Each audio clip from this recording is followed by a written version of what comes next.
Hello, Nemo. I assume there's possibly more than just Nemo here, but I know for a fact that Nemo is here. So hello, Nemo. You get special treatment.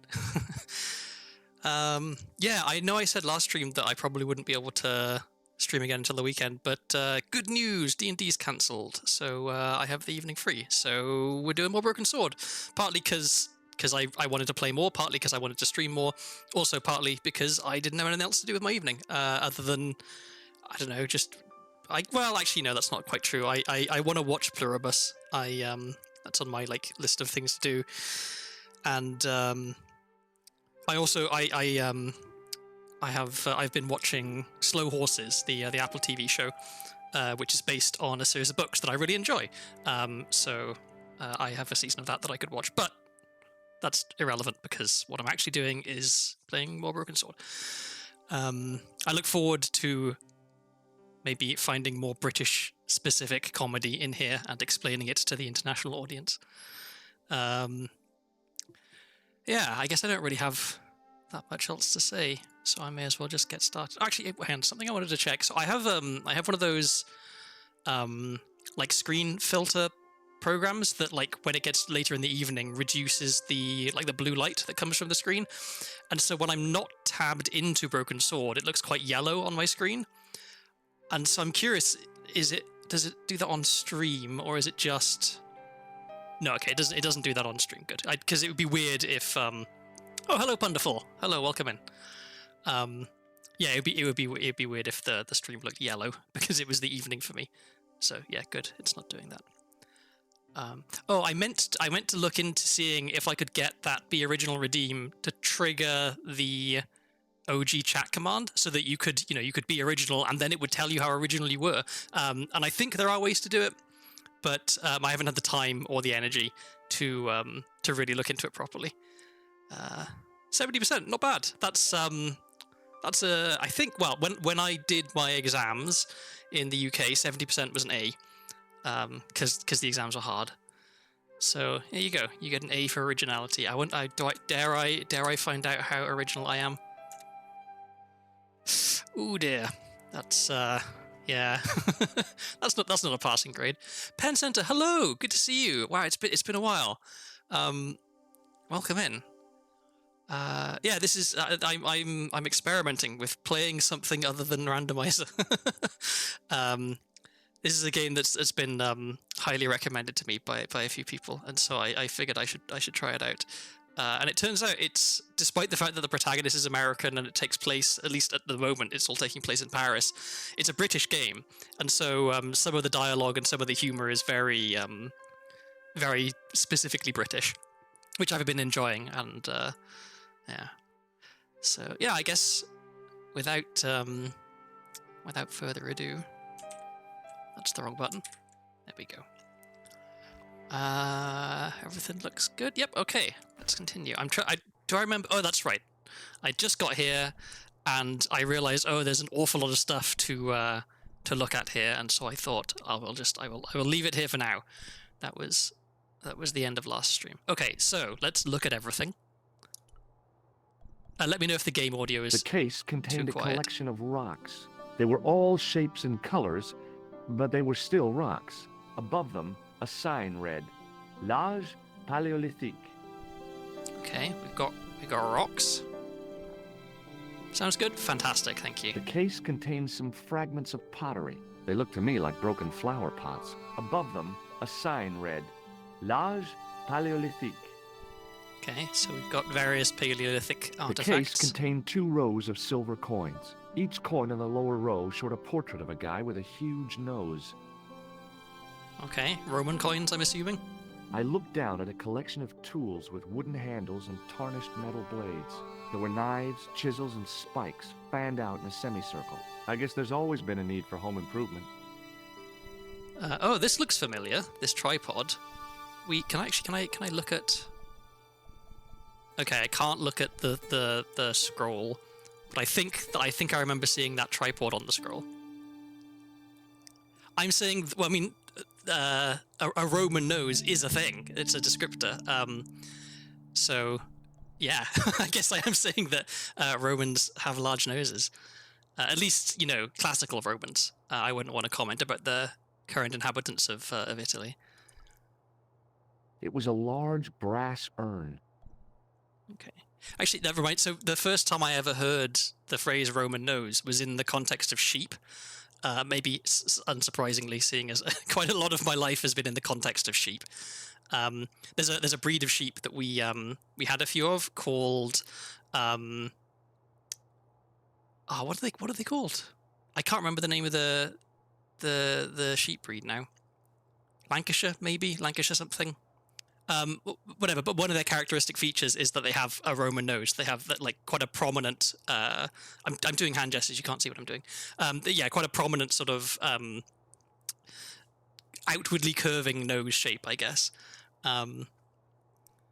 So yeah, you can have sheep with Roman noses as well, and that's when I first learned about it. What's this tapestry? It was a tapestry of a lady, a lion, and a unicorn. If I'd had more time, I could have stared at it all day. Well, we've got the lion, which is one of the sigil, or the heraldic sigils, I think it is, of England. The unicorn, as everybody knows, is the one of the heraldic animals of Scotland. Tragically, no dragon. Wales, underrepresented as always. The totem pole looked distinctly out of place in the setting of the museum. I was just about to say, you've got Paleolithic stuff, Roman coins, a tapestry, and then a totem pole, which presumably is not French. And then we've got this tripod. In the case was a spindly tripod, blackened with age and pitted with rust. It was identical to the tripod pictured on the manuscript. A notice identified it as 15th century from Western Ireland. It had been found in Loch Marne at the site of a Knights Templar preceptory. Ireland! What's that? This tripod was found in Ireland. I will have to ask you to keep your voice down. I'm sorry, I was excited. Cool, so I guess at some point we go to Ireland, which will be fun. I'm sure the cultural depiction will be very sensitive and nuanced. Sadly, I must turn, and I got one more shift tomorrow. Have fun role-playing as a Yank through you. I'm sure I will, Punderful. Have a good rest, and I hope your shift tomorrow is not too punishing. Maybe the lady between the lion and the unicorn. Maybe. She doesn't look particularly draconic, but you never know. Those dragons are pretty tricksy. Okay, we've got a sarcophagus, a statue. What else is there for me to look at? Oh, we haven't looked at that statue yet either. And I haven't looked at that handle, and I haven't looked at the... Okay, I'm trying to be very thorough here, and I'm dialogue maxing. It was an ancient Egyptian sarcophagus with a beautifully painted effigy of its owner on the lid. Is it correct to refer to the inhabitant of a sarcophagus as its owner? I guess it's not incorrect, but it's not the word that I would immediately have thought of using. The owner. It was a stone carving from ancient Egypt. Okay, and what about this one? It was a statue from ancient Egypt. Okay. Those old civilizations sure could teach us a few things about art and beauty. The attendant had an air of self-importance and the kind of steely eyes that never seemed to blink. Okay, now let's touch everything in the museum. I was no desecrator of tombs. Okay, the irony of... Leave it alone. I'm no desecrator of tombs, immediately open sarcophagus. Closet? It's a sarcophagus. Okay, so we can open the sarcophagus, but he tells us not to, so I'm guessing that I'm going to have to get him to leave and then get in the sarcophagus for some reason. That's what my gamer senses are telling me. Hey, no. No, monsieur. No. What's wrong?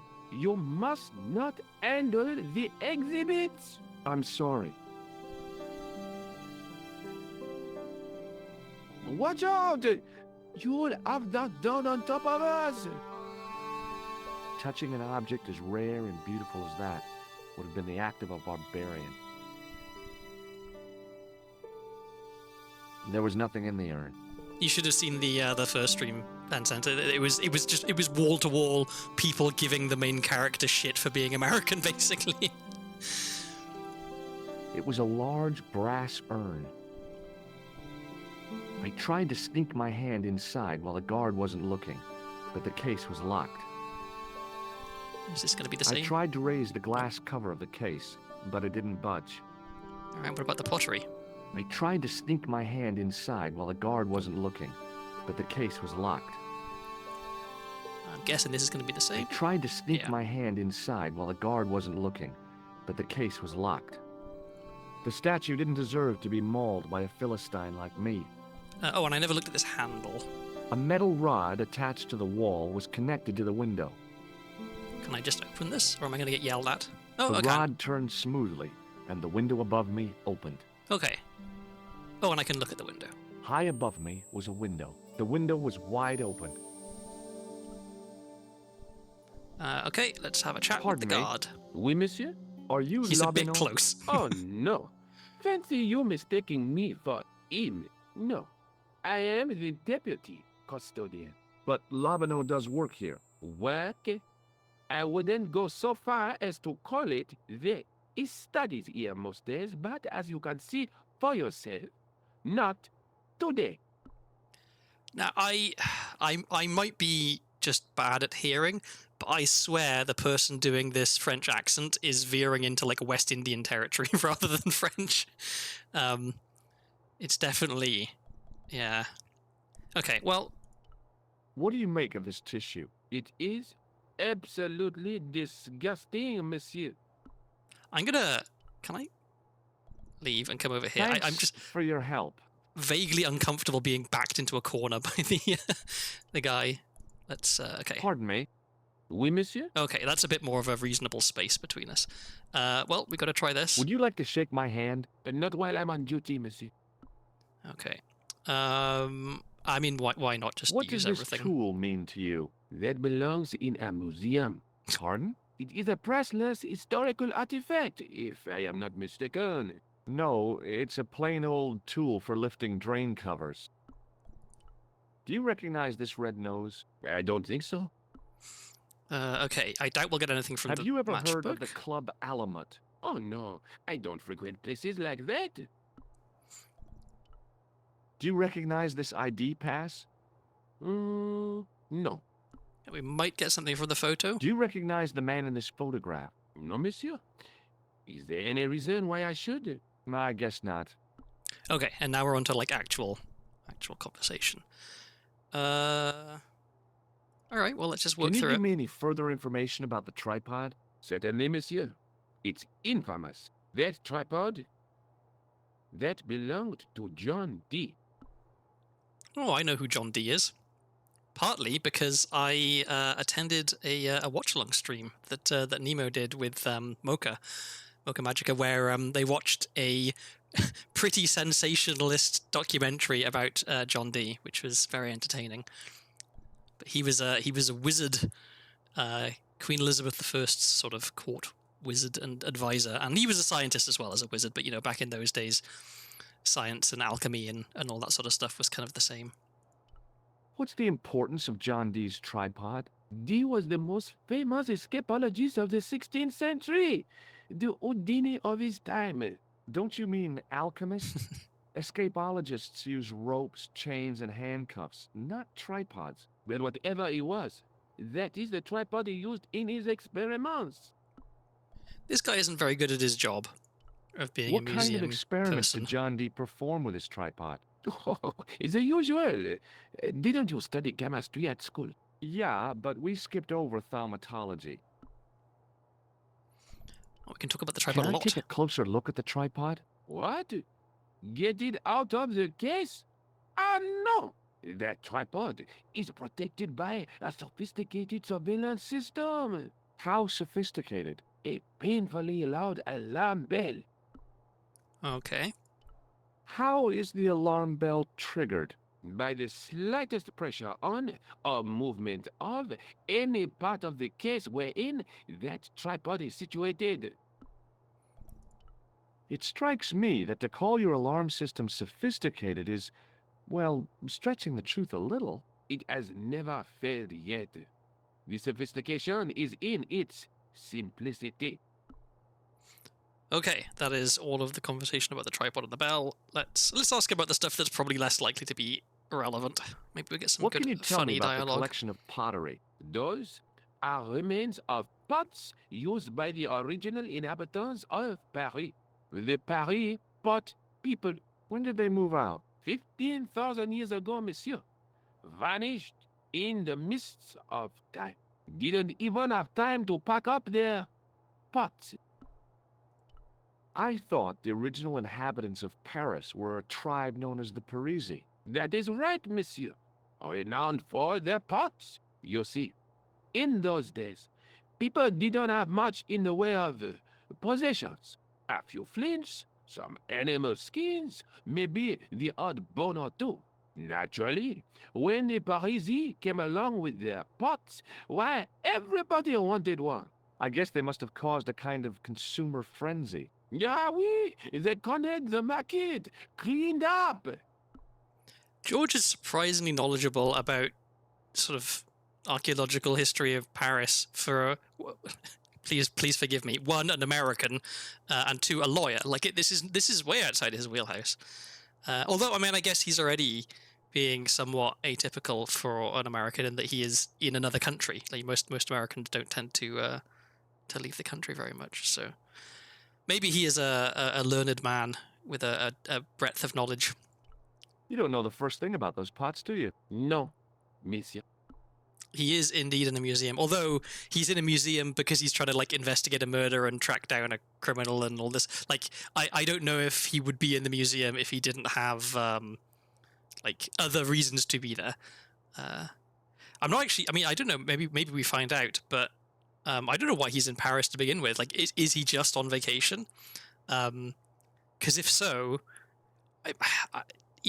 well, I mean, maybe particularly if I was a cafe and the cafe blew up, I probably would want to just go home. You know, I don't think I'd really go out of my way to investigate a murder. It seems like a lot of hassle. What can you tell me about the collection of coins? A rare example of silver coinage from the reign of Philippe le Bel.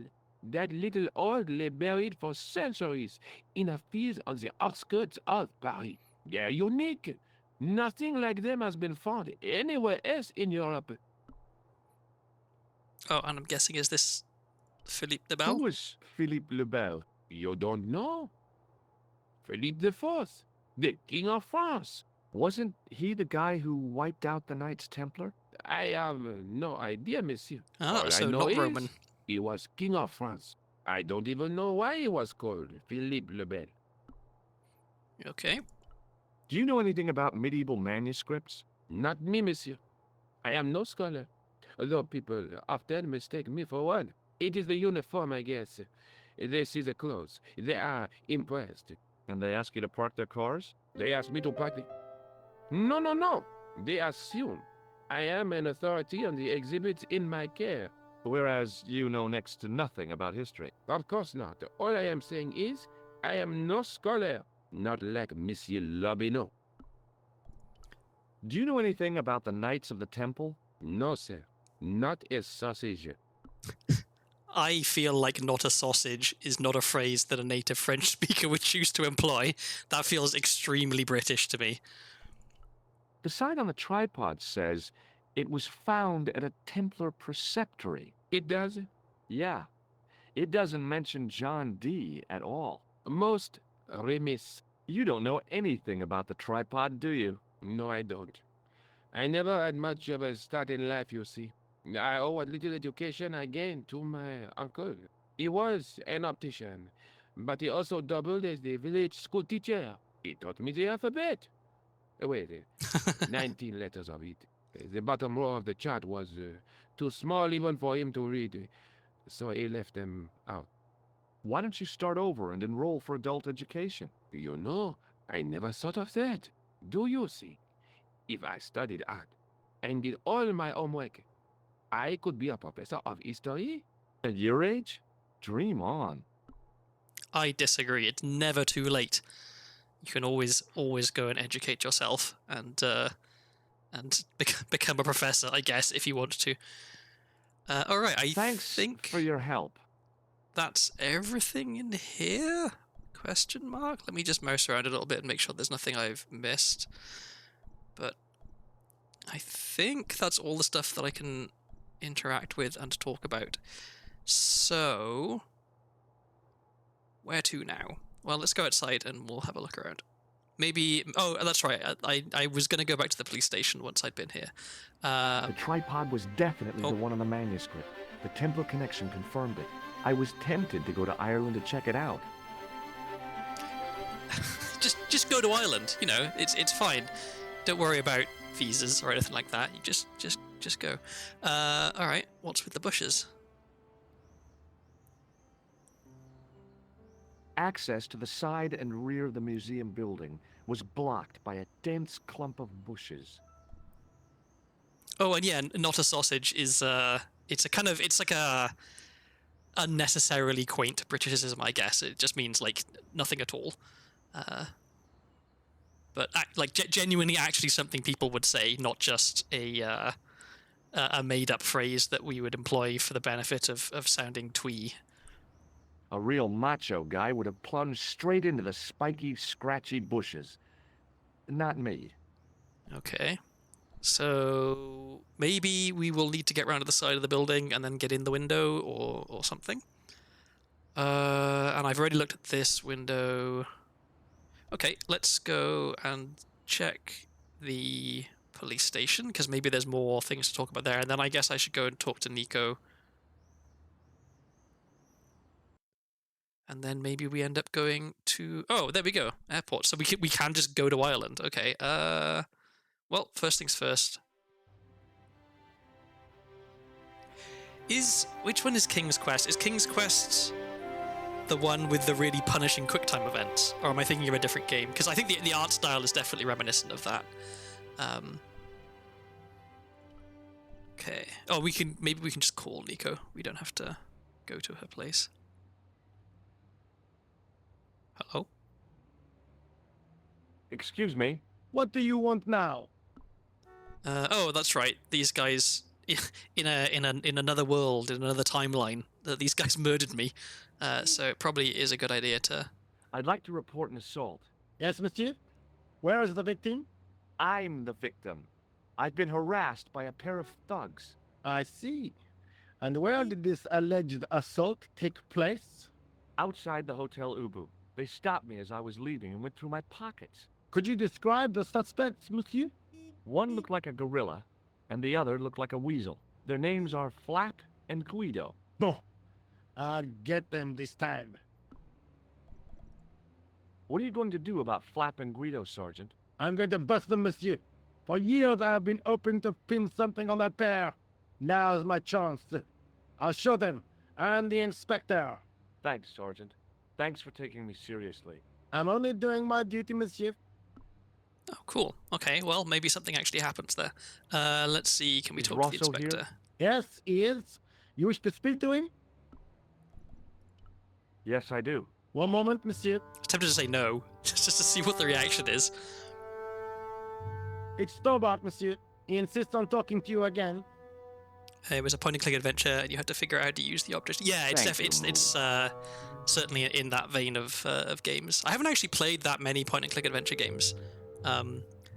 Although, I mean, I'm enjoying this one. Maybe after I finish this, What now, monsieur? I'll try out. There's actually 3 Discworld point-and-click adventure games. I own the third one, which is called Discworld Noir, and is a more recent one. I think it's 3D rather than this kind of like animated style. I've played it before, but it was ages ago, and I don't really remember it at all. I don't even know if it'll run on my computer.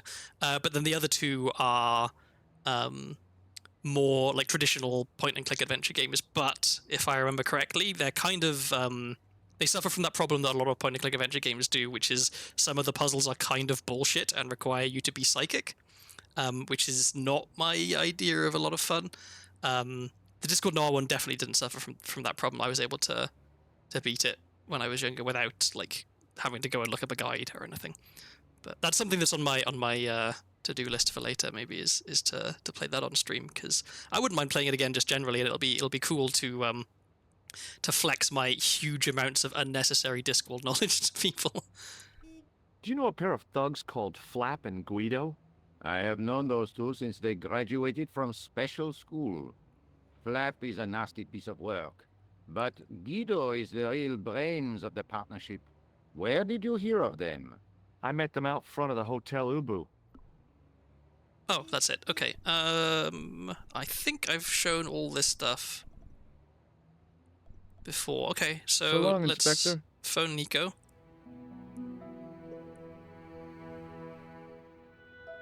I like how I have to wait for him to get back to his desk before I can move. I'm very, very polite.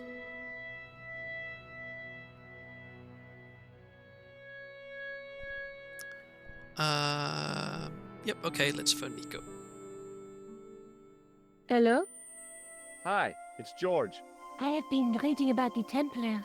You know, the politics of the Middle East at the time of the Crusades is fascinating. Did you read anything about their treasure? No, George? I've made a rather interesting discovery at the Croon. There's no need to sound so arch, George. What is it? A tripod, attributed to the Knights Templar, and just like the one on the manuscript. What of it? What of it? Aren't you excited? The tripod was found in Ireland. It sounds like a long shot to me. We have to research these Templar guys properly. Get the facts, the whole story. And find their treasure. I don't know if George knows what his plan really is. Like, he's investigating a murder, but now he's intent on finding the Templars' treasure. Like, pick one, George. Okay, maybe we have to. Okay, maybe we actually have to go and talk to Nico in person in order to be able to tell her about all the stuff. It shouldn't take too long. Oh, and I can maybe check if there's any extra dialogue with the psychic flower seller. Oh, hi. Hello, my handsome friend. Nope. Okay. See you later. That's right, monsieur. You will. Okie doke, up to Nico's place.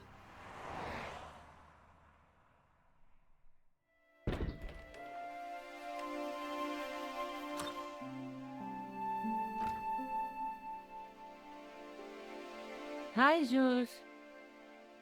So there's just no locks anywhere here, I guess, because you can just walk all the way in. Okay. Oh, is this just, Let's take just a another look at the manuscript? Okay, so maybe there is no more. Maybe it's just time to go to Ireland. That's the tripod in the Croon Museum. Yep. Okay. Off to the Emerald Isle. I'll see you later. Okay. So I'm Keep just me thinking about informed if you find anything new. if this was a real interaction. You know, George comes over, he just invites himself in, sits down, opens up the manuscript, says, "That's the tripod," and then leaves. Like, definitely worth the trip.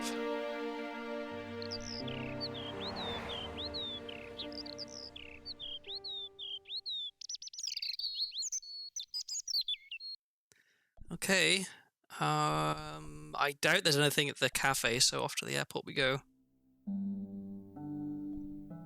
To Lochmarn. Why can't we go here? This is where the real action is. South Wales. It's the hip happening capital of the world. I can't say it with a straight face.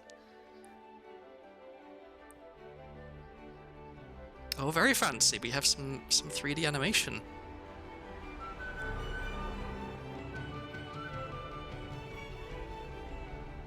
I wonder how racially insensitive this area is going to be. This is from a game made in the UK in the 90s, so I don't know. Maybe they were a bit more careful about not wanting to upset the Irish at the time. Several hours later, I arrived in Ireland, the Emerald Isle. I'd been lucky to get a bus from Dublin to the tiny village of Lochmarn. On the way out, the driver told me there was only one service a day. Okay, so I guess we're here for a while then. We can't just pop back and forth to Paris. All right, let's have a look at the menu. The menu was limited. It read, "No food today." I didn't care. I'd lost my appetite somewhere over the Irish Sea. there's a I don't know if it's like an actual real legend, but it's a story that I was told when I was small. So there are no snakes in Ireland. This is a fact about Ireland, and the legend is that St. Patrick drove all of the snakes out of Ireland. That was like one of the things that St. Patrick did, was get rid of all the snakes. But the story that I was told was that he like collected them all up into a big box, and then he threw the box into the Irish Sea. And so there's this like huge box full of snakes at the bottom of the Irish Sea, and the snakes are all, you know, flailing and writhing around, and that is why the Irish Sea is so rough. It's because of the big box of snakes at the bottom of it. Having been on I used to cross the Irish Sea every year to go and see family. It would be one of our little vacations we took, and one year we were crossing, and the first, like, it was a bit rough, and so, you know, people were some people were having a bit of a bad time with the choppiness, and then the announcement came on, okay, we're not allowing people out on deck anymore because the conditions are too bad. So okay, fair enough. And then the announcement came, we are no longer allowing people out of their seats because the conditions are so bad. We were smack bang halfway across when the storm got really, really bad. If we'd have been any closer to Wales, we would have turned around and gone home. But since we were already like basically in the middle of theirs, we may as well have carried on. But it was, yeah, very, very rough. Some of the cars in the because it was a car ferry we were on, some of the cars had like slid around so much they'd smashed into other cars. All of the duty free in the duty free shop smashed. It was a real adventure. I think I was a little bit too young to like be scared about dying, but I didn't really get seasick at the time, so it was just exciting to me, you know, to see the waves coming and like smashing over the windows and stuff. I could have done without the people wailing and vomiting, but yeah, all in all, just a bit of an adventure. Okay, we've got a trap door. It was a trap door in the sidewalk. To the beer cellar, I'm guessing. I doubt I can open it. I tugged at the trap door, but it was locked from the inside.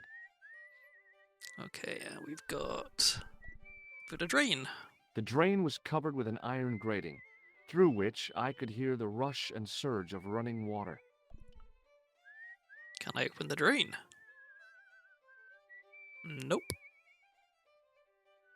I took hold of the grating and pulled hard, but it didn't move. Imagine being this guy. A bus pulls up, someone gets off, they look at the menu, they try and open the trapdoor, they try and remove a drain cover. Like, okay, so we can go up there and we can go in here, but first of all, we can have a chat with the lad. To express his adolescent aggression. His effort was somewhat diminished by the fringe of milk on his lightly feathered upper lip. I can't give him too hard a time for drinking milk. I had a big glass of milk before I started stream. I'm a big fan of milk. Hi there. What? What's your name, kid? Who are you calling kid? Who the hell are you? Okay, now, I can understand that it might be difficult to get French voice actors if you're a relatively small British game company.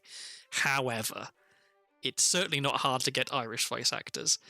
So I'm gonna be fairly harsh on the accents here, I think, if they're bad. Okay, so I guess I have the option to tell him that I'm the detective. I don't think I need to pretend to be the detective here, because why would they care that I'm a French detective versus an American lawyer? Like, neither one really carries very much weight, so let's just be honest. I'm George Stobart, and I'm with the good guys. You're a head case, mister. A few sandwiches short of a picnic. Cut the crap and tell me your name. Liam McGuire. What are you doing hanging around the bar, McGuire? I'm on the run from me dad. Why? Did you do something bad? I ain't done nothing, boss. You can tell me, kid. Is it your dad? Oh, sir. He drinks every last penny down his evil throat. And there's me poor old mother, bedridden and dying of presumption.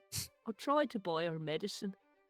Chopped firewood for Father Mahoney till me fingers bled. The old skinflint cheated me too. But I took the pennies he gave me back home. Look, Ma, says I, See what your darling son has earned with his own sweat and blood, when suddenly me dad appears and grabs the loot. I'm off to Dublin, heavy drinking, says he. Watch out till I get back. That's why I runned away. Something in the grin on his face told me he wasn't being strictly truthful. Yeah, this is Compared to not the him, face of a Huckleberry trustworthy Finn was a person. candidate for Altar Boy of the Year. Okay, well, first things first. What does this tissue mean to you? Nothing. Oh, okay, that was anticlimactic. Can we zap the child? Give me your hand. Get lost. Oh, come on. I just want to show you a little trick. No way, mister. I don't do tricks. Father Mahoney told me I'd burn in hell if I did. I just want to shake your hand, that's all. Oh, all right. Hooray! Gotcha. Neat, huh? Didn't feel a thing. We actually got to use it for the first time. Okay. Well, I mean, What do you think this I just tool is realized used I for? have. Lifting drains. Dead right. How did you know that? Work experience course at school. That gives me a choice of going down the drains or up the chimney. You're kidding. Cool. So maybe we can open the drain with our drain opening thing. Have you ever seen anyone wearing one of these? Sure. Rudolph the Red-Nosed Reindeer. It's a clown's nose. I was almost killed by the guy who wore it. You should have told the cops. I did. They weren't interested. This guy's accent is starting to sound a little bit more Liverpudlian than Irish. But I mean, like, well, they are. If you were going to pick any accent from the UK that sounded most Irish, it would be Liverpool, I guess. But I'm curious. I Have you need ever to look seen at the this man cast for before? this game to see how many voice What actors a they actually had. slimy character. No, I never seed him. Do you recognize this matchbook, McGuire? No, sir. I never seen it before in my life. Take a look at this, McGuire. It's an ID card. What of it? Ever heard of Thomas Merlin or the Gruber Electronics Corporation? No. Okay. Well, let's ask about an evil clown. Have you seen a guy dressed as a clown? Here in Lochmarn, they all dress like clowns. The man I'm looking for is a dangerous psychotic. Jesus. It's just like that film I saw. There's this clown, see, and he's after this kid who saw him kill a guy. He tries to warn the sheriff, only no one believes him. Then, while he's in the tub, the clown cuts him up with a chainsaw. My God, that doesn't sound suitable for a kid like you. Who are you calling a kid? I'm 25. Yeah, right. You're not a day over 14. Oh no, it's 25 that I am. Married with a car and 3 kids. 10 kids if you count the wives. Okay. What can you tell me about the castle, McGuire? What do you want to know? Well, can I get inside? No, it's locked up. Does anyone live there? No, only, What? oh, nothing. You know something about the castle you're not telling me, don't you? No, What is it you're covering up? Is it something you're scared of? I ain't scared of nothing. Okay, well then I'll tell give me about you the one castle. last chance to tell me about the castle. Oh, yeah? And what if I don't? Then I'm taking you back to school. Oh, there's a ghost. It's called the Phantom of Lochmarn. Okay, well let's hear more about the You're Phantom. not telling me you believe in ghosts, are you? Mister, I seen it with me very own eyes. Last Tuesday night, I went up to see what that dig was about. I just reached the top of the wall when I hears this awful noise. What sort of noise? A horrible snuffling and snorting, like O'Brien's pig, only worst. It was coming from inside the castle. Okay. Did you find out what was making the noise in the castle? No fear. I just sat there on the wall like Humpty Dumpty. The moon was cracked and greasy like an old dinner plate. The yard was full of shadows. I could have been hiding anything. I would have gone home, but my legs had lost their stuffing. Did you get to see the ghost? Indeed I did. And a fearsome sight it is too. I sat on my arse, waited while the moon went down. Then out it comes from the shadows, all grey and tattered and hunched over like an old bent willow. Then I hears this spluttering and splashing and horrible laughter in the dark. I was so scared. Why, I fell off the bloody wall. Okay, so is it a ghost or is it just an old person? I'm sure there's a rational explanation for what you saw at the castle. There is. The bloody place is haunted. Okay, so that's everything with See you good later, old kid. Liam Maguire. Okay, mister. Okay, can I lift the drink cover? Whoops, with my... Whoops. Stand still, George. Okay. I tried to use the keys to lever up the grating, but that wasn't going to happen. Well, you weren't trying hard enough, George. You're a disappointment. Okay, let's go in the pub.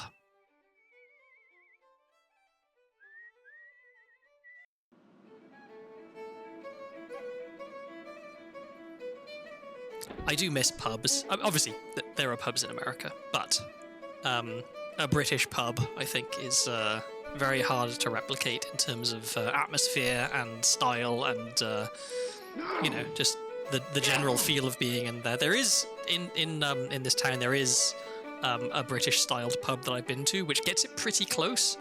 And the pub food they have is very authentically British because the person who owns the place, when they were setting it up, hired a British couple to design the menu and set the recipes for how things should be prepared. So they have like real Scotch eggs and real sausage rolls that are like proper British sausage rolls, where the bottom layer is just kind of like fairly greasy, and the pastry is quite thick. I should go back there at some point. They had a massive selection of beers, which is atypical for a British pub, unless it's like a really, really like fancy real ale pub. And even then, they wouldn't have a big selection. They would just have like choice local beers, I guess.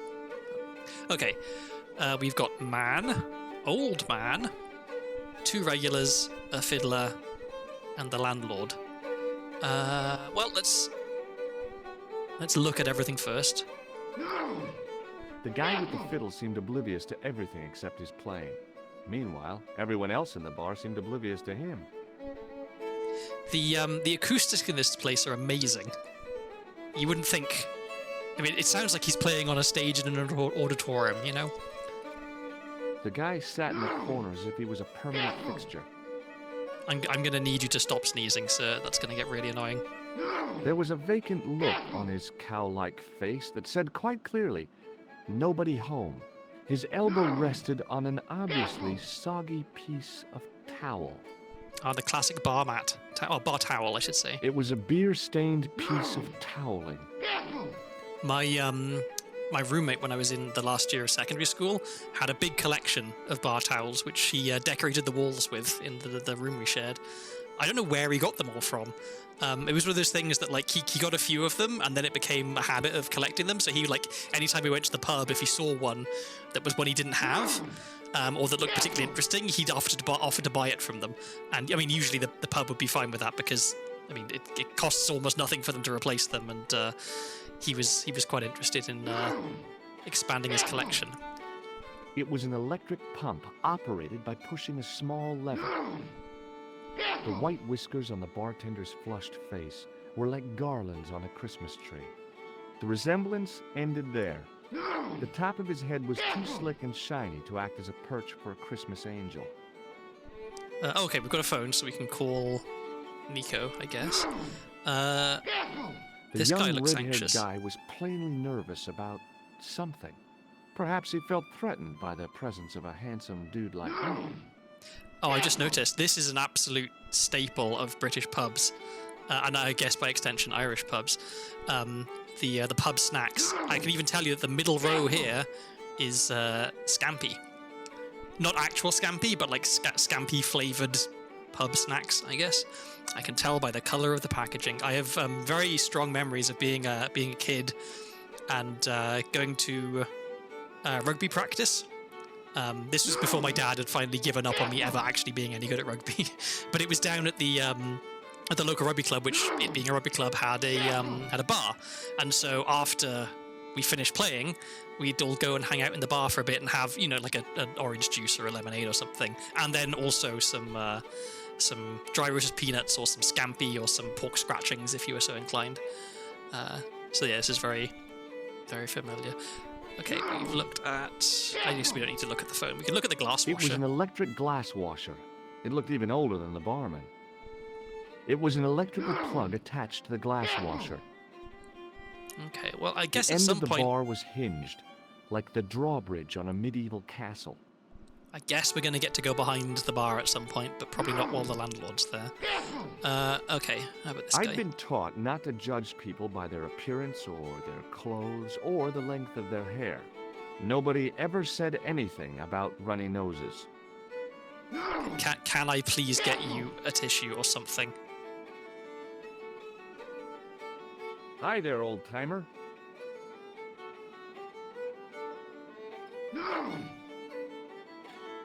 What? Nasty cold you've got there. As soon as the words left my lips, I regretted them. Is there such a thing as a cold which isn't nasty? I put the question to Father Mahoney. Father, says I, why were we born to suffer snot? What did he say? He said, it's my reward for being out all night like a sinner. Okay, this guy's accent is a lot more Pious believable. prig.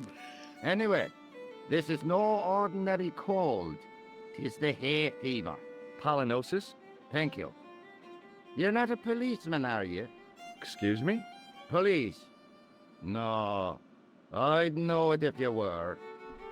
And I'm curious if I'd pretended to be Inspector Rue outside to the kid, would I have maintained the pretense, and then would everyone think I was a cop? I wonder. Okay, let's ask about beer. Can I buy you a beer? Very kind, I'm sure. But I don't drink the stuff Leary sells. What's wrong with it? I've seen what it can do. Can you tell me how to get into the castle? Don't even think about it, me bucko. Lochmarn Castle is haunted. That's what the kid outside told me, but I don't believe it. Then you're a fool. Okay, let's keep asking about the don't castle. bother me. I still want to visit that castle. You can't. It's not open to the public. There's no one around to stop me, is there? That's right. Nothing human, anyhow. Okay, let's chat about Have ghosts. you ever seen the ghost? To be sure. With me very own eyes. Okay, Can you describe the ghost? It was horrible. A wee stunted beast, long beak, straggly, flappy wings. Are you sure it wasn't a wild animal? A rabbit or a skunk or something? Skunk. In Lochmarn? That'll be the day. George, he said wings. Why would you immediately jump to rabbit or skunk? No, that was a ghost, to be sure. Okay, I think I know what you saw on the castle wall. I know what I saw. I don't think so. It was the kid, McGuire. What? He was up on the wall last Tuesday night. He thought you were the Phantom of Lochmarn. Oh, okay, mystery solved. The kid saw him, he saw the kid. They both thought they were the ghost. I'll see you later. Okay, can I just go back here? I'm guessing not. Hey, where do you think you're going? Excuse me? No customers behind the bar. Ever. Okay, let's talk with the shifty-looking guy. Where he's situated on the screen makes me believe that he is My important to name's the plot. George. Pleased to meet you, mister. My name's Fitzgerald. Can I get you another drink? Oh, no, thank you. I shouldn't be drinking at all. I'm on tablets for my nerves. More than a pint and I'll pass out. What can you tell me about the castle? There's nothing there. Just an old ruin. How old? I really couldn't tell you. Have you ever explored the castle yourself? I used to play there sometimes, when I was a kid. Then one of the little ones fell off the wall, broke his head and died. We didn't go there anymore. You haven't been up there recently? No. I just realized I forgot to show the sneezing man all of my various items. I'll have to go back and What do does that. this tissue suggest to you? Nothing. Okay. Do you want to shake my hand? Shake my hand. It's a trick, isn't it? Damn it, you're right. I can't seem to fool anyone. Okay. Well, What do you think this tool is used for? Something to do with horses? Wrong. It's for opening manhole covers. Oh, really? Well, you learn something every day. What did this red nose suggest to you? Blood. Why's that? I used to bleed a lot when I was a kid. Every time there was a playground scrap, I'd end up with a bloody nose. I wouldn't have minded, but I wasn't even involved in the scraps. has Do you he seen the recognize guy? the man in this photograph? No, at least I don't think so. Look closely. He has a scar on his face. No, I'm sure I don't know him. See, now if I was the murderer and I was going to go and disguise myself as a clown and blow someone up and then change my disguise, I'd put a fake scar on, right? Because everyone's going to assume, oh, he was dressed as a clown and then he took the clown disguise off and this is what he really looks like. So it's like, you go from one disguise to another. That's how you... Not that I'm saying that I've given this much thought. I don't plan to murder anyone. Any FBI agents listening, this is purely speculation about a video game. Just to be clear. Okay, I doubt he's gonna have. Well, maybe he'll have some. Maybe he knows Check the out this company. pass. Yeah, it's yours, is it? Not exactly. Do you recognize the name? Thomas Merlin? No, never heard of him. Okay. Let me go See and you show. later. There's some. Why is there wire here? Where did that? Oh, that's weird. Oh, does the wire fall out of his pocket when he sneezes? Okay, I'm gonna wait and then pounce. So he takes the wire out. Can I just pick it up? As soon as the old guy looked away, I grabbed this piece of wire. What? Why does he have a piece of wire? And why is he just putting it on the table, sneezing, and then putting it up?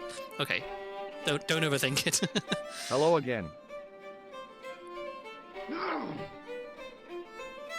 What? Okay. You could make use of this tissue. Never use them. Those things are unhygienic. No, this one is particularly unhygienic because I found it on the floor of a sewer, so he's not wrong there. I didn't try to shock Hey, him. would you like to shake my... No, on second thought, forget it. Okay. I guess I can ask him about the What's wire. that you're making? It's a necklace, me bucko. Oh, sure. Made out of steel wire? That's right. A necklace for my pretty one.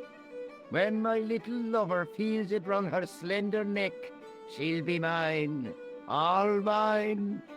Okay, it makes it sound like he's planning murder, but looking at this, I think this is just a snare for rabbits. If I was a woman, I wouldn't think much of a wire necklace. It's not made for a woman. I've got my sights on tastier dishes than women. Flesh as smooth and tender as a maiden.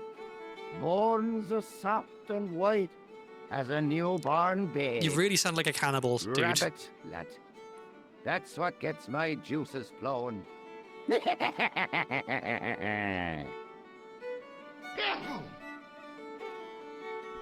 Okay. Let's continue talking about so you're snares. making snares to trap rabbits. That's right.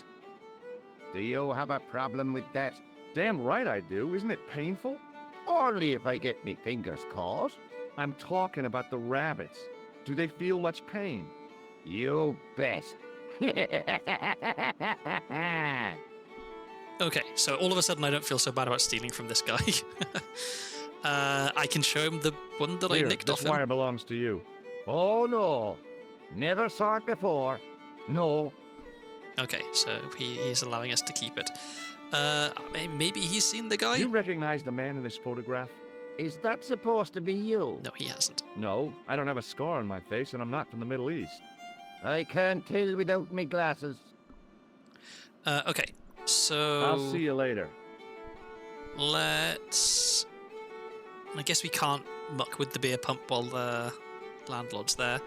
Can I take the bar towel? The man's arm lay across the towel, preventing me from moving it. I mean, except from when he lifts his arm to take a drink, right? Okay, yeah, it is just timing. As the man raised his arm to drink, I snatched the towel away. Okay. I'm not sure what I'm going to be using this for. Can I take a look at it? It was a rectangle of toweling printed with the words, Nagopaline Stout builds body. Okay, and It this. was a short piece of wire twisted into a rough circle. Okay, can I garrote the man?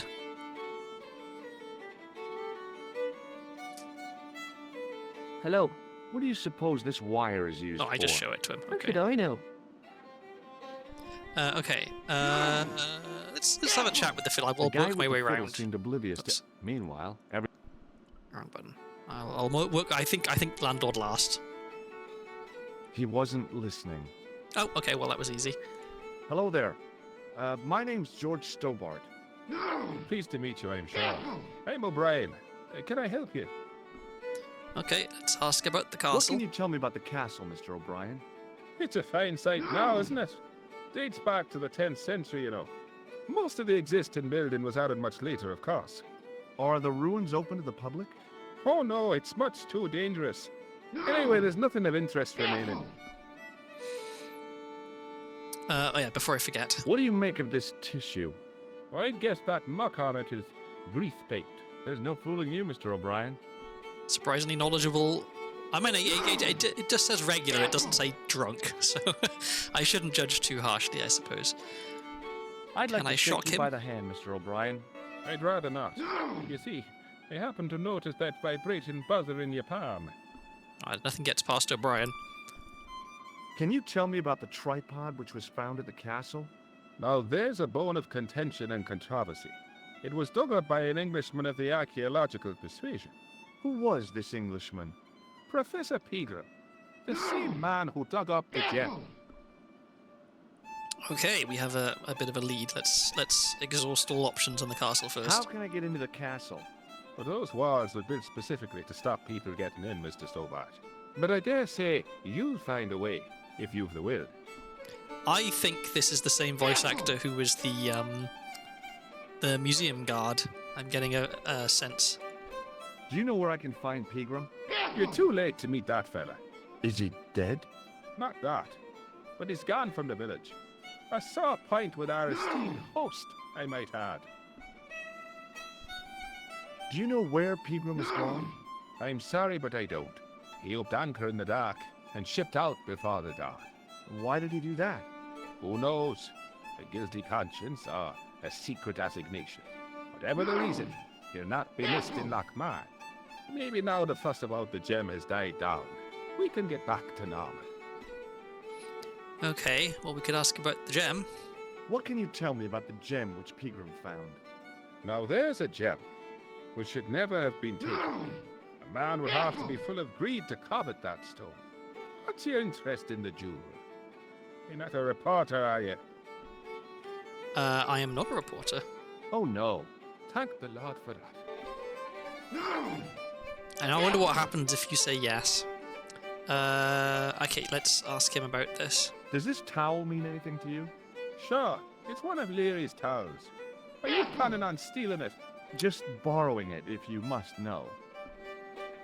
And I may as well ask him about this. What do you make of this piece of wire? It looks ordinary enough to me. And has he seen the guy? Do you recognize the man in this photograph? Nope, I've never seen him before. Okay, and now let's ask about the Why landlord. has Pegram's departure upset the landlord? He's lost a paying guest, that's why. More than that, there's the question of an unsettled bill. Poor Michael's seen red over the business, and I don't blame him. Can you tell me more about the landlord? Mick Leary? He's what you call a would-be sophisticate. The trouble is, his idea of sophistication extends as far as putting paper in the lavatory. I never worked out why he did that. It's much too dark in there to read. That's true. Have you ever run your hand over the back of the door? The graffiti is written in Braille. Okay, I like that one. Okay. Goodbye for now. How about you? Hi, my name's Stobart, George Stobart. Hello there, mister. What can I do for you? Look at my disgusting Does tissue. this tissue mean anything to you? No, but you should show that to my granny. She could tell you fortune from it. From a soiled tissue? Sure. Some people read tea leaves. My granny reads handkerchiefs. Okay, and can I shock you? May I shake your hand? No, you can't. Well, how come? Because I'll spill me beer if you do. Okay. Do you know anything about this? What do you think of this towel? Now, there's a fine piece of cloth if ever I did see one. Such craft must surely come from linen cupboards and the Vatican itself. I found it on the bar under your elbow. I thought it looked familiar. Okay, this guy is slightly less on the ball than O'Brien was, but maybe he knows a Does rabbit this piece snare of when wire he mean sees one. anything to you? Not me, mister. Okay. Well, let's ask about the castle. Can you tell me anything about the castle on the hill?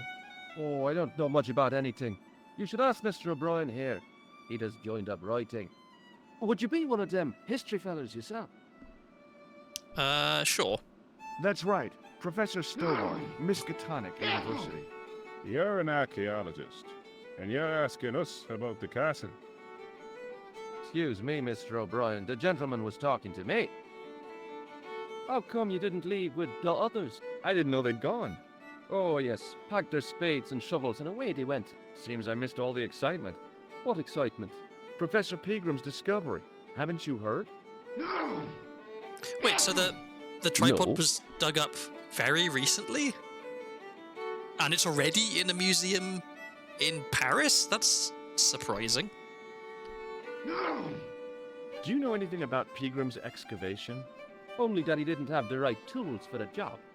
What he needed was shovels and a JCB.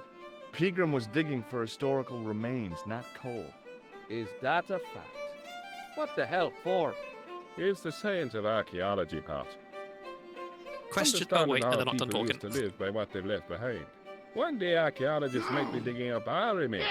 Imagine that, Mr. O'Brien. I wonder what they'll find. Well, it won't be arrowheads and beakers. Fast food cartons and flavoured condoms, more likely. Okay, question for my my American viewers. They referred to a JCB there. Do you know what a JCB is, or is this another Britishism that I have to explain? Because this is one where I genuinely don't know if this is like unique to the UK thing. Because they're ubiquitous in the UK. Like you won't see a building site without a JCB on it. I don't actually know what JCB stands for. But it's a company name, I guess. But yeah, it's what you would call a backhoe, I think, an excavator. And they're always bright yellow. That's like the branding the company always goes with. Okay, let's ask more about the Did digging. anyone from the village work at Pegram's dig? I tried it myself, but that high and mighty history man called me incontinent. What a nerve. Hadn't I dug more holes than the rest of them put together? Is it true that Pegram found a valuable gem? What? First I heard of it. Where have you been, Pat? That gem is the talk of every town from Lochmar to Ballydoon. Nobody told me. The lucky sod. So that's why he scampered. Okay, this guy is not much use. All right, off to the Bye for now. landlord. Actually, well, okay, I doubt I this was will work. about to reach for the pump when I came to my senses. Yeah, it's a good way to A get yourself rash chucked move out. like that in a strange country with strange customs could be my last. All right, let's talk with Top the of the landlord. morning to you. That's not I how you beg your open a pardon. conversation with an Irish That's what person. you Irish say, isn't it? Oh God, Do you want George. something? Or you just flaunting your xenophobia? Well, I was trying to be sociable. Is it a room you're after? Yes. That's not a bad idea. Do you have a vacancy? I could. If you don't mind waiting until the last guest checks out. No problem. When will that be? When the undertaker comes to collect him. Is that him saying a long time from now, or is that him saying that he's literally dead and we're waiting for the Undertaker? Can you give me a beer? I'll try a glass of beer, please. Is this your first pint of real ale? Well, I guess so. What's real ale, anyhow? Beer that's brewed from natural ingredients to traditional methods. It shouldn't be kept under pressure or refrigerated. And finally, it should have a good body and distinctive character. In other words, it's flat and worn with bits in, and it makes you fall over. I've heard it said that for something to be real ale, you have to chew the last like inch that's in the glass because it's so thick and full of sediment.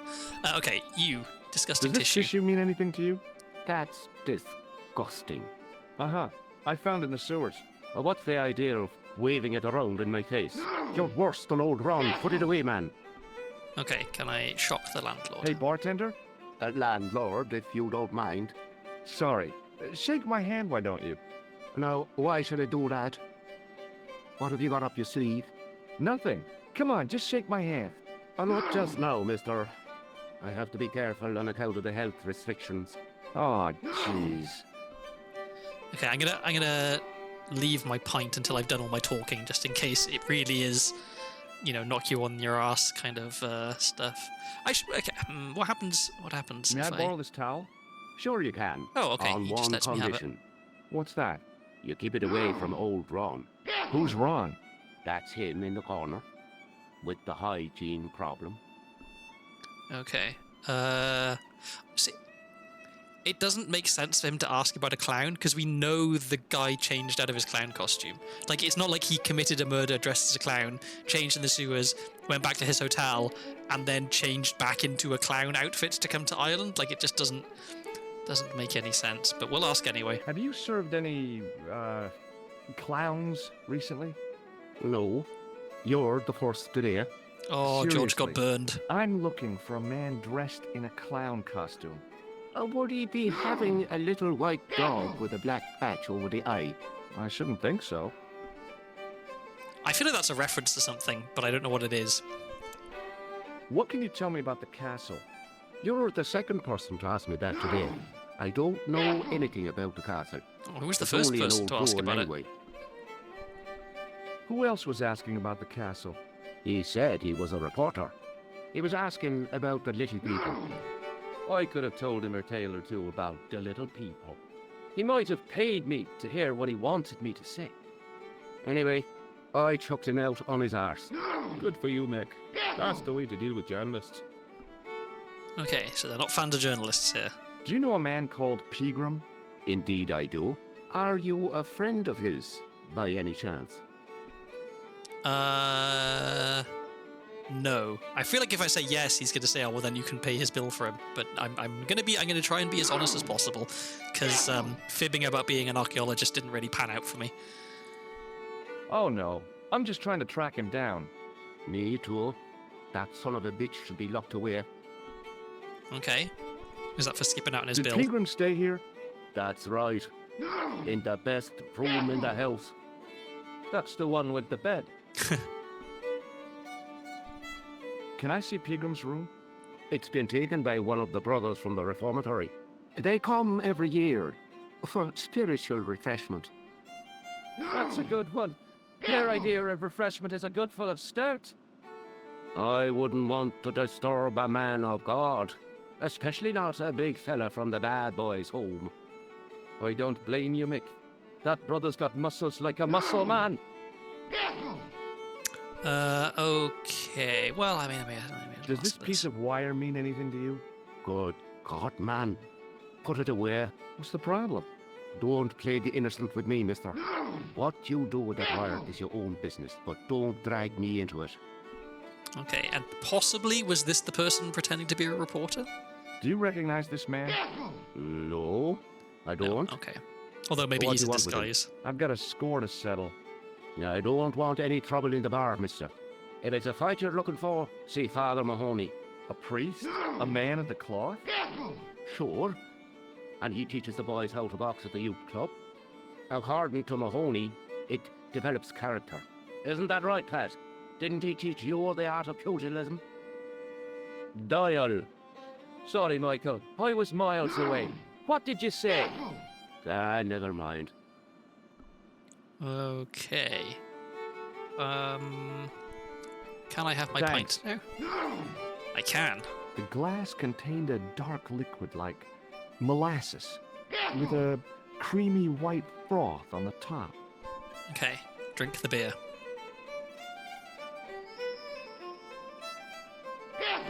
Drink more beer. I mean, we're having the whole thing, surely. There's no way this goes badly wrong. Somehow, I'd managed to drink the thick, sweet brew. I felt strangely compelled to order another, even though my every instinct warned me against it. Okay, do we get hammered? That's the question. I know that there's more exploring to be done. I could try and go up to the castle, but The glass was empty. okay. Oh, I just thought of something. Excuse me. I should drink half the beer and look at it and Yes, see sir? if he's a pessimist or an optimist. May I have another beer, please? Certainly, sir. Same again? Yeah, please. How is this stuff made? That's the secret of the master brewer, sir. Each barrel is lovingly manhandled in time-honored fashion, suspended on skillfully tied ropes of the finest hemp, lowered into the cellar utilizing the forces of original gravity, like manna from heaven.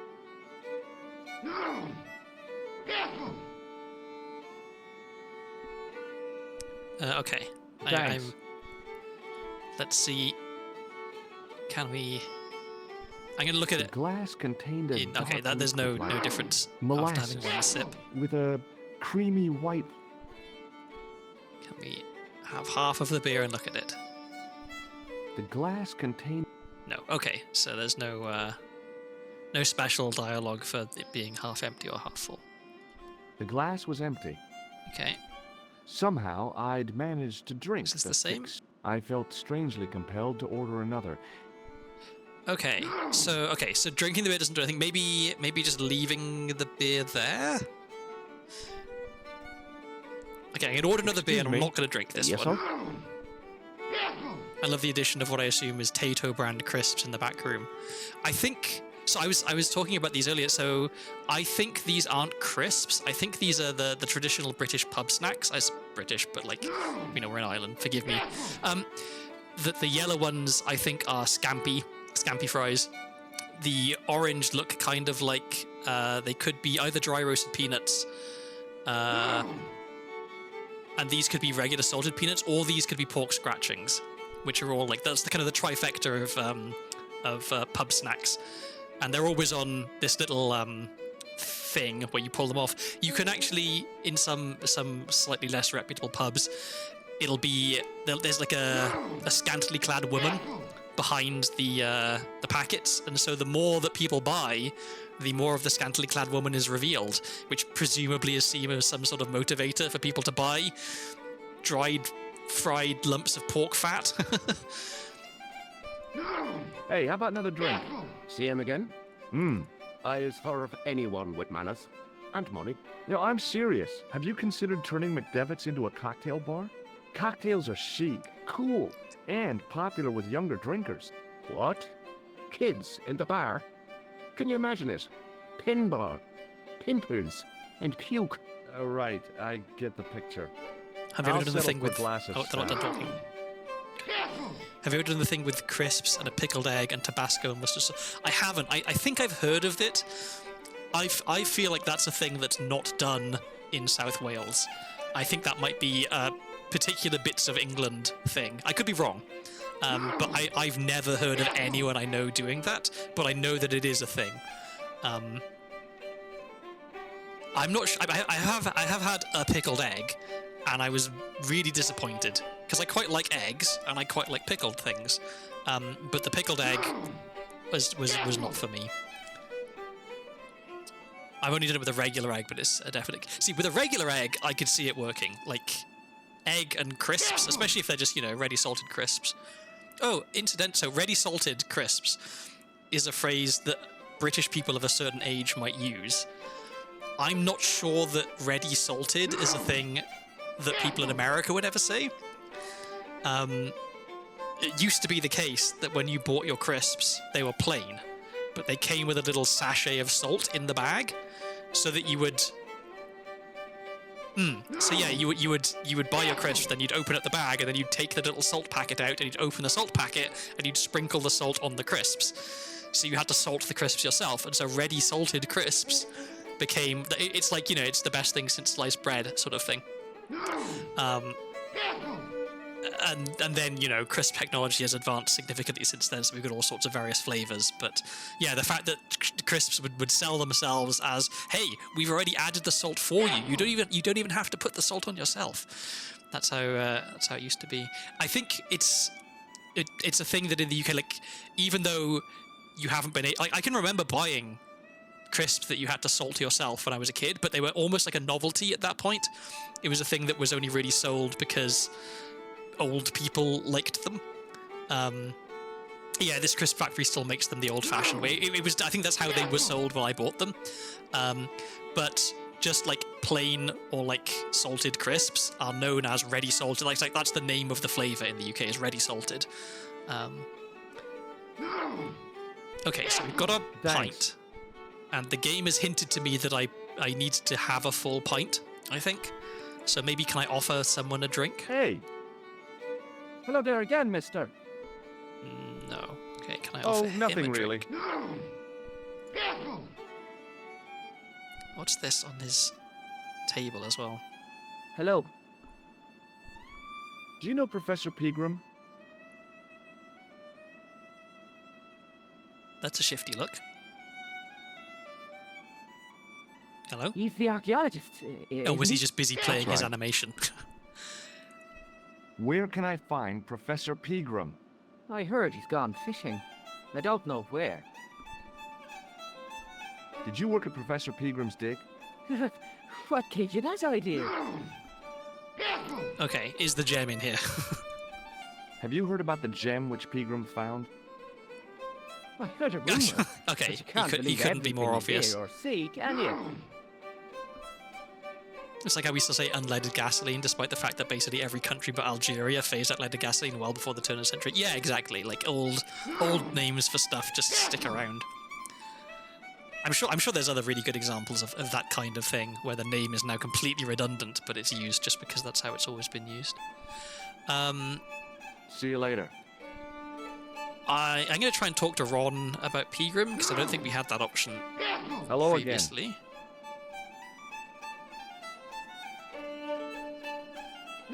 I love how they've got to wait for their animation to finish playing before they'll What? actually talk to me. Okay, yeah, we can talk to... Do you know Pegram the archaeologist? That's the scrawny fellow who was poking around at the castle, isn't it? No, I don't know him. Do you know where I can find Pegram? I told you, I never heard of him. Were you aware that Pegram was conducting an archaeological dig? I don't meddle in other people's affairs. They don't interest me. Okay. I'll see you later. Actually, okay, Hello I was again. explicitly told not to do this, but I'm going to do it anyway. What? Could you use this towel? I could, but it wouldn't be much use for anything else. Okay. I'll see you later.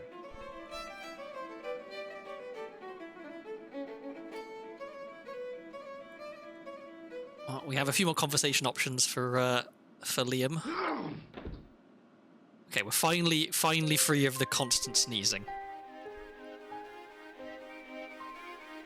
Hey, McGuire, What do you want to know? Okay, tell me about Pegram. do you know a man called Pegram? Can you describe him like on the telly in the cop show? He's an English archaeologist. I know the man you mean if he's the one. Okay. Can you tell me where I'd find Pegram?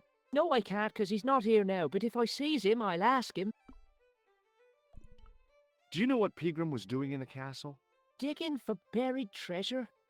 Jewels and gold and skeletons, like in the films. During the process of moving down south, I was asked specifically for a picture ID when checking into a hotel, which I found rather quaint.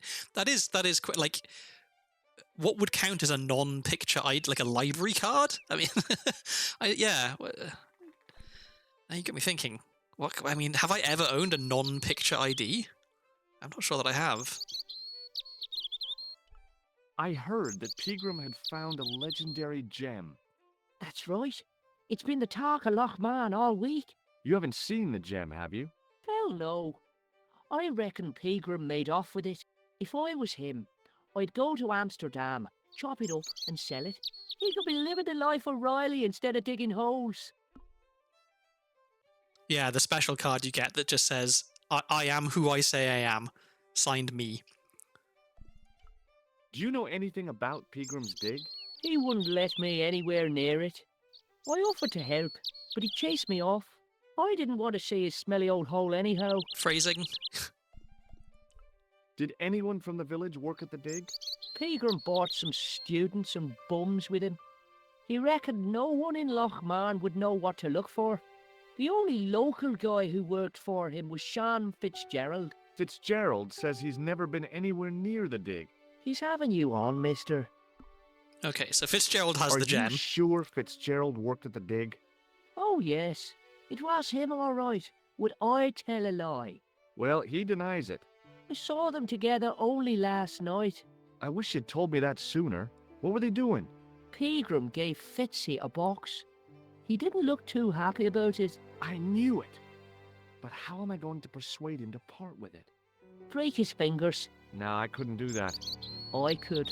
Thanks for the offer, kid, but I'll try a more subtle approach. Chinese burns? Okay, that's another Britishism.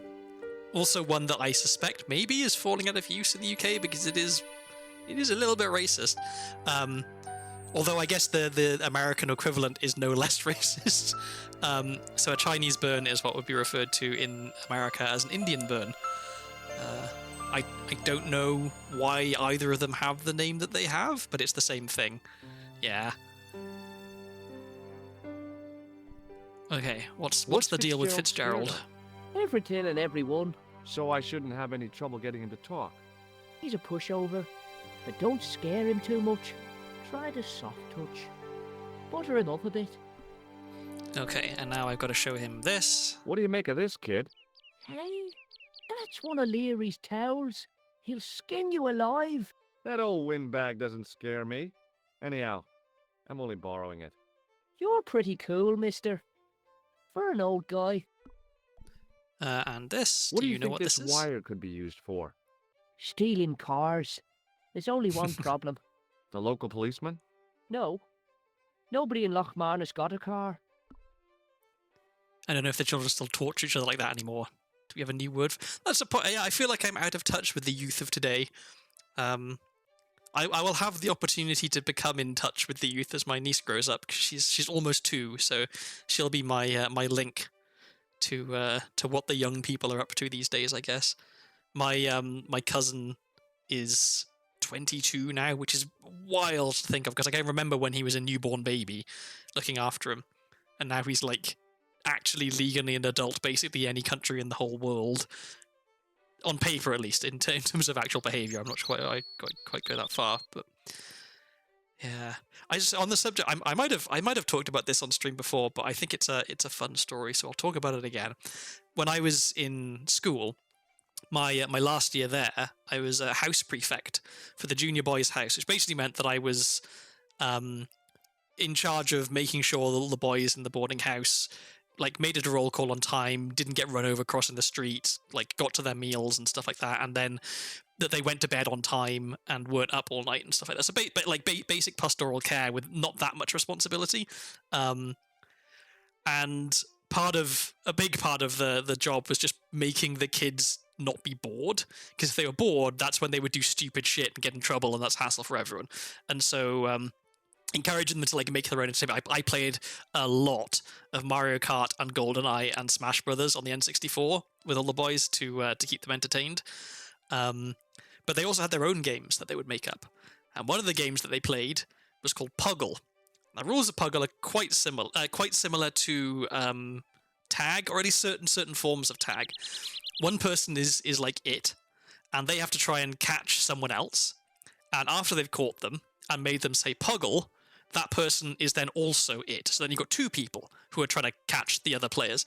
The way you get someone to say Puggle in the game of Puggle is to kick them in the shins until they say Puggle.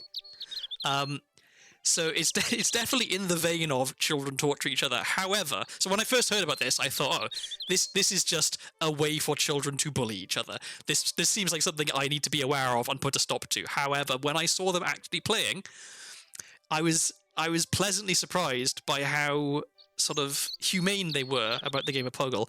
That you didn't have to play if you really didn't want to. You could just stay inside and not play Puggle.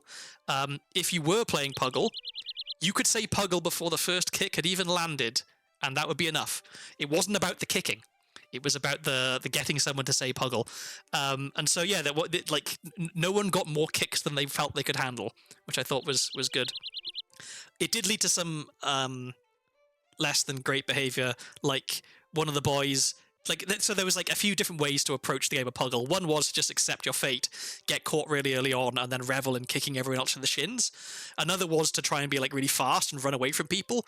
So the area that they were playing in was not huge, but you could, like, if you were fast, you could probably evade people for a while. But once like 10 people were on at the same time, like 10 people were all trying to get you, you could. There's no possible way you could outrun them. And so another approach that some of them used was to hide or get somewhere that they couldn't get to you. So one of the hiding spots I saw someone use was underneath a bus, which, in theory, it's not that bad, but like someone could have just come along and driven off in the bus and not known that there was a child under it. So not a fantastic hiding place. And another was at the top of a tree. And I don't mean like in a tree. I mean like they got as high as they could possibly get in the tree. Unnecessarily high, because no one else was even trying to climb the tree. But I mean, it worked. I think they won that game of Puggle and then got like a week's detention or something for being up a tree. I think they felt that it was worth it. Sorry, I just missed this measure. I feel like we've evolved to the point of just cyberbullying children into having some kind of complex about their finger length instead of physically abusing each other. Yeah, and well, far be it for me to say this is the way that children should be being tortured. But I feel like the cyberbullying is way more like insidious, right? That like, I mean, any kind of bullying is obviously bad and it can have negative, long-lasting consequences, but like causing someone physical pain is not as bad as causing someone psychological pain. I feel, at least. So maybe this is me being, rose-tinted glasses, and in my day we had it better. But I think I'd much rather just be like punched in the arm until I couldn't feel it than like driven to near suicidalness by some stupid shit online about the fact that I walk funny means that I'm a gay or whatever. I don't know.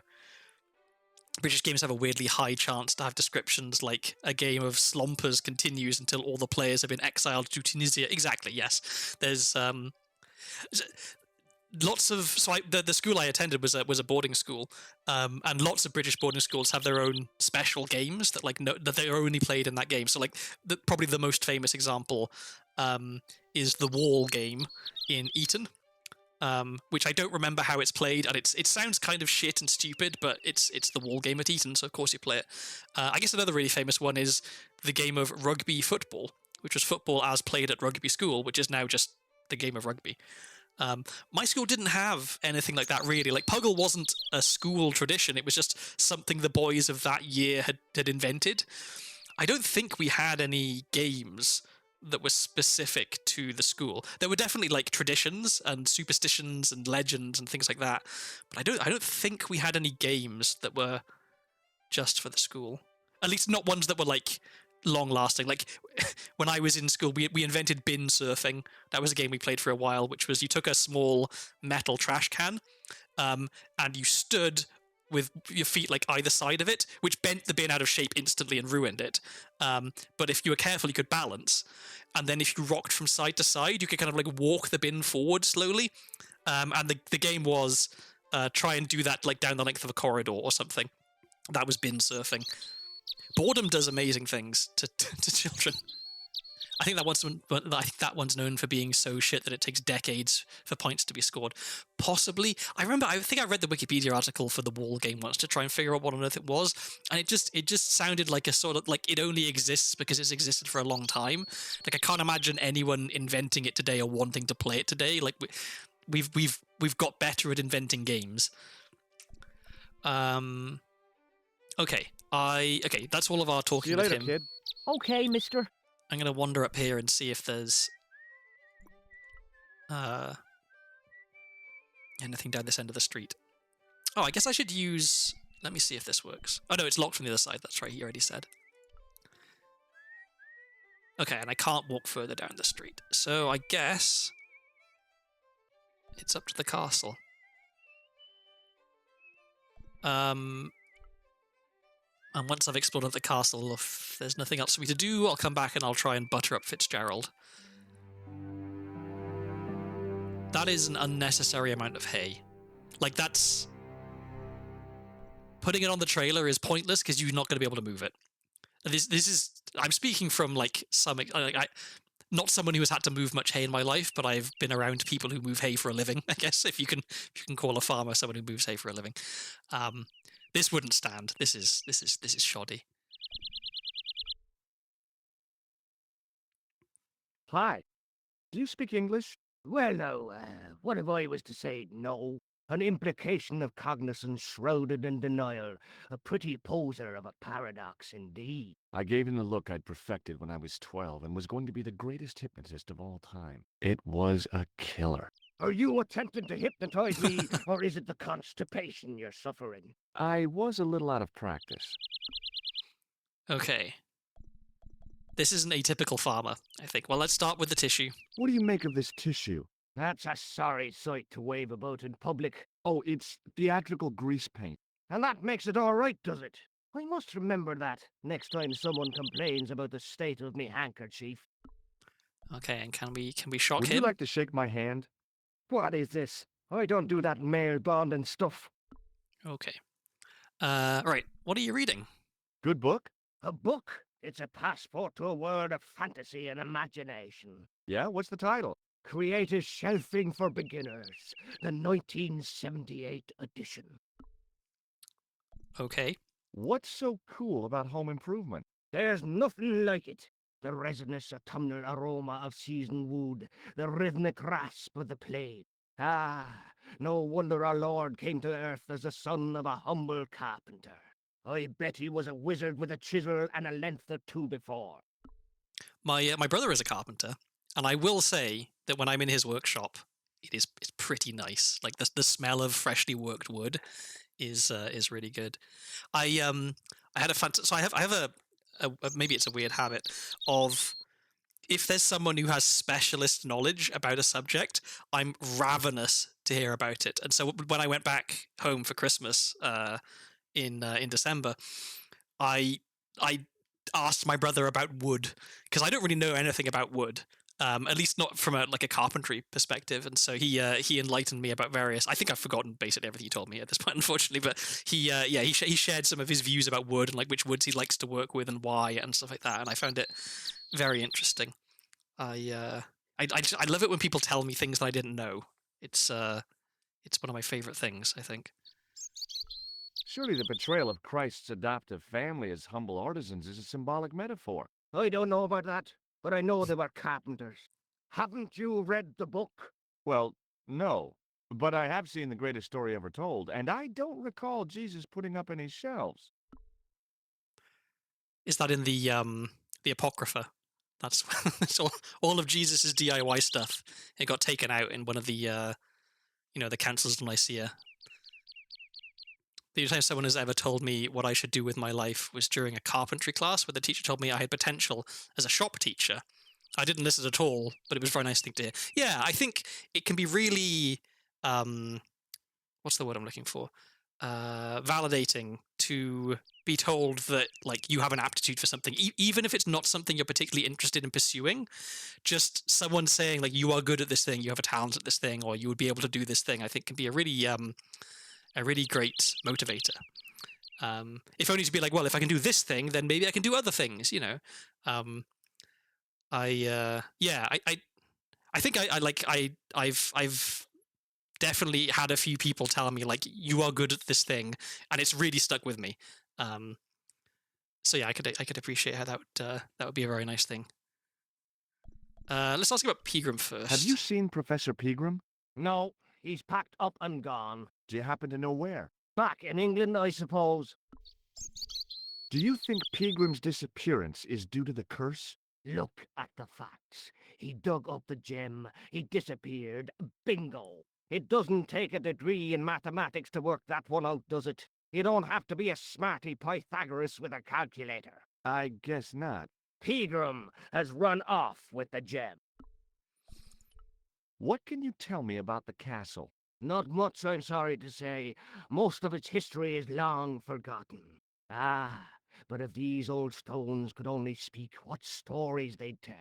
Stories to make your toes curl and your blood run cold. You know, this castle is said to be over 600 years old.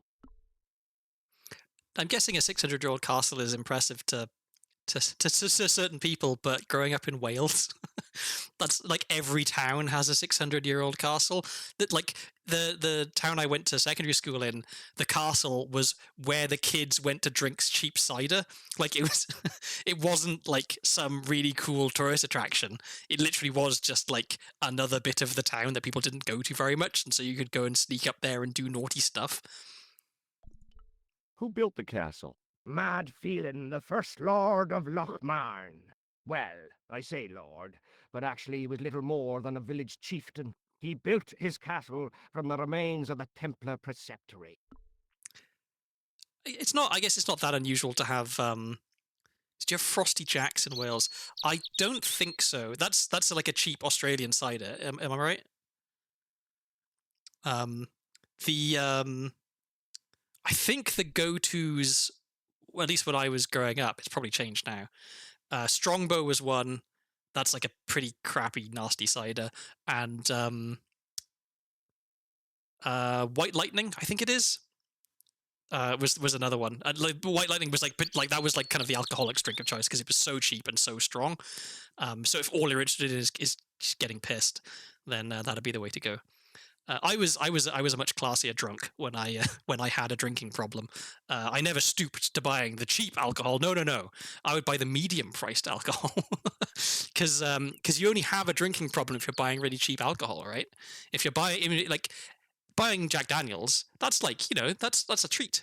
It's obviously it's not 25-year-old single malt Scotch or anything, but it's a reputable brand. People drink Jack Daniels all the time, and so of course, if you're buying Jack Daniels, you can't possibly have a drinking problem. It's just normal behavior, was what I told myself. Do you mind if I climb up your haystack to get into the castle? What? You'd break your stupid neck for sure. Do you think I'd stand by and see your brains dashed out? I'd be very careful, and I promise not to sue. You won't get the chance, not while I'm here to stop you. Okay, so we have to get rid of the farmer somehow. Where was the site of the Templar preceptory? Right here, on Temple Hill. Phelan built right on top of the old wall.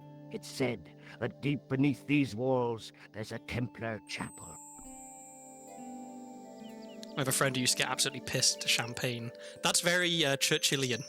I remember, I forget the actual number, but it was like something ludicrous, like 4 bottles of champagne a day or something like that Churchill would go through. Just like, it's a miracle he lived, like at all ever, for a day, the amount of alcohol he would get through. I remember reading as well when he visited America during Prohibition, and he had like a special note from his doctor saying like medicinally it is necessary for Mr. Churchill to have like fine brandy and stuff because he couldn't possibly go his entire trip without alcohol. Did Pegram discover the chapel? I don't know. His workers were sworn to secrecy. I feel like swearing people to secrecy in the time in which this was set doesn't hold that much weight, right? Okay, let's show him. Have you any use the for bar this towel. towel? Whatever gave you that idea? Oh dear me, no. And just in Does case. this curiously twisted piece of wire mean anything to you? Oh dear. Now what would you be wanting with a cruel snare like that? Oh, it's not mine. It belongs to the old guy in the bar. Ah yes, it would. Okay. Maybe he's Do you seen the guy. recognize the man in this photograph?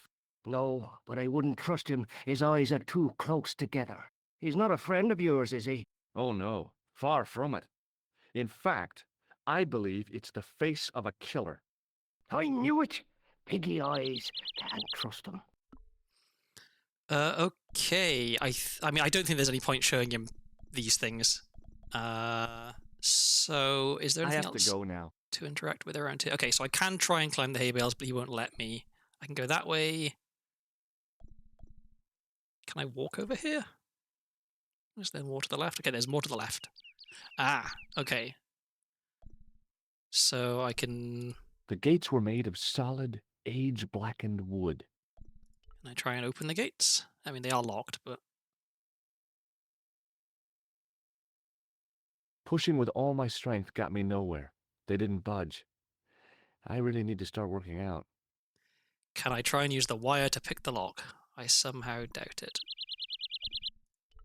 Oh, it's the gates, not the lock. Yeah, it's not gonna work. I didn't have the first idea how to Oh, pick okay. a lock. They did think it was for the lockpick. Okay.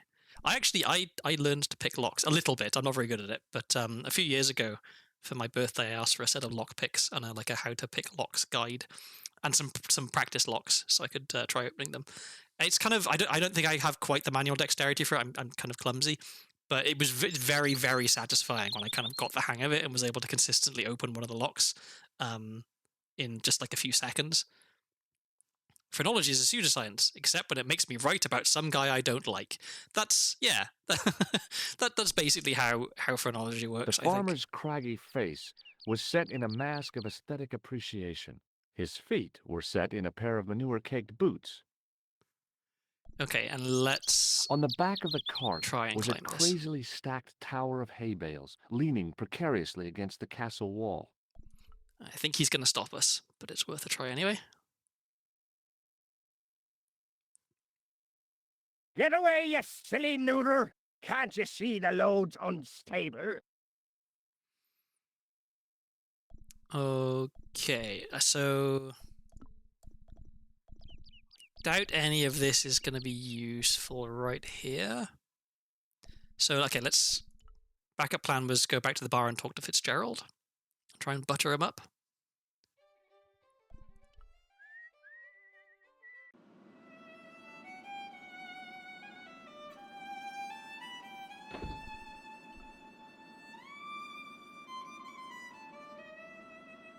Of course, he has to look around shiftily, check his watch, and then he'll deign to talk to me. Okay. McGuire says he saw you working at the dig. What's more, he saw you talking with Pegram.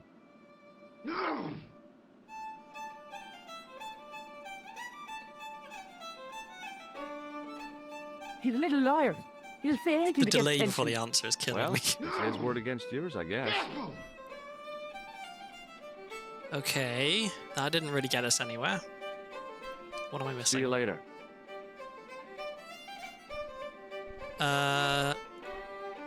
Let's have a go on the phone and maybe we can get additional information. I'm surprised we still have the phone number for the tailor here. Like, is this ever going to be useful again? I don't know. I guess we'll find out. Like, I would assume that it would get crossed out or something Hello? if we were done with it. Couleur. J'écoute. Nico? Who is this? It's me, George. Oh, hello, George. Where are you? I'm in Ireland. What's it like there? Kinda sleepy. Comatose, even. Did you get to talk to Pegram? I haven't found him yet. I figured I'd call you first. Are you okay? Oh, sure I am. Don't worry about me, George. Any signs of our friend the clown? You're kidding. You probably never even heard of Lochmarn. Okay, that didn't get us very far. Where are my backseaters when I need them? Excuse me, Mr. O'Brien. Hello there. What now? Nothing more for him. Oh, How about nothing. this guy? Hey. Hello there again, mister. Oh. Do you remember seeing Sean Fitzgerald at the dig? Let me see now. I think me brain box needs a Okay, he's spot of asking for a pint. lubrication. We have the pint ready. Can I buy you a drink? You most certainly can. Give me a drink for my friend here. Who, Doyle? Has he conned you into buying for him? Shame on you, Patrick. Same again. Just a pint this time, Michael. 1 pint of brown coming up. Okay, so it's not my pint he's having, so why do I need the pint then? Do you remember Sean Fitzgerald now? I can picture the scene as if it was only last week. Come to think of it, it was only last week. Fitzgerald was there all right. Him and a bunch of students. He was speaking with the boss man. Is that all? Okay, I thought I would have a bit Bye more for about now. that. Okay, cool. Well, can we confront him now?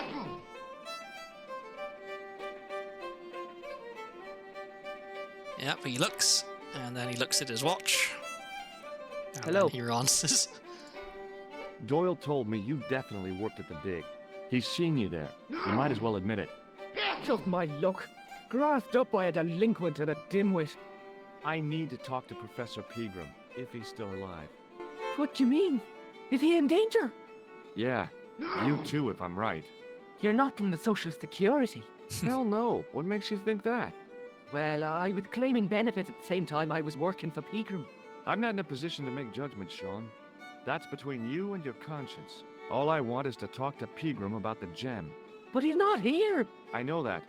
But he left that package with you, didn't he? Okay, we're making What progress. did Pegram find at the castle? The entrance to an underground chamber. It was filled with earth and rubble, and Pegram had us dig it out. We uncovered a secret room, a hidden chapel. Did Pegram find the gem in the altar room? I don't know. He made us leave and wouldn't tell us why. Half an hour later he came out, white as a sheet he was. He closed down the dig and locked up the castle, sent us all away. From the sound of it, Pegram had discovered more than just the gem. Okay. So where did Pegram go? I don't know. I swear it. He came to see me early this morning. Said he was leaving. And he looks at his watch. He asked me to give this package to a guy called Marquet. Alright. Show me what's in the package, Sean. I can't do that. Why not? I promised the professor. So what? You didn't have any qualms about your benefit scam. So where's the harm in taking a peek inside Pegram's package? You don't know these people. I can't. I don't dare.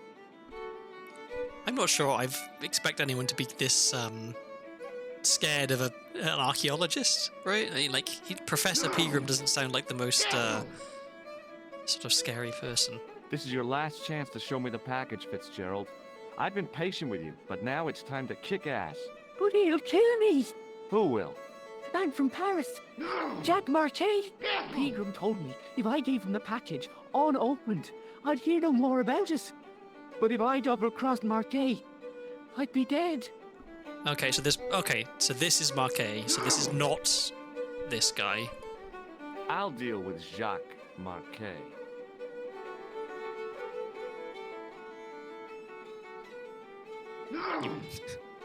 You feel like responding in any way there, Fitzgerald? Give the package to me. What was that delay about? No. Why should I trust you? I don't know who to trust anymore. I wish I'd never even heard of the Lochmarn gem. Uh-oh, have I buggered it up? Maybe I was too harsh on him.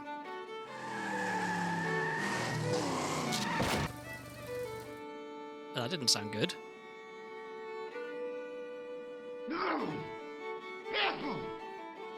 Hey, I just seen a big red. Get out of here, Maguire. Come back when you're old enough. What's the lad howling about? A big red sports car. Sean Fitzgerald's been runned over. Get out! Noisy little tyke. Maybe you should send out some medicinal brandy, Michael. Oh, yes. And who's going to pay for it? Not me. Me too, neither. It's tempted to finish my beer for the third time, and let's go and let's just see if he's all right. I'm gonna assume that he's not all right. Oh, what happened there? I was telling the truth about Fitzy, mister. Okay, calm down. Now tell me what happened. I was standing here, minding me own business when I saw this beautiful red sports car coming up over the hill. Would you look at that, says I. And I going over to take a closer look. Next thing, Fitzy comes tearing out of the pub and nearly knocks me on my ass. Well, the car just flies at him. It was too fast for poor old Fitzy, and hit him an awful wallop. He goes flying up on top. Jesus, says I thought he was a goner. I mean, he doesn't look good. Next thing, the driver hops out, and I couldn't believe my eyes.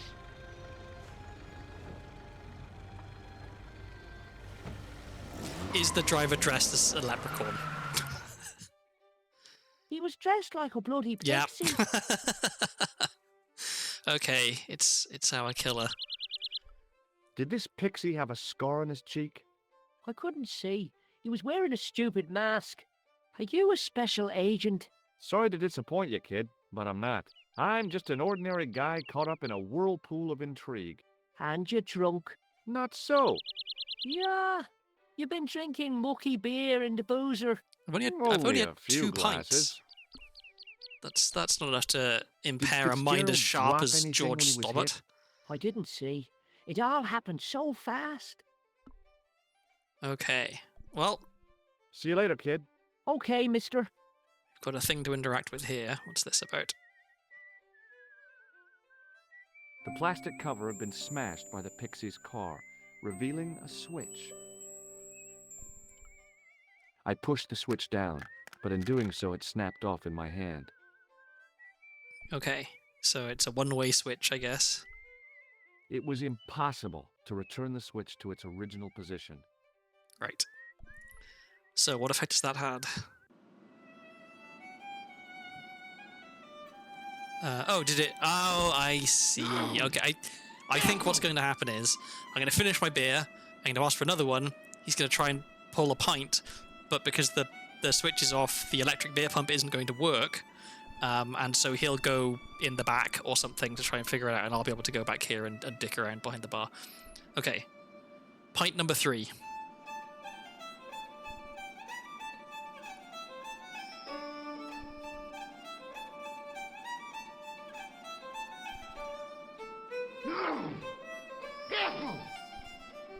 Excuse me. Yes, sir? Oh, I guess, yeah, let me Do you know Sean exhaust my Fitzgerald very dialogue well? options I before know I him ask for the enough beer. not to sell him more than 2 pints. He's like a kid when he gets a few beers inside him.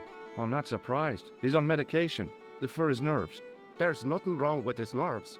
He's just screwy. Okay, now you can give me that pint. Give me another beer, dude. Except you Give can't. everyone another beer. Let's party, guys. Oh, it's I George think drunk. you've had enough, don't you? Hey, listen. Is it supposed to taste the way it does? Gold Stout is brewed from the finest chemicals in the world.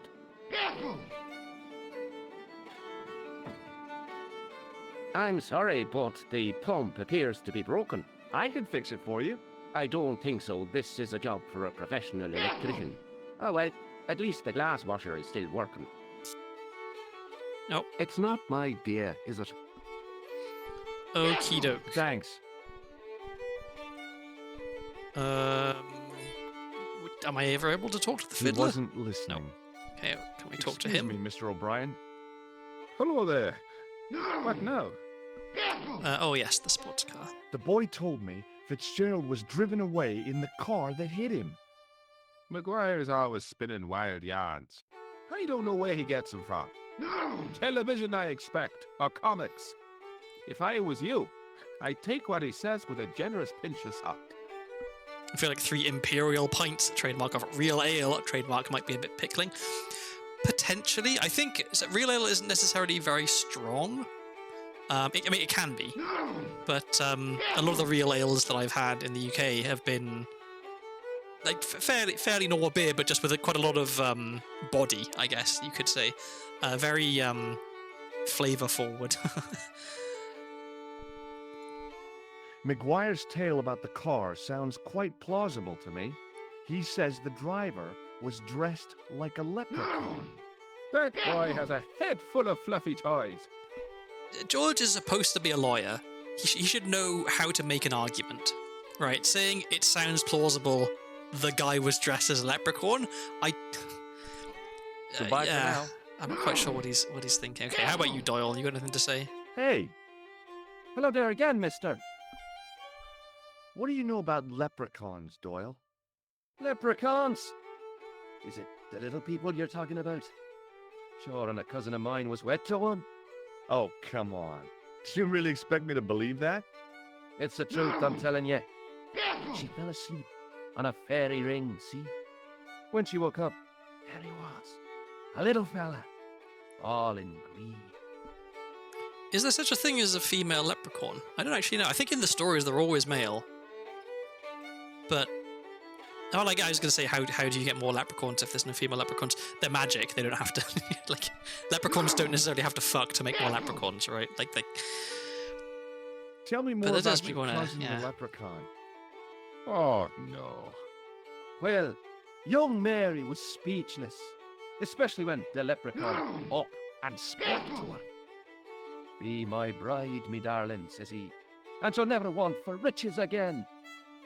Okay, says she, and he slips a ring of daisies on her finger. Amen.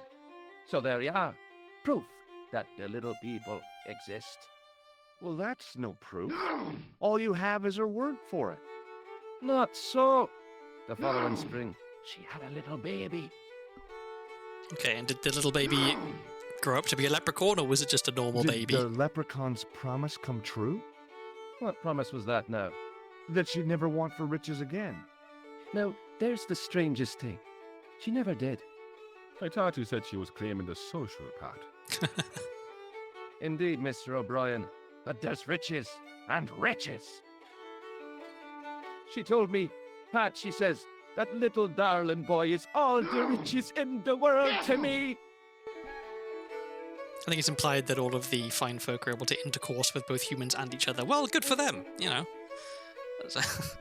That's the way you'd want it Bye to be, for I now. guess. Keep your options open. So this isn't working anymore. I couldn't see anything obviously wrong with the machine. I figured it must be the wiring. Okay, alright. What do you have to say about Fitzgerald getting run over by a red sports car then? Hello again. What? Oh! I just realised this is an ID card for an electrician. So this is what we showed to the landlord. Okay, he has nothing to say. I'll see you later. And so...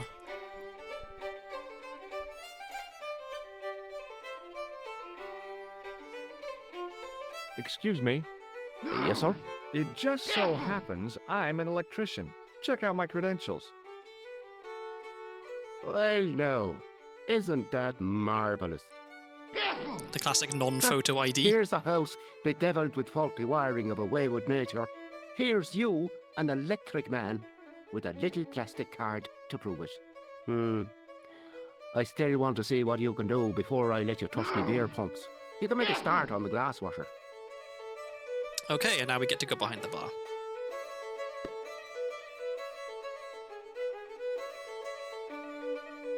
And when Okay, you finish, he's Dan, blocking us going will that you way. take a look at the pumps?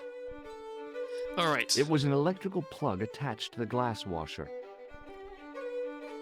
Shall we just plug it into a different socket?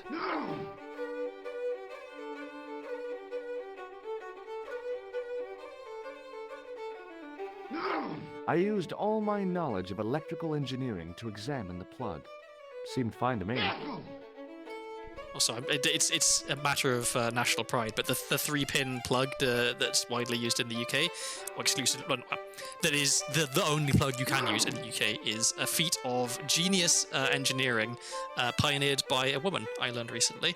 I forget her name, to my shame, but yeah, there was a big. It was post-war, I think, Second World War, and the wiring standards were all over the place, so there was a lot of problems, like a lot of dangerous electrical stuff going on, and so there was a committee set up to try and figure out how to make British wiring safer, and she was specifically requested to be on the committee because of work she'd done previously, and was one of the driving forces behind the current genius 3-pin plug design, which is like extremely safe and has loads of really, really clever features in it.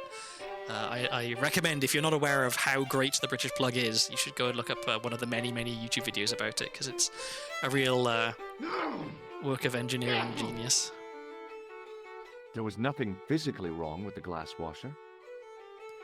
Okay, do I use my bare wire on the glass washer? Probably not. Speaking of beer, my roommate recently made a Guinness stew, which was delicious. However, I must admit Guinness Extra Stout is quite awful in its raw form. I'm not sure I'm familiar with Extra Stout. Is it just like a stronger Guinness? But yeah, Guinness in stew sounds pretty good. I think I saw. Did you retweet a picture of the ingredients? It looked very very appetizing. My diet recently has been pretty poor. I've been subsisting on noodles. Quite a while ago, actually, Kiara from Hololive did a collaboration with a ramen company, Vite Ramen, and I ordered 12 things of the noodles that were KFP branded and stuff, and they finally arrived. I think there was some delays due to stuff, but they finally arrived, and they're pretty tasty. But I noticed that the cooking instructions are either put some water, boil some water in a pan and then put the noodles in the pan and cook them, or put some water in a bowl, put the noodles in the bowl, and then microwave them for a certain amount of time. But not boil some water and put them in the bowl and then microwave it, because I think they assume that no one has an electric kettle and that the only ways to boil water are in a pan on the stove or in the microwave. And so I managed to, using my expert knowledge of boiling water in a kettle, I was able to cut the cooking time in half. And they're pretty tasty. My in-laws got back from Japan relatively recently, and they brought me some it's like pork miso soup. So it's got you little sachets of the miso paste and a little sachet of some vegetables and a bit of pork, and it's very, very tasty. So I've been having that for some of my meals, and I've been having noodles for some of my other meals, and I've been having multivitamins as well, because that is not all that a growing boy needs. I don't want to get scurvy. Okay, so do I have to use something with the plug, I guess? Do I use the wire with the plug? This feels like a bad idea. I replaced the fuse with a piece of wire. That is a really bad idea. I knew it was dangerous, but I was desperate enough to disregard everything I knew about standard safety precautions. Excuse me, Mr. Leary. I fixed your glass washer, no problem. Bingo! This place is And going to burn a down. blessing to all the saints. A free half-pint to that man on the house. Now, could you take a look at the beer pumps? I guess so, but I'm not making any promises. If you can't fix them, I'll have a riot on me hands. The pumps are in the cellar, right? That's right. You'll find a flashlight down there somewhere. I was a bit of an Anglophile as a child, so I had an electric kettle in my home a full decade before they became anywhere near common in America. It boggles my mind to think that there was a time when electrical kettles were not at all... I mean, they're not that common now, but that, they're not the thing that everyone has in their home. Some places that I've been in the UK have 2 kettles, because sometimes you need to make double the tea, I got an ad for nothing but lobster. I love crab, but lobster truly is the weak man's seafood. I have never had lobster or crab. I'm not a big fan of seafood, which is why I haven't had them. But it's on my list of things. I'm trying to force myself to be less of a picky eater. I think there's a lot of food that when I was a small child I decided I didn't like, and so I haven't eaten for 30 plus years. And maybe it turns out it's actually quite nice.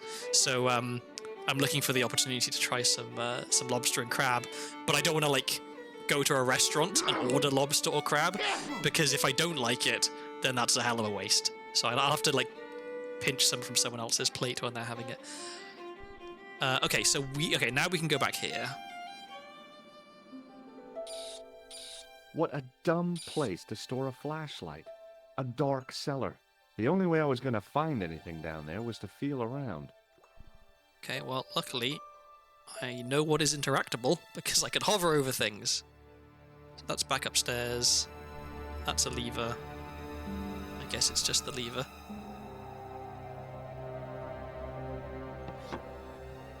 I pushed the lever and heard the grating of metal, but nothing appeared to happen. Okay, so that has presumably opened. Okay, let's go. Let's try and open this from outside.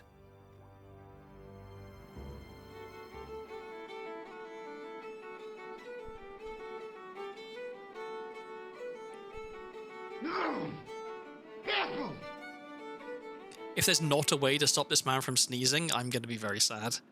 Because it's really annoying. Okay, now can we open this?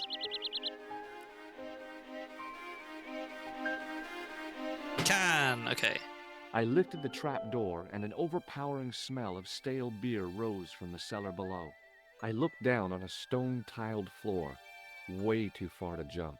Okay, well, back inside we go. Oh, wait, that's the guy. Excuse me. There was a nasty feeling in my guts I usually associated with light opera. It was Khan. What's the problem? Did you see what happened here a few minutes ago? What was that?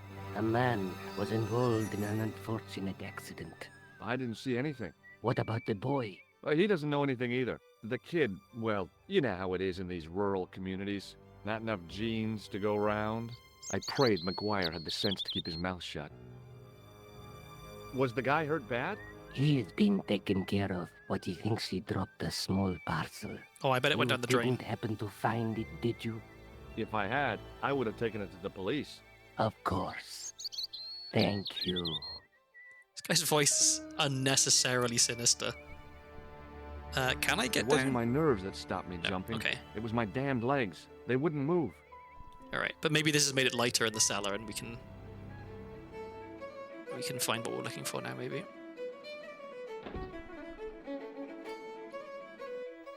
There we go, much better. Okay, well, there's the gem. Then I noticed a flash of light. Something sparkling beneath the open trap door. Okay, so it's not down the drain, it's just right here.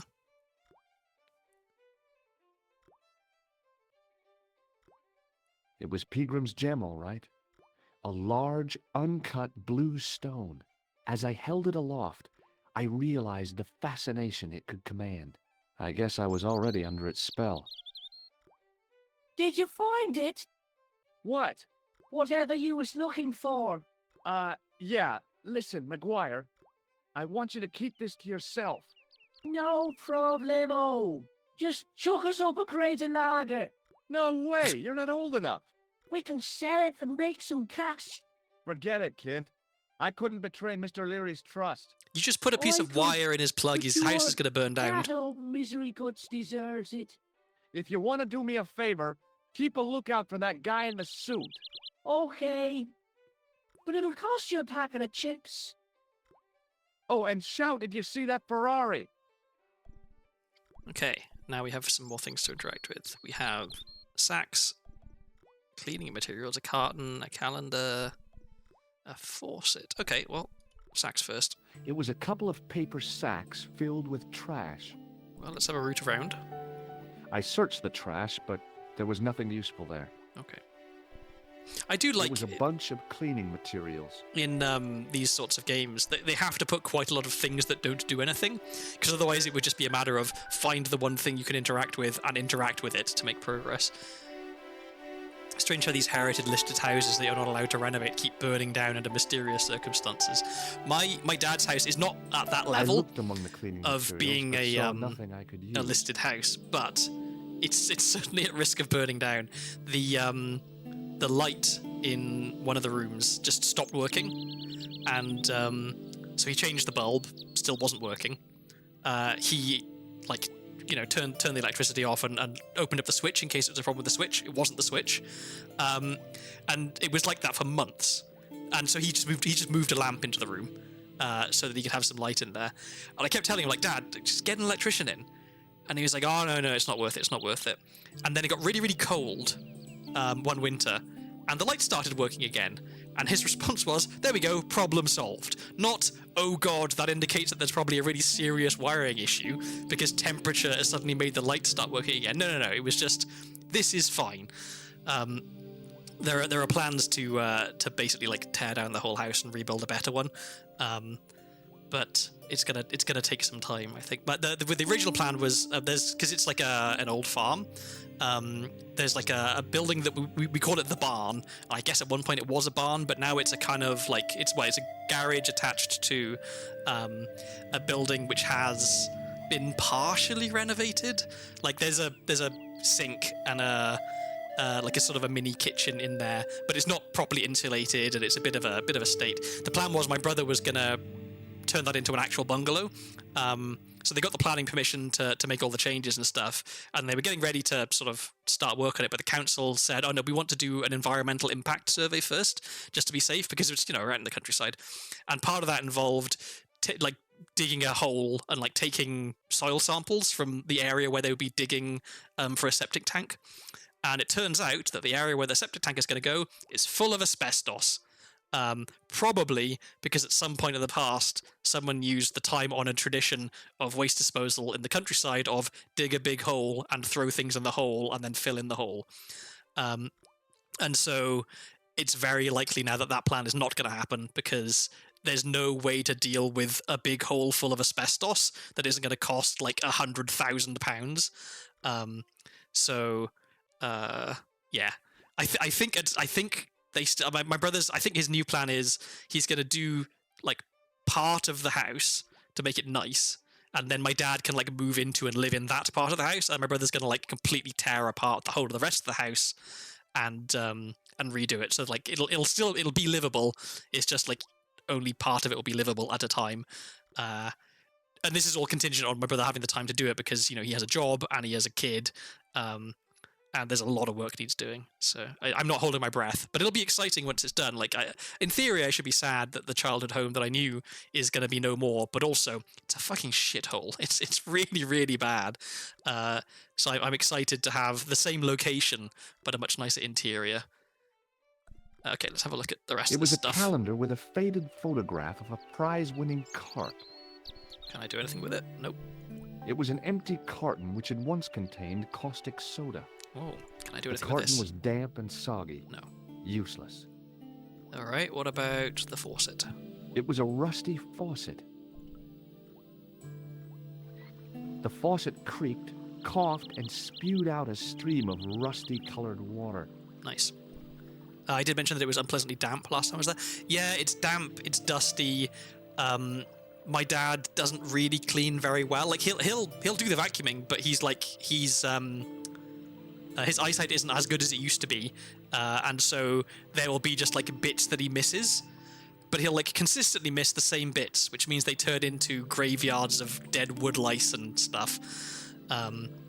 There's parts where the paint is like falling off the wall because of the damp. There's big cracks as well. We built an extension onto the house when I was 10 maybe. And that there was some problems with that. They were digging the foundations and they ran into a small seam of coal, which meant that like if you tried to build the foundation on it, there was a good chance that it would like settle and bad things would happen. So they had to do like a bunch of extra work to make it so that that wouldn't happen. But even so, the extension did kind of settle separate from the rest of the house, and now there's like large cracks in the walls. Also, because of it's Wales, so it's hills. The extension has like a door at one end of it, so you can walk in at ground level. And if you walk to the other end of the extension, you are then 3 feet underground, and the window looks out at ground level, even though the window is at like chest height. So yeah, lots of interesting stuff in that house. Okay, so we've got a gem. Oh, we have a flashlight. What was the flashlight for? I forget.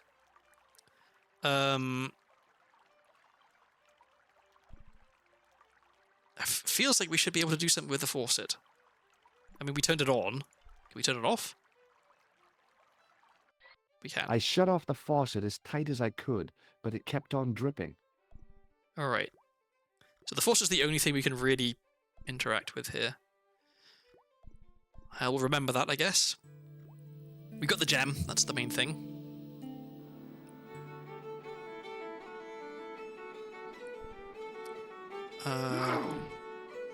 Let's have a chat with the landlord. Excuse me. Yes, sir? Flashlight. I found your flashlight. So I see it. You'd better keep hold of that until you fix the pumps. Oh, also, so I called it a flashlight because I'm very American-brained, but this would definitely be referred to as a torch in the UK, and presumably in Ireland as well. But I mean, George is an American, so he would say flashlight. But everyone else here would call this a torch. In fact, I think calling it a flashlight is something that my family, or at least my sister, gave me shit for last time I was in the UK. Occasionally, I'll use an Americanism, and she always pounces on it. Does this gem mean anything to you? Phew. What a beauty. I bet you wish that was real, don't you? Didn't he say it was an uncut gem? I mean, this looks decidedly cut to me. Okay, nothing much there. Thanks.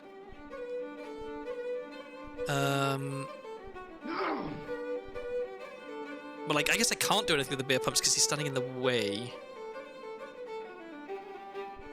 Alright, back outside we go, I guess.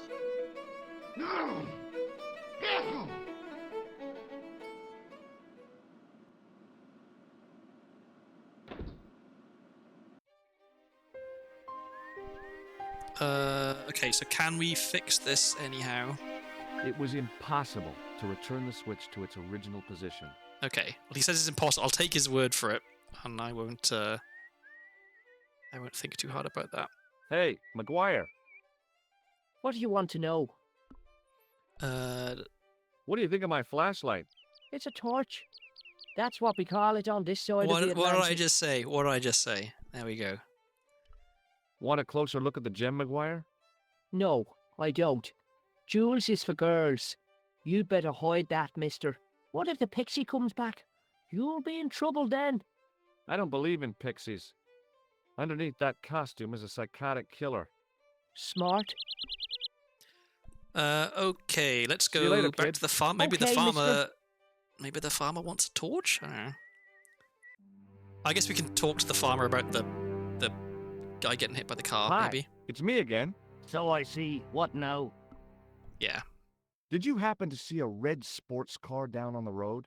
I caught a glimpse of a flash of red on the hill and heard the racket. Sure, it was an awful noise. A sports car, you say? A Ferrari, to be exact. A racing car. And what was it doing here? The poor fella must have been lost.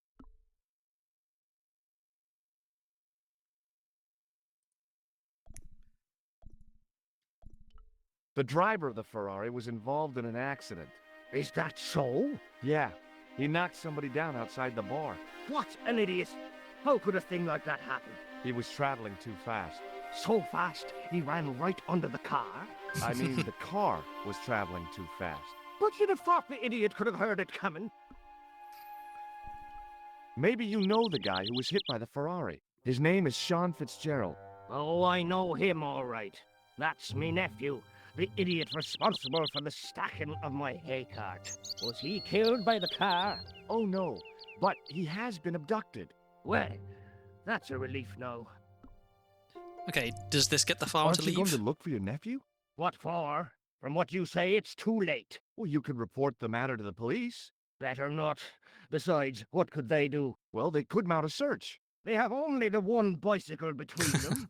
In a question of superior acceleration, I'd put me money on the Ferrari. I think you ought to know exactly what Sean has gotten himself into. I'm not sure I want to know. But you're his uncle, his own flesh and blood. You're right, but what can I do? If I'm not here to guard it, some idiot might try to climb the haystack. What? That's exactly what I intend to do. Stay here and guard this potentially lethal agricultural construction. Or to go off in search of the prodigal nephew, the very man responsible for said hazard? It'll need some thinking about. Why, there's no problem. You're right. Why didn't I think of it before? We'll demolish the haystack.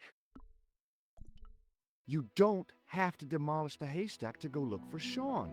I'll stay here in your place and warn anyone who's silly enough to climb it. Marvelous. I think I should start me inquiries in the bar. Okay. Puzzle solved. Although I am tempted to go and talk to him in the bar now. He strode off in the direction of McDevitt's bar, leaving me to contemplate the stack of hay. In fact, I am actually going to do that. I don't want to miss any dialogue. Also, there's a possibility that there's like achievements for getting certain interactions. So I think I'm probably going to have to do like a second playthrough off stream where I just get all of the achievements for this that I missed, because I'm sure that there are some. Let me introduce you to my pals. We've already met. I want you to know you have my sympathy. Oh, it's just terrible, awful. He seems fairly unconcerned that, I just told It's him the worst news I heard all day. I'll guard the hay After cart, that, and I've you'll go immediately right for left. this week and the next. The whole year. It's worse than that. It's the worst disaster in living memory. Isn't it the biggest calamity in the history of the village? I'm talking about the pumps being I would broken. say it's the biggest in the history of Ireland. The most awesome disaster since mankind paddled out of the primal plop. There's no beer. What about Sean? Why aren't you out looking for him? There's no point in launching an ill-equipped expedition to save the lad. In a life-or-death situation, preparation is essential. That's why I slipped in here. For a point. Okay. Is a glass of beer more important than a man's life? Were you talking to me? To all of you. Sean Fitzgerald has met with God knows what, and all you can do is drink. Sean has gone for a ride in a flash car, that's all. Why don't you calm down and join us? Because the pumps are broken. I gotta I'm go. going to murder this man. I swear to God. That sneezing is so irritating. I'm just going to double check that there's no extra. Hey! Hello there I guess again, I could show them all the gem. That doesn't seem like the best idea. But Do you recognize this gem? Saints be praised. It must be worth a fortune. Maybe it is. Have you seen it before? It's the one which Pegram took from the dig. Oh. How come you've got it now? He left it behind. I'm looking after it. Oh. You could take that to Dublin and sell it. and I may as well ask about What do you think this. of this flashlight? It's not very bright, is it? I could say the same about some of the present company. That's true. Don't let him hear you. Keep it under your hat, mister. That flashlight, like your brain diet, is not switched on. Alright, we'll talk to I O'Brien don't as well, think because he heard he knows what he's about. Bye He's for a now. smart fella. Excuse me, Mr. O'Brien. Hello there. What now? Gem. Do you recognize this gem? Ah, that's a beautiful stone. Is it the one which Pegram found? And the reason why both he and Fitzgerald have disappeared. Then it's only a matter of time before you vanish too. What do you think of this flashlight? It's not a very practical piece of equipment, is it? It's not switched on. When referring to the lack of a bracket, how would you be fixing that to your bicycle? I don't have a bicycle. Okay, interesting take. Why would you immediately jump to bicycle? Goodbye for now. Okay, well, since I'm here, let's exhaust all conversation options. And Excuse me? I'll phone Nico as well before I go back up to the castle.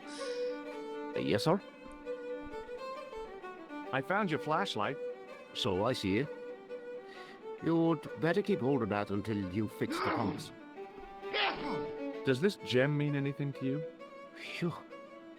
What a beauty. Oh, didn't I? You Maybe I wish already that talked was to him real, about that. don't you? Okay, how about you, Thanks. sneezing man? Please tell me that seeing a flashlight will cure you of your sneezing. Hello again.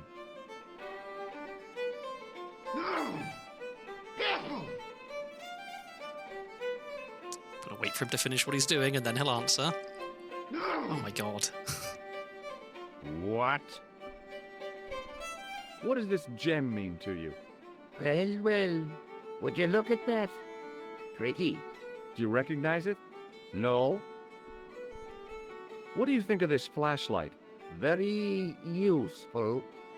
That could be very handy in the dark. How much do you want for it? It's not for sale. It belongs to Leary. Okay, up to the I'll castle we see go. you later.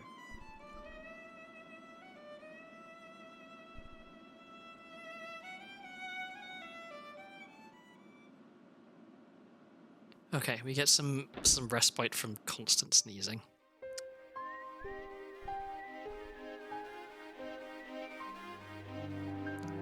All right, up we go.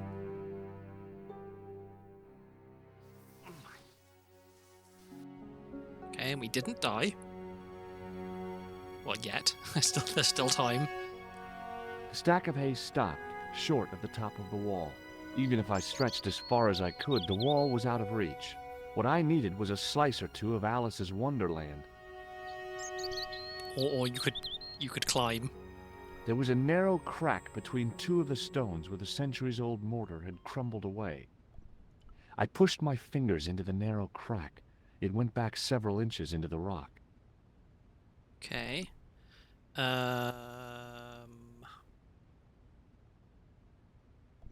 Sewer key? I inserted the nice. end of the lifting key in the mortarless crack and gave it a firm shove. It remained lodged in the wall, jutting out to form a step. Okay, cool. Oh, no, I didn't mean I to... tugged the lifting key I thought I and wanted to found it stand was on it. held quite securely. Okay, up we go.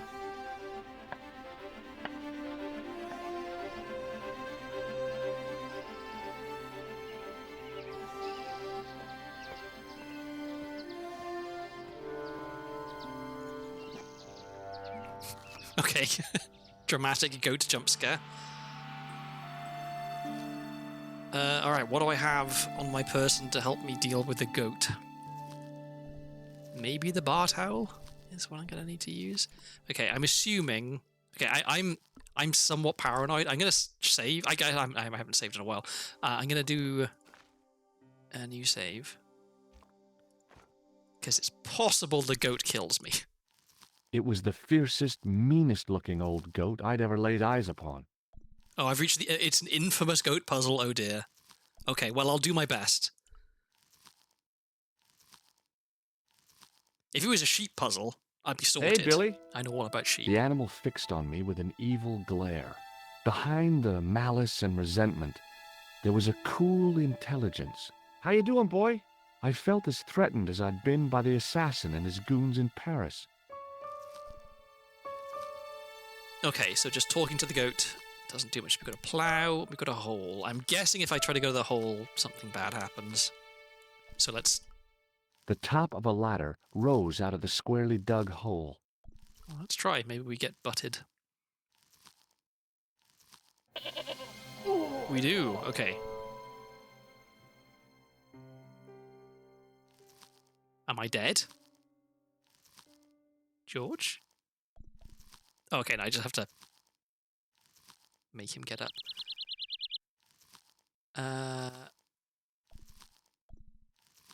Usually cited as the hardest puzzle in the game, and if memory serves, it's a bit LucasArts in its solution. Oh dear. Okay, well, I'll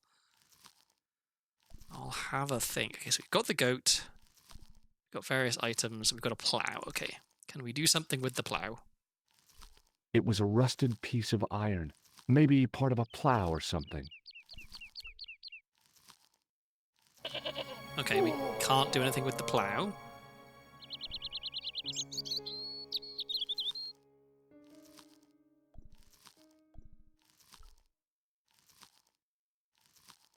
It was a rusted piece of... Yeah, okay. Use... Oh, you can combine items as well, can't you? I always forget that. Do any of these seem like they would be combined? I mean, like, bar towel and flashlight? No. No way. What about gem and flashlight? No. Okay. No. What about bar towel and goat? No. What about flashlight and goat? No. What about... Oops, I didn't mean to go there. What about... Oh, I haven't tried to show the goat the tissue. No. Okay, what if I shock the goat with the hand buzzer? No.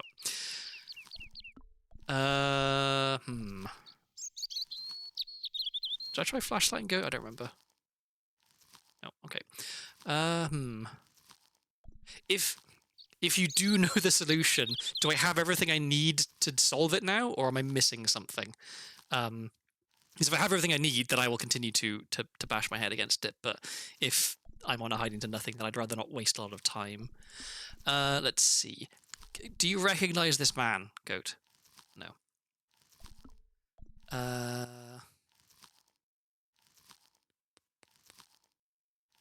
Yeah, the fact that you can combine items and I've completely forgotten about that is making me a little worried now. Like, do I need to put the gem in the red nose? That is not a good idea. Well, it's interesting that that gets an actual reaction. What about the bar towel and the gem? No. Maybe not. This puzzle specifically has its own Wikipedia article. Oh, God.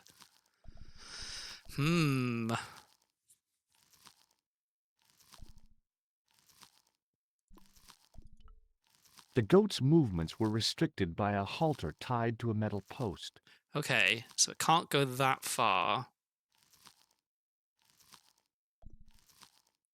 Can I, like, bait the goat?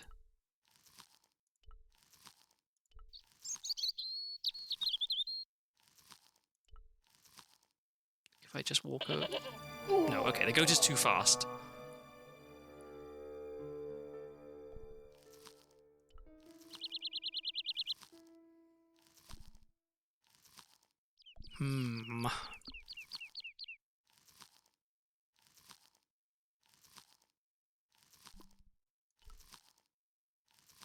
And there's nothing more over here, I'm guessing. It does not look like it. Okay. Got the plough. Presumably this wouldn't be here if there wasn't something to do with it. But I can't get near it because of the goat.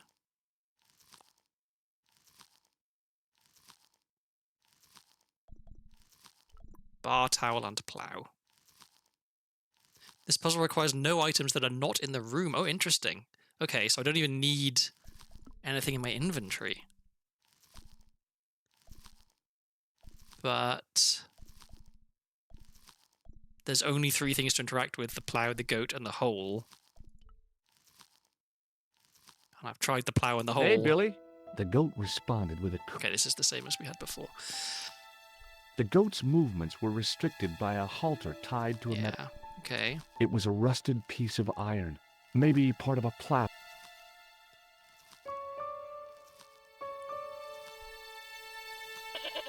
Okay, I can't go over to the other side. Do I have to be really quick? No. I can tell you why this has revolved so much if you like, but it'll probably give it away. I'll wait for now. I want to see because if I can figure it out, then I'll feel very smart and smug. And other things beginning with sm.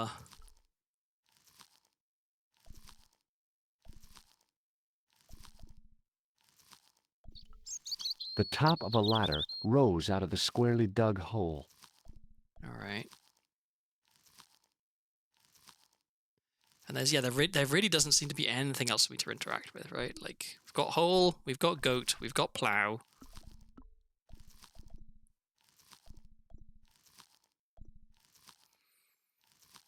And it's a puzzle. It's not like I don't have to be, like, quick, I'm guessing.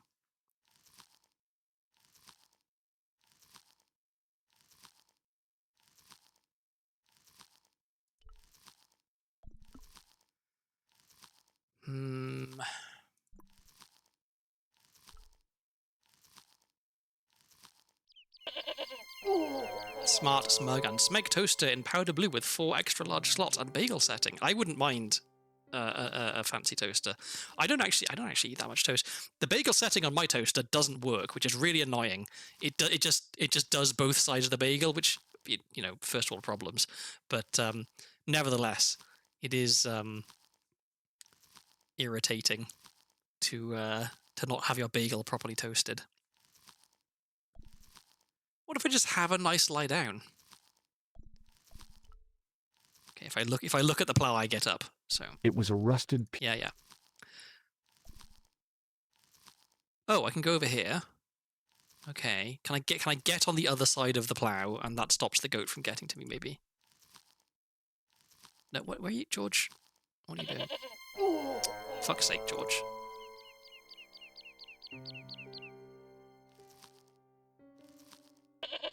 Oh, okay, that's just back where I started. I swear I got into a spot where it felt like I was maybe where I shouldn't be. Or should be, possibly. Why is why are you going the... George, just walk direct. Don't go near the goat.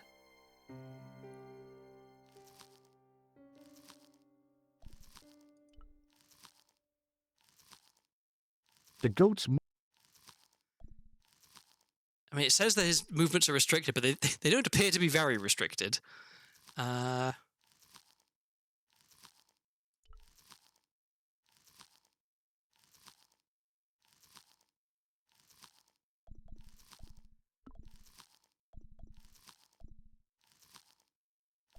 And this just takes me back to the other side of the wall, I'm guessing.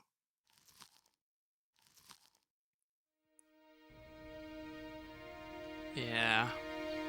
Okay, well, let's go back down. Maybe something happens. Okay, well, I heard a noise, which is the noise of maybe progress. On the back of the cart was a crazily stacked tower of hay bales, leaning precariously against the castle wall. Okay.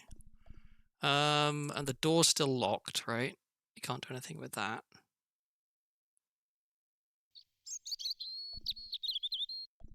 Can I put the bar towel under the door? It looks like there's kind of a gap that I could maybe put something under the door. No, that's not anything.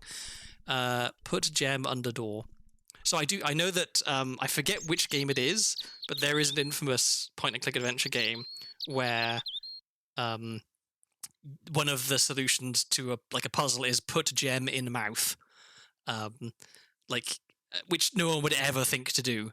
I think it became a bit of a meme. Okay, well, let's go back up the hay bales.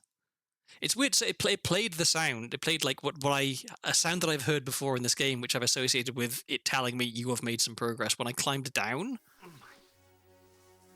But nothing happened, so maybe I was wrong. Okay, there's nothing else to interact with here. No, okay, up we go.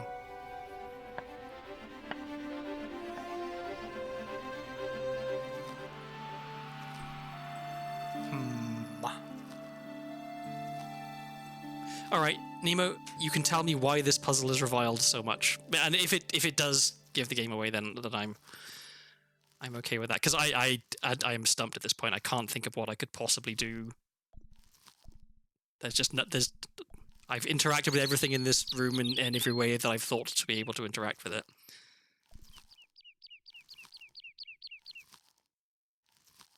And presumably it's not just, keep trying.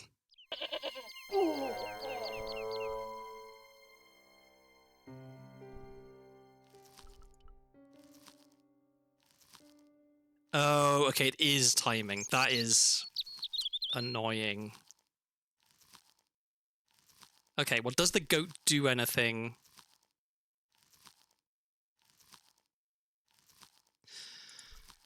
Do I have to, go for the plow and then go for the hole?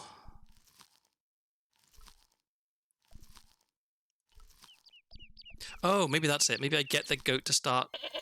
No. Can I go quickly? Because it backs off. Maybe I go for hole and then go for plow? I'm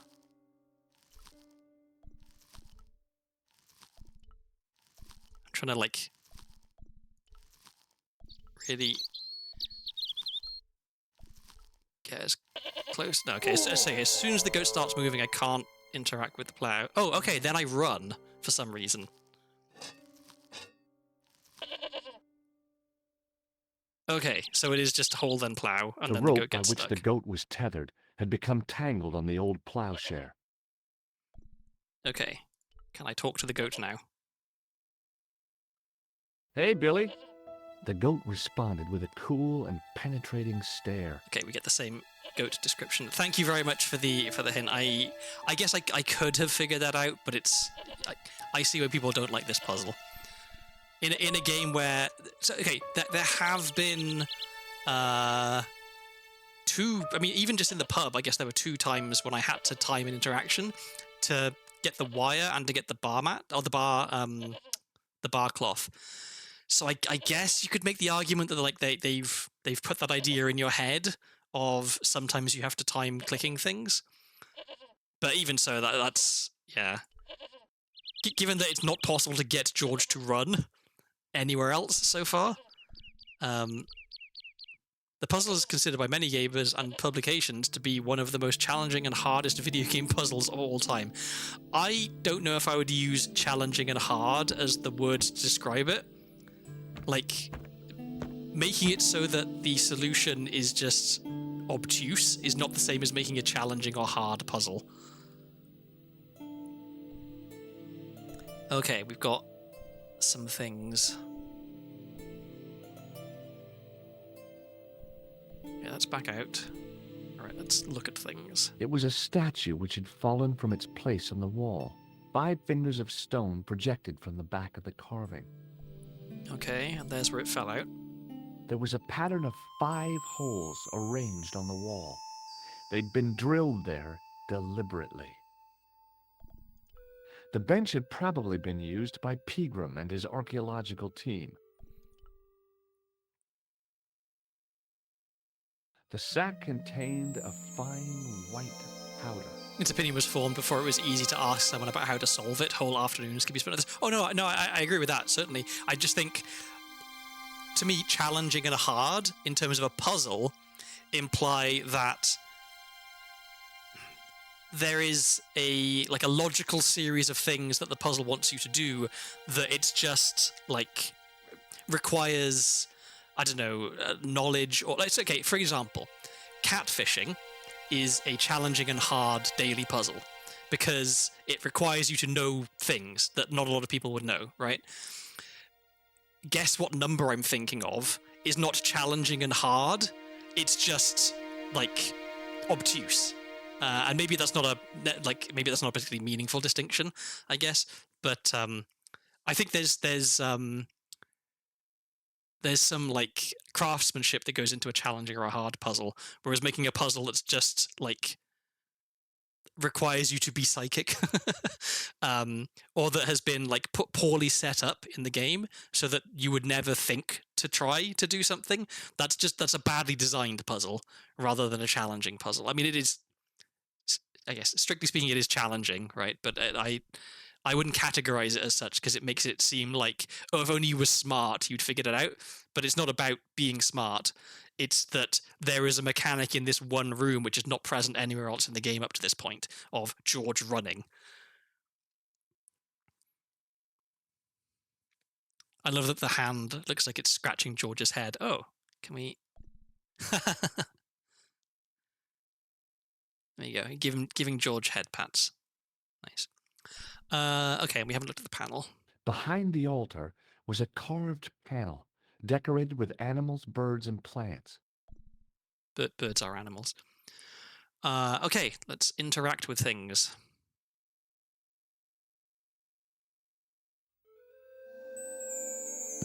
The statue was too heavy to lift. It overbalanced into the sand. Okay, can I pry it up and see what marks the holes left? I can. As I swung the stone upright, I noticed it had left a pattern of holes in the sand. Okay, and this is plaster, which I'm going to put in the holes and make a mold. As I dipped my fingers into the soft white powder, I realized what it was. Plaster of Paris. I'd used it in kindergarten to make casts of animal paw prints. Okay, and so then we... Hello? Can I... We'll use this on the holes.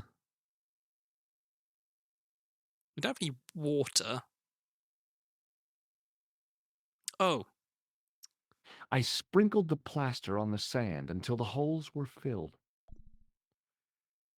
Okay, I'm guessing... Is this going to work? I smoothed the plaster level with the sand. It was my first experience of home improvement. Okay, can I pick it up? I smoothed okay. The patch of sand where the statue had fallen was covered with a dense sprinkling of plaster. Okay. Do I need to get the bar towel wet in the sink and then bring it back here and then wring it out onto the plaster to get the plaster wet?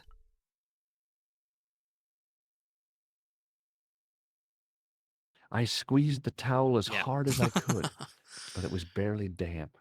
Okay, back we go.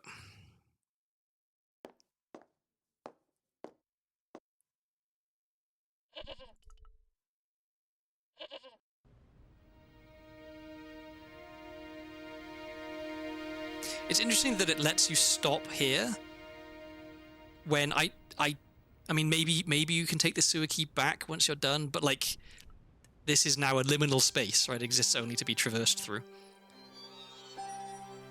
And we're going to the pub.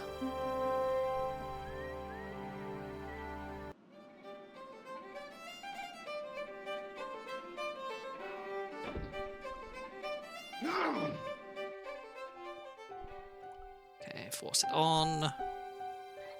The faucet creaked. And bar towel and faucet.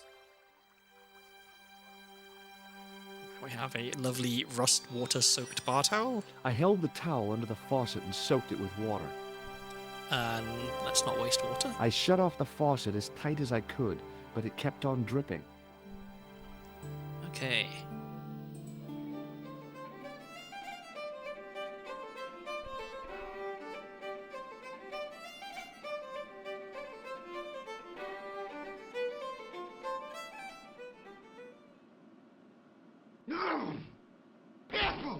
You're on thin fucking ice, Ron, I swear to God.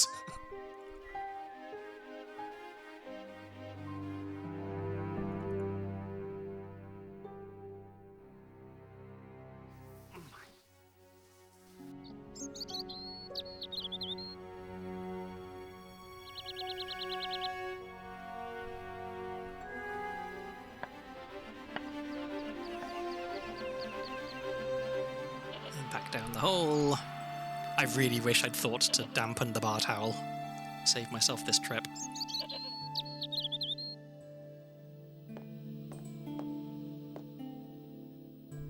Okay.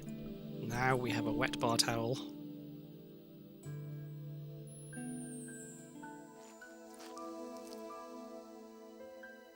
The trickle of water was quickly absorbed by the plaster.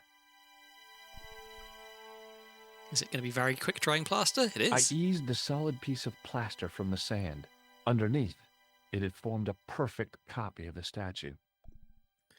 Okay. Into the holes. And I guess this opens up a door. The hardened plaster cast fitted snugly into the 5 matching sockets. There was a soft thud, then silence. Nice.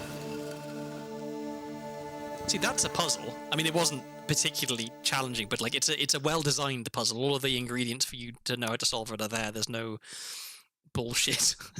A flight of stairs led down into darkness.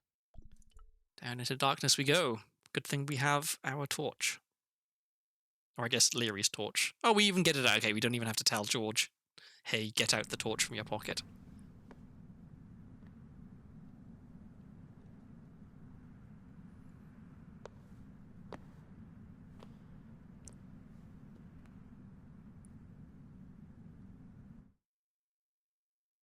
Oh, sudden cutaway. Wait, what? So, where did you stay last night? At McDevitt's. I got to drinking with Doyle and a couple of the guys. That explains why you look so ill today. Did you get any sleep at all? Not much. I had to share the room with another guy. Did he snore? Hardly.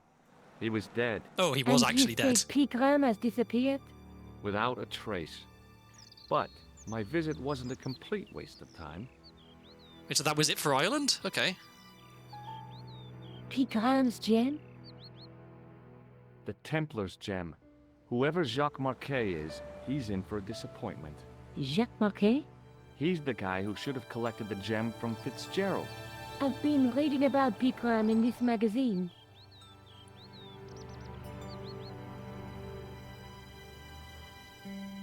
Get off the table, The media George. There's a got its perfectly good claws chair on it. next to you. Yeah, if I was his agent, I'd get him to lose the pipe.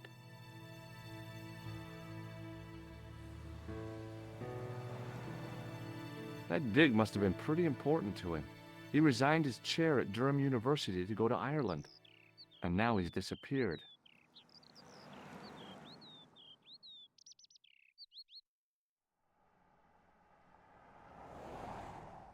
See what you can find out about Professor Pegram. I'll speak to the university. What are your plans? I want to find out who, what, or where Montfaucon was. All I've got to go by is the name and a picture of a hanged man. Okay, well, let's What do chat you know more about Pegram. Professor Pegram? I've seen a television program, Pegram's Past. He's written a book, The Crusader Families of Ireland. So we took all this stuff through the airport with us to get back from Ireland. I mean, to go to Ireland, we took everything apart from the gem and the plaster. But, like, just like a pocket full of loose plaster of Paris. I feel like trying to board an airplane with a lot of white powder on your person is probably a bad idea. Can we have another look at Let's this? take another look at the manuscript. That's the gem that Pegram found in Lochmarn. Okay, so we want to get the gem and the tripod together, I guess. So back to the museum.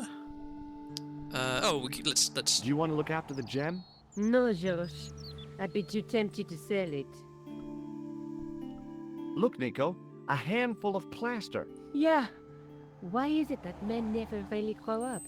What's your problem, sister? Your pockets stuffed with useless junk like little boys. You never know when useless junk might come in handy. Just pockets stuffed with stuff reminded me when I was small. It was. How old would I? It might have been before my brother was even born.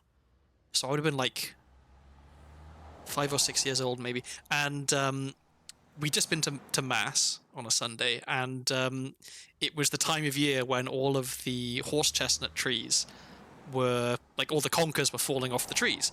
And so being a kid in the UK, you know, you go looking for conkers and you try and find the best conkers you can, because, you know, you want to play conkers. And I didn't really have a sense of restraint, so I didn't just look for a good conker.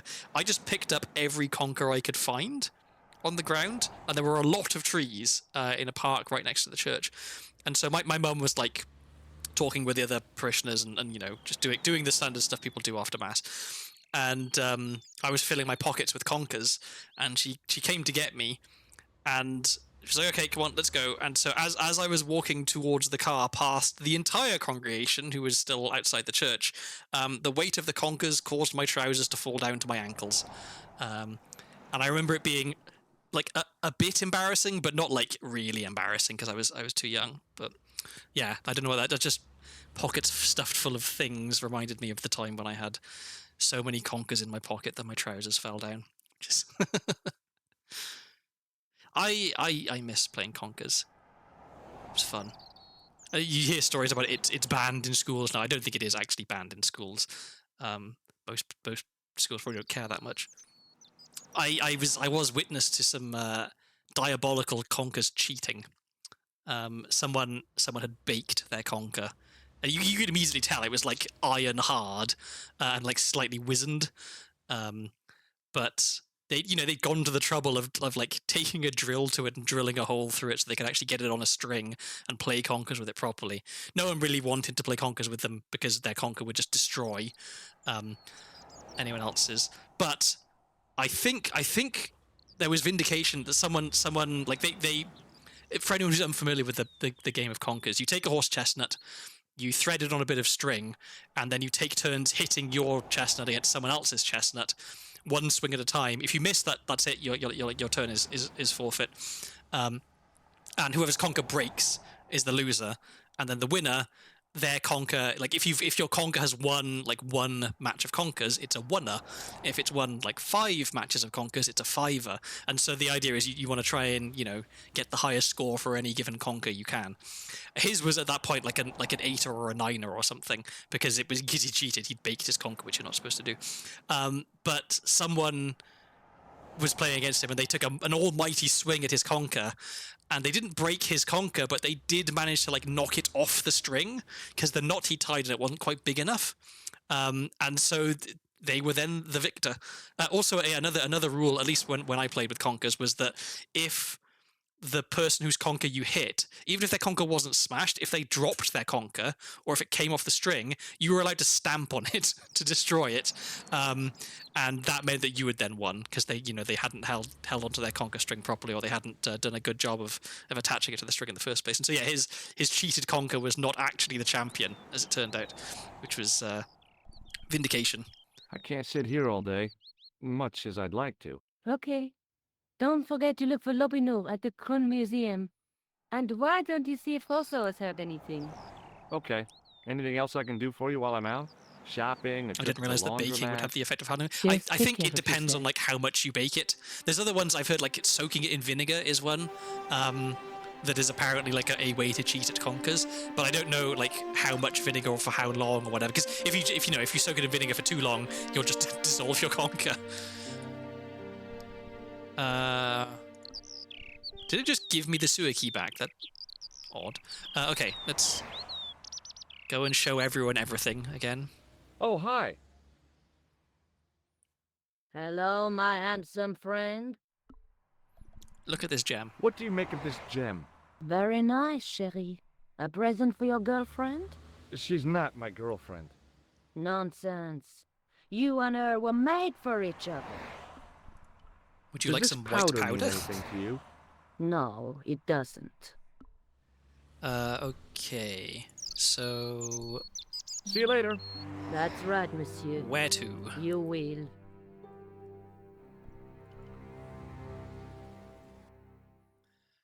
Okay, so we can go to the airport. And does the airport just take us directly to Ireland? Or do we get to choose where we go? Okay, we get to choose. Okay, but okay. So we can't go back to Ireland. Ireland is done. But we will be able to go to other places at some point, I guess. Okay. Well, we're still in Paris. We can still go to the cafe, which is unusual. I'm going to go check it out. Maybe there's something here.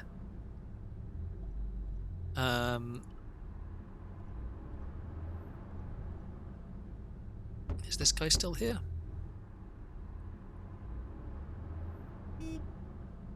He is. Okay. Hello again. Yes, Inspector. Oh, that's right. I told him I was. Is it Inspector Rue? Is that his name? Does this gem mean anything to you? Aha! Is it real? It must be worth a small fortune.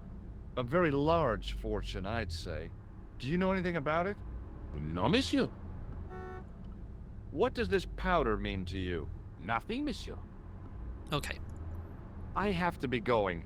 Good luck, Inspector. I hope you catch that killer soon.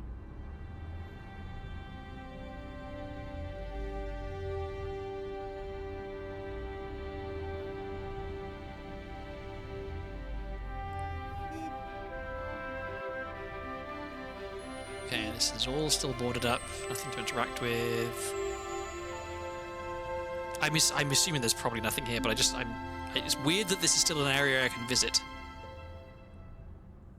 Yeah, I feel like just wandering around Paris showing people white powder and saying, "Hey, what does this look like?" is not a good move. I mean, I'm just a simple country boy, but actually, it reminds me. I went to visit a friend in London, and he was living in one of the rougher areas of London, like literally just down the road from Millwall Football Club. If you're at all familiar with British football hooliganism, you'll know the name Millwall. And so I took the train to London, and then he met me at the station, and then via various other undergrounds and overgrounds, we got to his bit of London. And as I was walking out of the station, a guy just said, "Do you want to buy some crack?" Which, I mean, no one had ever offered me crack before. I honestly, at the time, even though I had quite long hair and was just, generally somewhat unkempt, I don't think I looked like someone who was in the market for some crack. But you have to admire the guy's hustle, Every shot you don't take is a shot you miss. But I don't know, maybe I could take it as a positive that at least I didn't look like a narc. That was the same trip to London that I got punched in the face. I say punched in the face, that's overdoing it, but a woman got directly up in my face and her fist made contact with my jaw. It wasn't really a punch, it was more of a just kind of like a threatening gesture. Outside of a pub, she was very angry and very racist against white people, which was, I mean, like, fair enough, but also like she was she kept saying how like my ancestors had done terrible things to her ancestors, which it's possible, but I think that generally speaking, Welsh and Irish farmers were not heavily involved in colonialism and the slave trade and stuff. So that was one of the most like, not like frightening necessarily, but like nerve-wracking experiences of my life, because in a situation like that, all you can do is get up and calmly leave. Like, you don't want to escalate the situation at all. But I was in a rough area of London that I didn't know, outside of a pub, and there was a lot of people around who were like local, and like a wrong move, things could have gone very badly. Like I was pretty shaken. I'm a simple boy from rural Wales. I'm not used to that kind of stuff. But I remember having the presence of mind, like, don't run away, because someone running away is an invitation to chase. So I forced myself to very calmly walk away to the bus stop. And then my friend, he was there with me, he caught up to me. He was like, "You all right?" And I was like, yeah. He's like, "Do you want a hug?" And I was like, "Yeah." And so he gave me a little bit of a comforting hug between friends, which was quite nice of him. Okay, let's talk to this guy, and then we'll talk to the inspector. Interestingly, if you teach people to be a victim, they will psychologically look for it everywhere. I'm trying to recall the city. What do you want now? When I visited New York City, I witnessed a 6-foot-tall man in Chinatown verbally advertising for fake ID documents out in the open. That's ballsy. I mean, I guess, like, you probably get a sense of, like, who not to be openly criminal in front of, if being criminal is your job. Okay, let's show him things first. Maybe not. Okay, what about this? No, No, okay, maybe yeah, not. showing white powder to the police, I can understand not wanting to do that. Have you heard of a man called Marquet? Yes. He used to be known as the Mole of Montmartre. I heard he's been hospitalized, probably by one of his rivals. A mole in what sense? Oh, is he just good at digging? Which hospital was Marquet taken to? The Hagenmeyer Clinic. In the Avenue des Hérissons. Okay, so that's another place we can visit, I'm guessing. Why was Marquet known as the Mole of Montmartre? Because he lived in Montmartre, I suppose. Yeah, but why the mole? I don't know. Maybe he ruined people's lawns. Moles are that's another thing. There are no moles in Ireland either. No snakes and no moles. My mum was very keen on gardening, and she went to great efforts to make the lawn in front of the house really nice. Because we were out in the country, there'd be a lot of space. And so when we first moved into the house, it was like hummocky and half moss instead of grass. It was a real state. But she'd be out there like clearing out the moss, and she'd take a roller to it to make it nice and flat. She like really wanted a nice lawn. And then moles showed up, and she wasn't a particularly vindictive person, but she really had it in for the moles. And the squirrels as well. Squirrels would get into the garden and eat all of her strawberries. So she put like lots of netting down to try and keep them off, but it didn't really work, because squirrels are like, they'll figure out netting. But occasionally one would get stuck in the netting, and I have a vivid memory of my mum going up to the garden, seeing that there was a squirrel stuck in the netting, and sprinting to the tool shed to grab a shovel to beat the squirrel to death with before it could escape. Such was the hatred that she had for these squirrels that would ruin all of her crops.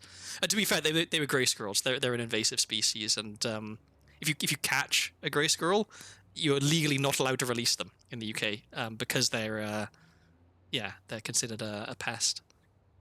It's called the Dartmouth Scar Experiment, if anyone's interested. I will make a mental note to look that up later. Okay, yeah, let's talk to the Is inspector. Rosso here? Rosso Yes, is his name, he not is. Rue. You Why wish am I to thinking speak to him? Rue? I'm curious what happens if I say no. Not really. Oh, okay. Is Rosso here? Yes, he is. You wish to speak to him? Okay, I guess the no is just for if you Yes, like I do. accidentally One clicked on moment, that. monsieur. It's Stobart, monsieur. He insists on talking to you again. Did I just take a day trip to Ireland? I mean, well, no, I said I slept in the bed, Thank so you. I was gone for a day.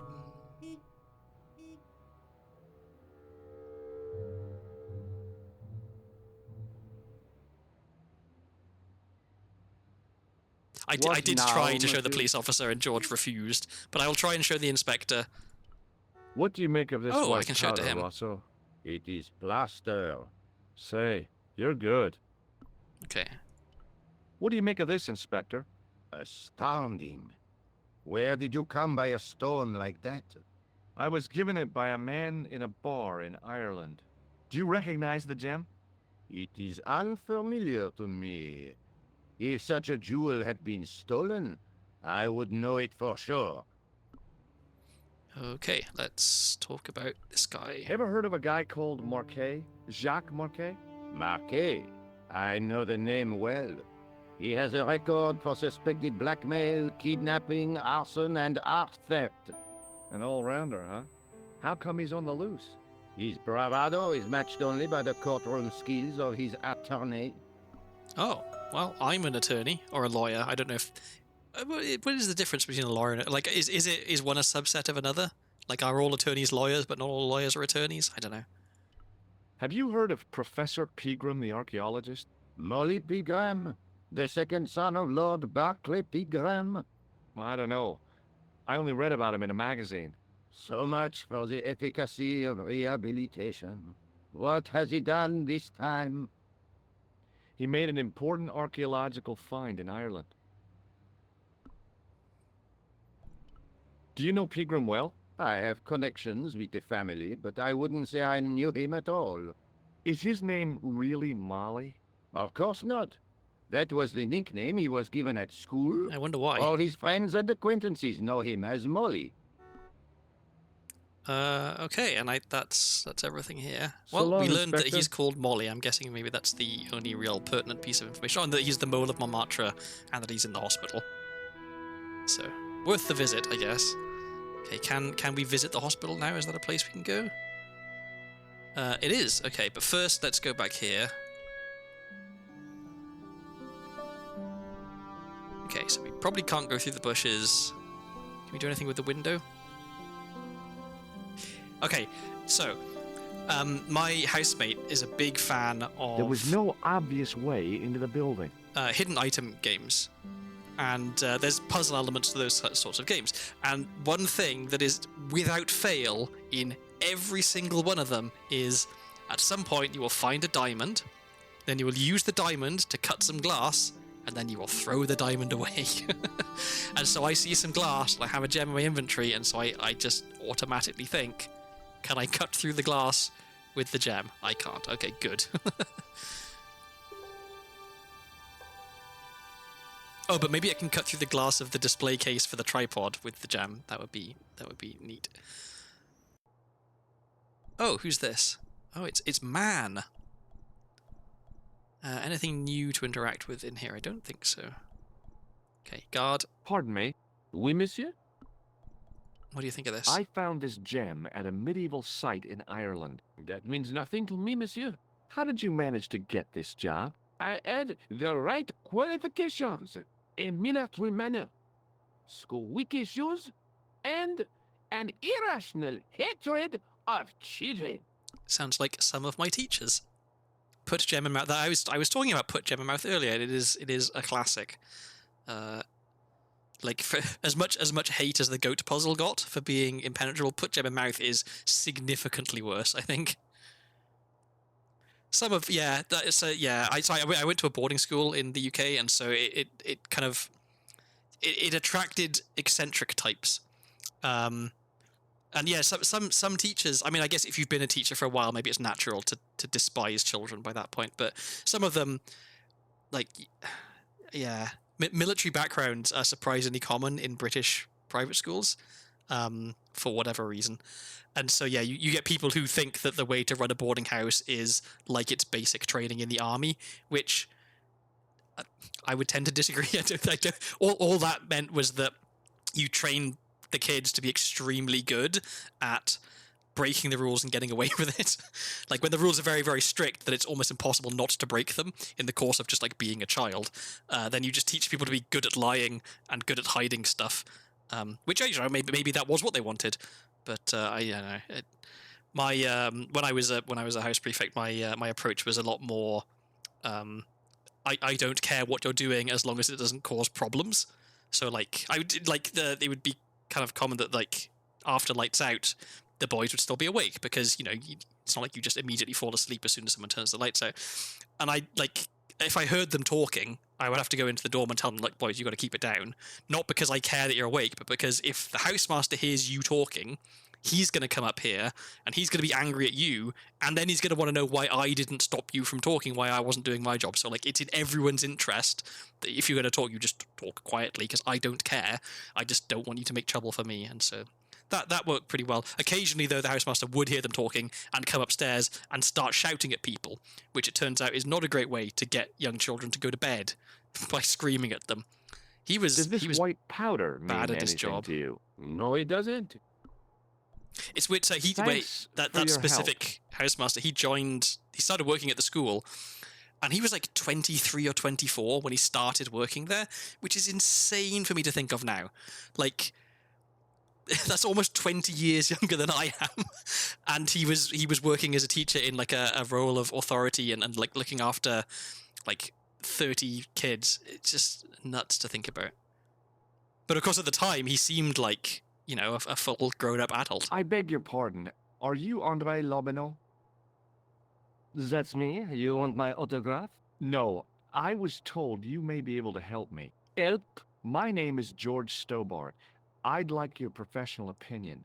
Well, okay. Shoot. Okay, first things first, we've got to... What does this tissue mean to you? Nothing. Oh, that was anticlimactic. I would have expected a better response for, like, famous archaeologist. And I've been told you can help me with something, and the very sort of thing I ask is, what about this gross tissue? Okay, well, can I I'd do like to this? shake you by the hand, Andre. Not now, Georgie. Rude. Okay, well, we're on a roll. Let's show Take him a look everything. at this nose, Lobineau. It really doesn't interest me, Georgie.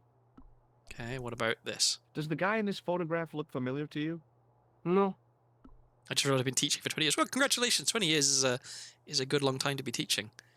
I was pretty late entering the workforce, what with one thing or another, because I started doing physics, and then stopped doing physics, and then spent a bit of time trying to figure out what to do next, and then started doing computer science, and then after as I was getting ready to graduate from computer science is when I met my ex-partner, and then I was in the process of moving to America, and so I never ended up getting a job in the UK because I knew that I would be leaving it in like not that long, and because I was moving to the US to get married, I didn't need to have a job in the US waiting for me, so I didn't go that route to move to the US. And then once I got to the US, I legally wasn't allowed to work until I got my green card, so I had this like big period of time where like I just was not working, and so my first job, like proper job, was relatively late. Like I haven't been a software engineer for all that long, really.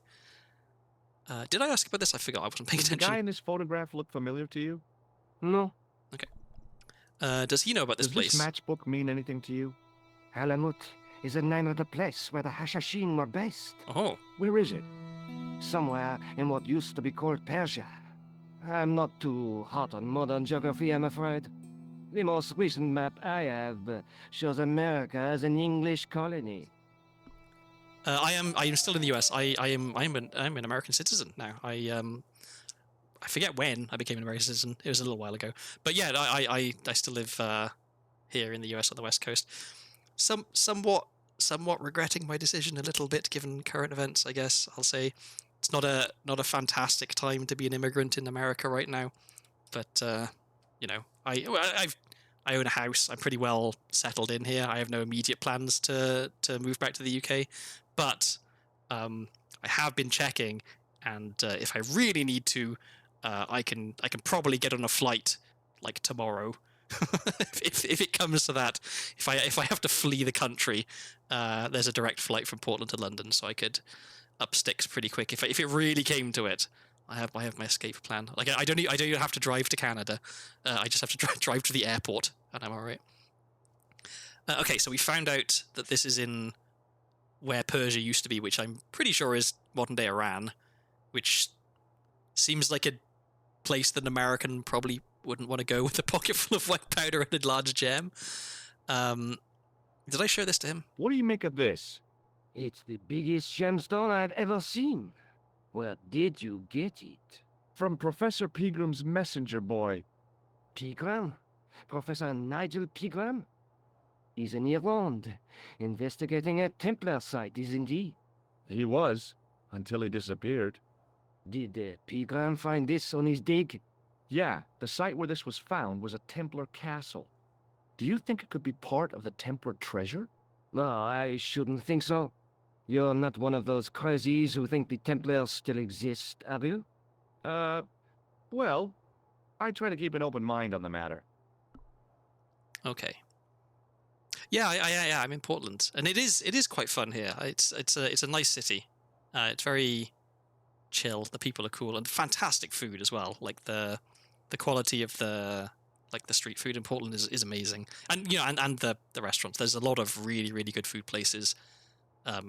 Almost anywhere you are in the city, there's going to be like 2 or 3, at the very least, really really good. Oh yeah, and the wine as well. Yeah, the my in-laws live in my ex-in-laws live in Vancouver, Washington, which is like just across the river. It's like a 10-minute drive from where I am to get into there. And there's they're in the kind of like the bougie part of the town, and it's a pretty bougie town to begin with. And there's like lots of wineries and stuff there. And if you go a little bit further up the Columbia River Gorge to the east, there's vineyards, which like I keep trying to persuade my dad to come out and visit once so he can come and see me, but also he gets on really really well with my ex-in-laws, and they really like him. They've met a few times, but he's only been to Portland once, which was when I got married, and so it was all a bit hectic, and I didn't get to spend a lot of time with him because I was busy getting married, but also like he like all of the like the quote unquote grown-ups went off together, and all the younger people went off together. And so yeah, but I want to get him to come back here because I know that he'd really appreciate like a tour of vineyards and trying out the wine and like having a more relaxed time than all the sort of the frantic activity around a wedding. Okay, I showed him the gem. I haven't showed him the. Do you recognize this white powder, Andre? No. Okay. Do you know this guy? Does the guy in this photograph look familiar to you? No. Okay. All right, let's start asking about things. Do you know Pegram well? People. Not really. I met him at a conference. I would have liked to talk to him in depth, but I didn't have time. When was this? Oh, back in the summer, July, I think. The the second window's week closed. of July? Maybe. Yes, it was, just before Bastille Day. So Pegram was in Paris at the same time as the other victims. Pardon? Victims of what? Nothing. Just thinking aloud. Okay, so I was able to open the window before, but now the window's closed. I'm guessing I have to open it again, but maybe I can't do that with him watching. We'll see once I'm done talking to him. Let's ask about this guy. What can you tell me about Philippe le Bel? He was responsible for the extermination of the Knights Templar. I know that, but why was Philip so hot to get rid of them? Mostly because he wanted to get his hands on their treasure. He had an enormous debt and a lifelong war with England to fund. The trouble was, the Templars were a highly respected holy order. If the Templars were so powerful, how did this Philippe dude wipe them out? By underhanded, dishonorable means, of course. The Pope was Clement V, a Frenchman. French, huh? Handy for Philippe. Fate had nothing to do with it. He was Philippe's puppet, planted to further his political ambitions. Philippe wanted the wealth of the Templars and used Clement to get it. So what was Philippe's plan? What happened? Sealed orders were sent out all over France, not to be opened until the appointed day. That day was Friday, July 13th. That's the origin of our superstition regarding that date. At dawn, throughout the whole of France, the Templars were arrested. It was the biggest bust in the history of the world. What happened to the Templars after their arrest? Philippe was out for blood, so he handed the Templars over to the Inquisition. Not surprisingly, they confessed to a sensational and sordid list of blasphemies. Like what? Oh, the sort of things you read about in the gutter press. Devil worship, lewd sexual practices, spitting on the Holy Cross, that kind of thing. Well, that must have given their lawyers some headaches. Whether or not the accusations were true, this was not good publicity. Most of the charges were probably cooked up, but so were the Templars. Literally. Dude, you can't. They were Hundreds of burned them were alive. found You guilty of can't heresy and laugh about flame that. grilled at the stake. They died protesting their innocence. Vivi, hello, welcome in. It is. I'm not quite sure that I would go so far as to say the best game ever, but I am really enjoying it. I realized. So I saw you playing a little bit of it, but I haven't seen most of the game, and even the bits I have seen, I didn't remember. So I've been like enjoying solving the puzzles. I had to have a little bit of help with the goat. Nemo gave me a hint. I did try. I didn't immediately give up, but yeah. And now, yeah, we're in. I guess this is like what, Paris 2, the second trip to Paris. Goat puzzle is infamous. Yeah, Nemo told me about the Wikipedia page. I took issue with the fact that the puzzle was described as like hard and challenging, because to me a hard and challenging puzzle is one that is like solvable by using your brain, whereas the goat puzzle is one that's solvable by doing something that you've never had to do in the game before. Like nothing in the game, like at no other point in the game up to this point have you been able to make George run. So yeah, rather than hard and challenging, I would describe it as bullshit, I think would be the way I would put it.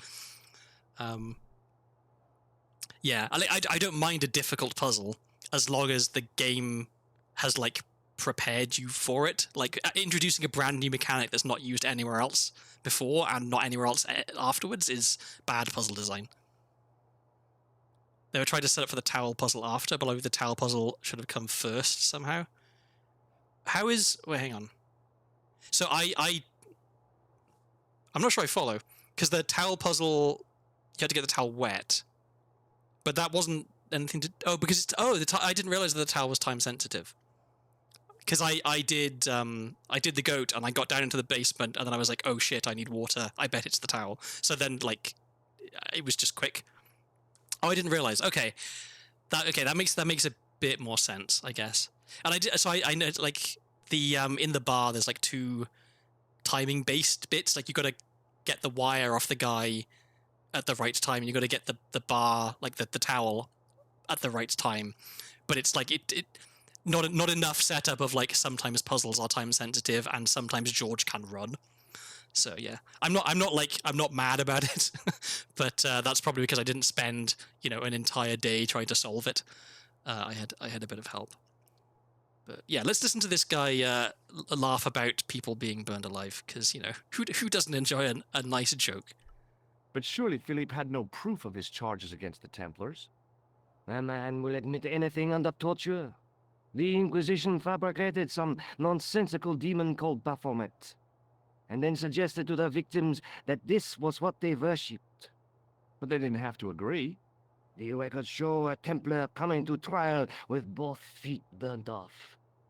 Fragments of flesh and charred bone falling from the stumps. He enjoys this a bit too much, What would I you think. not admit to stop such torment? So there was no truth at all in the Baphomet accusations? Not a shred. Almost every victim described the idol differently.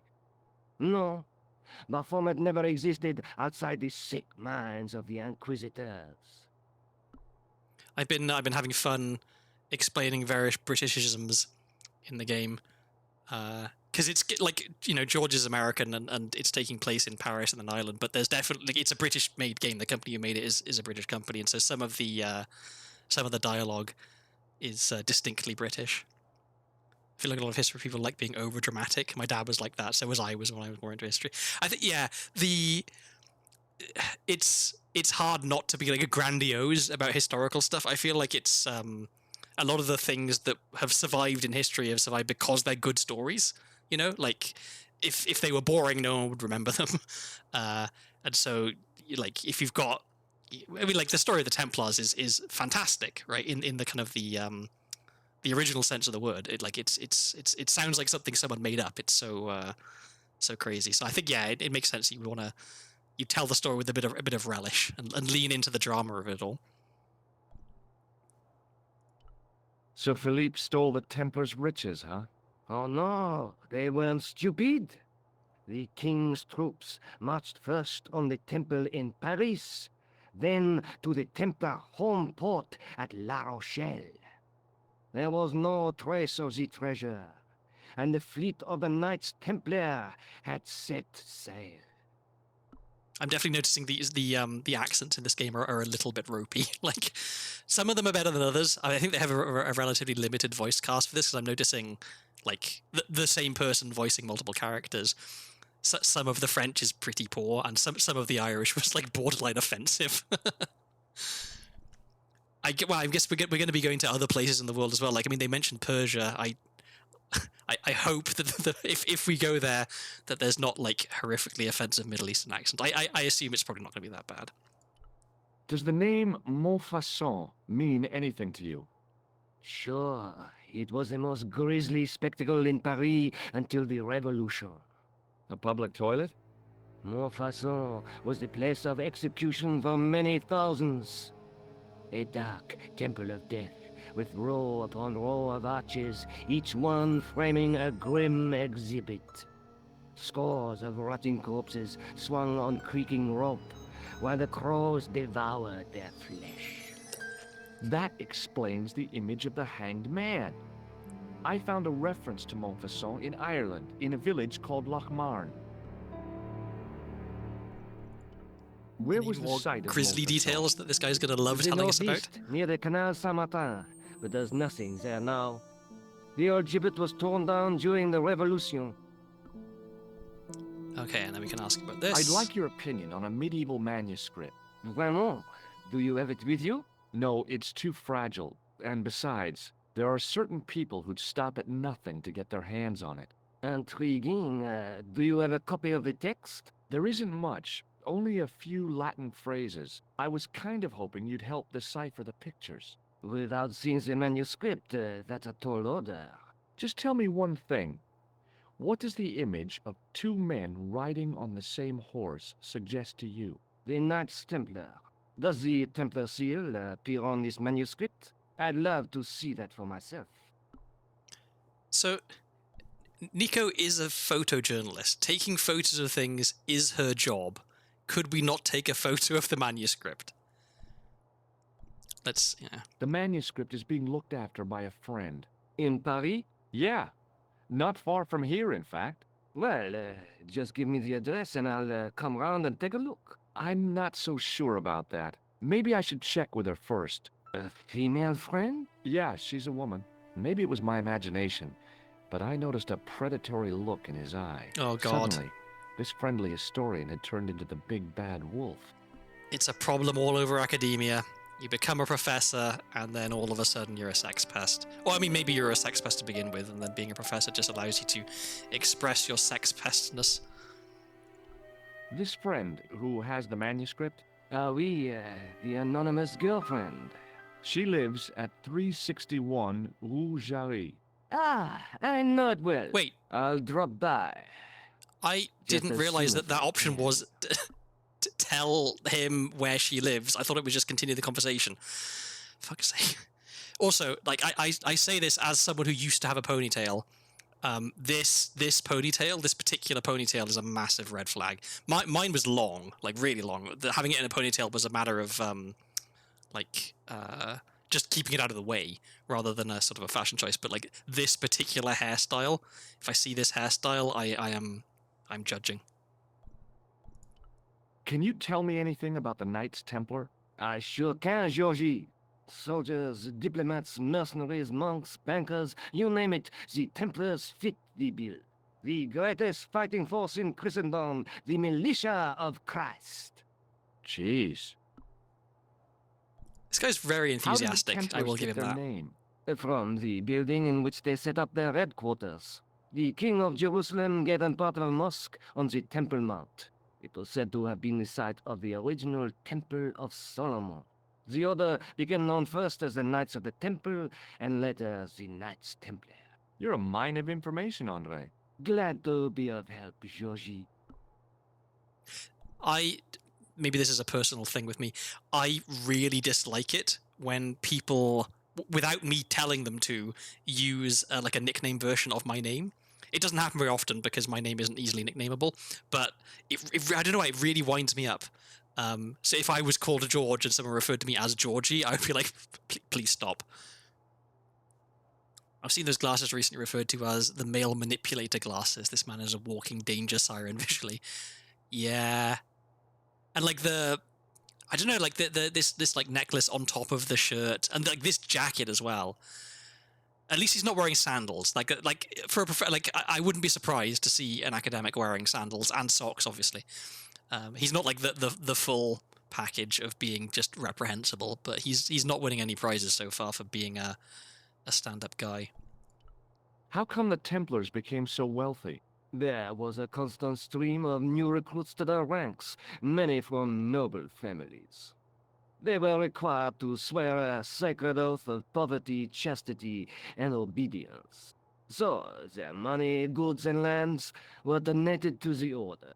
The Templars soon held land in France, Scotland, England, Spain, most of Europe, in fact.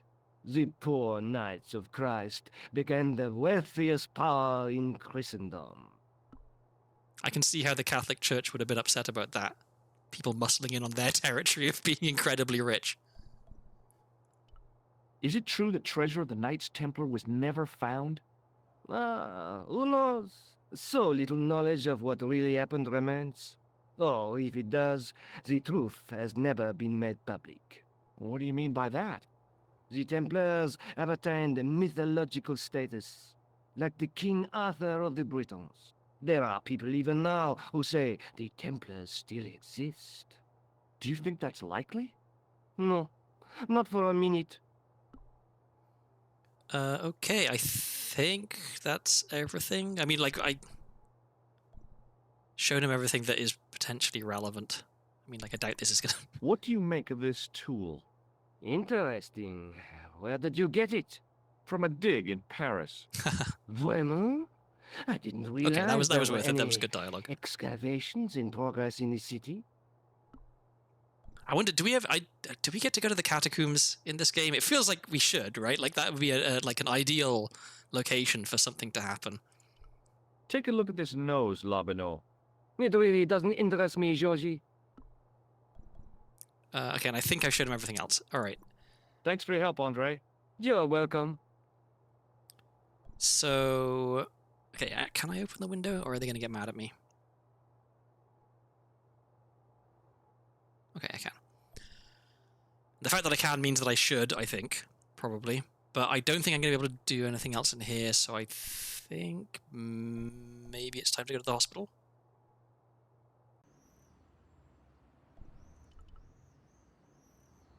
Because that is, yeah, we've visited...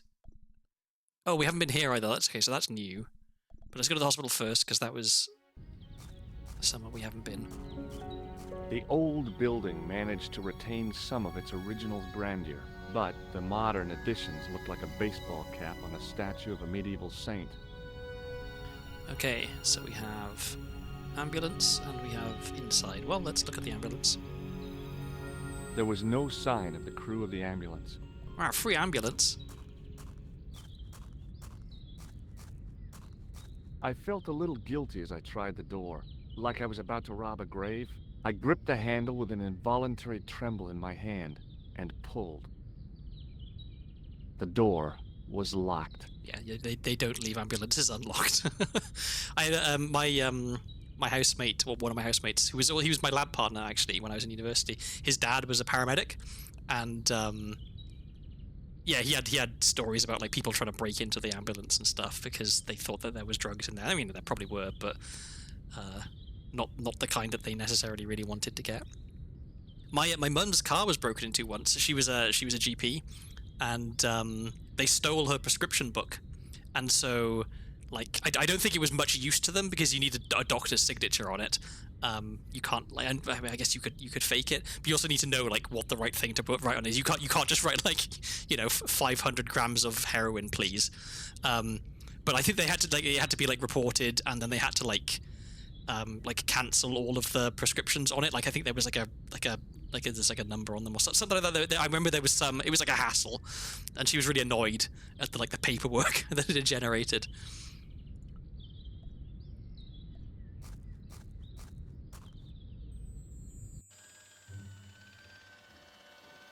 I always love the backgrounds for this area. I will say that like I'm curious what this game looked like. Actually, is there a setting that you can make it look like it used to look? Because it's gorgeous. Like it's so well like drawn. I mean, I guess like was this like is this digital or is this like actually painted and then scanned in or something? Because it's really really well done. I'm gonna see if is there an option. Would it be in video? Yeah, let's briefly go back to this just to see what it looks like. Oh wow. Okay. Yes. This is less good. I mean, for the time, I guess it's fine. But no, I think let's go back to it looking gorgeous.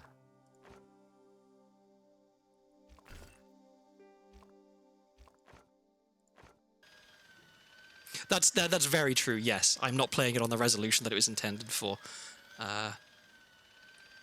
Even like not even just the resolution, but I know that certain old games were designed specifically to be played on CRTs, and playing them on like modern displays, even if the resolution is right, the actual like physical medium by which the picture is being produced on the screen means that it doesn't look as good, which is really really interesting.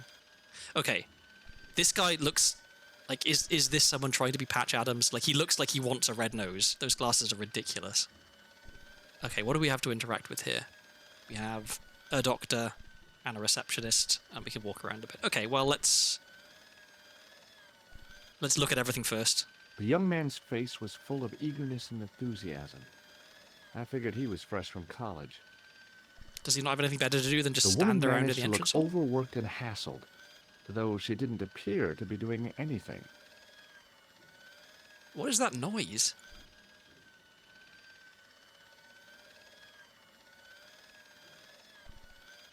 Let's have a chat with the receptionist. Excuse me. Yes, sir? Is this the Hagenmeyer Clinic? That's correct. I thought I was in a garden center. Oh, the plans. They were my idea. A little greenery to evoke the spirit of nature. How may I help you? Is she American? I guess, I mean, if it's like a private health clinic place, then maybe it makes sense that there's not French people here. I don't know. I mentioned this earlier. Like, why is George knows the guy changed out of the clown costume?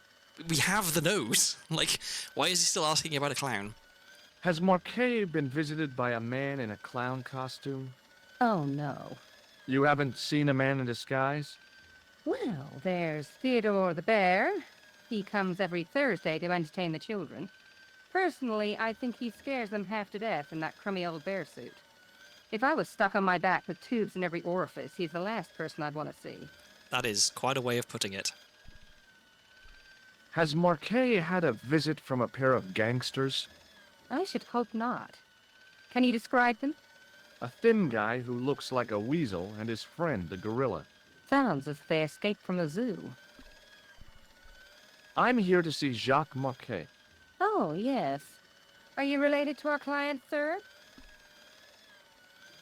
I'm gonna be honest. George is a good boy. He doesn't lie. No, I'm conducting a private investigation. Then I can't help you. Crap. Can we try again and say, actually, no, I am related to him? So, do I get to see Marquet before the funeral? That attitude will get you nowhere. My instructions were quite clear. No one gets to see Marquet. So Okay, unless so- you can prove you're a relative or a close acquaintance, you're wasting your time here. All right, so maybe even if I'd said I am a relative, she'd have been like, prove it, and then I would have been screwed anyway. Okay. Hopefully I didn't just make my life more difficult. That's one thing I have been wondering about this game. Like, it's an older game, but I feel like this type of game, because it's like, it's not like very complex, I guess. Like, there's quite a lot of dialogue in it, but like the graphics are fairly, like, it's a lot of static backgrounds, right, and a little bit of animation, and so adding branching and more like more different ways for you to do stuff is slightly less effort in a game like this than in like a Telltale game where everything is animated, and it's a lot more work if you want to put in like an alternate route. The only version that got a soft lock was the GB color version. Okay, that's good to know. I did manage to get myself killed. You'll be happy to hear. I saved beforehand, and then I wanted to see what would happen if I tried to leave the hotel with the manuscript on me. And I was expecting them to take the manuscript and it to be like game over or like something, or like maybe, I thought, oh, maybe there's a branching thing that like they take the manuscript and then I've got to solve a puzzle to get it back or something. I was not expecting getting dumped in the river. That was, yeah. I'd like to shake you by the hand. I've been trying Don't to zap be everyone, fresh, young man. and so far only a foolish Irish child has fallen for it. But I'm adamant that at some point this is going to like save my life or something. Can you think of any use for this greasy tissue? I guess you could use it to baste a roast turkey.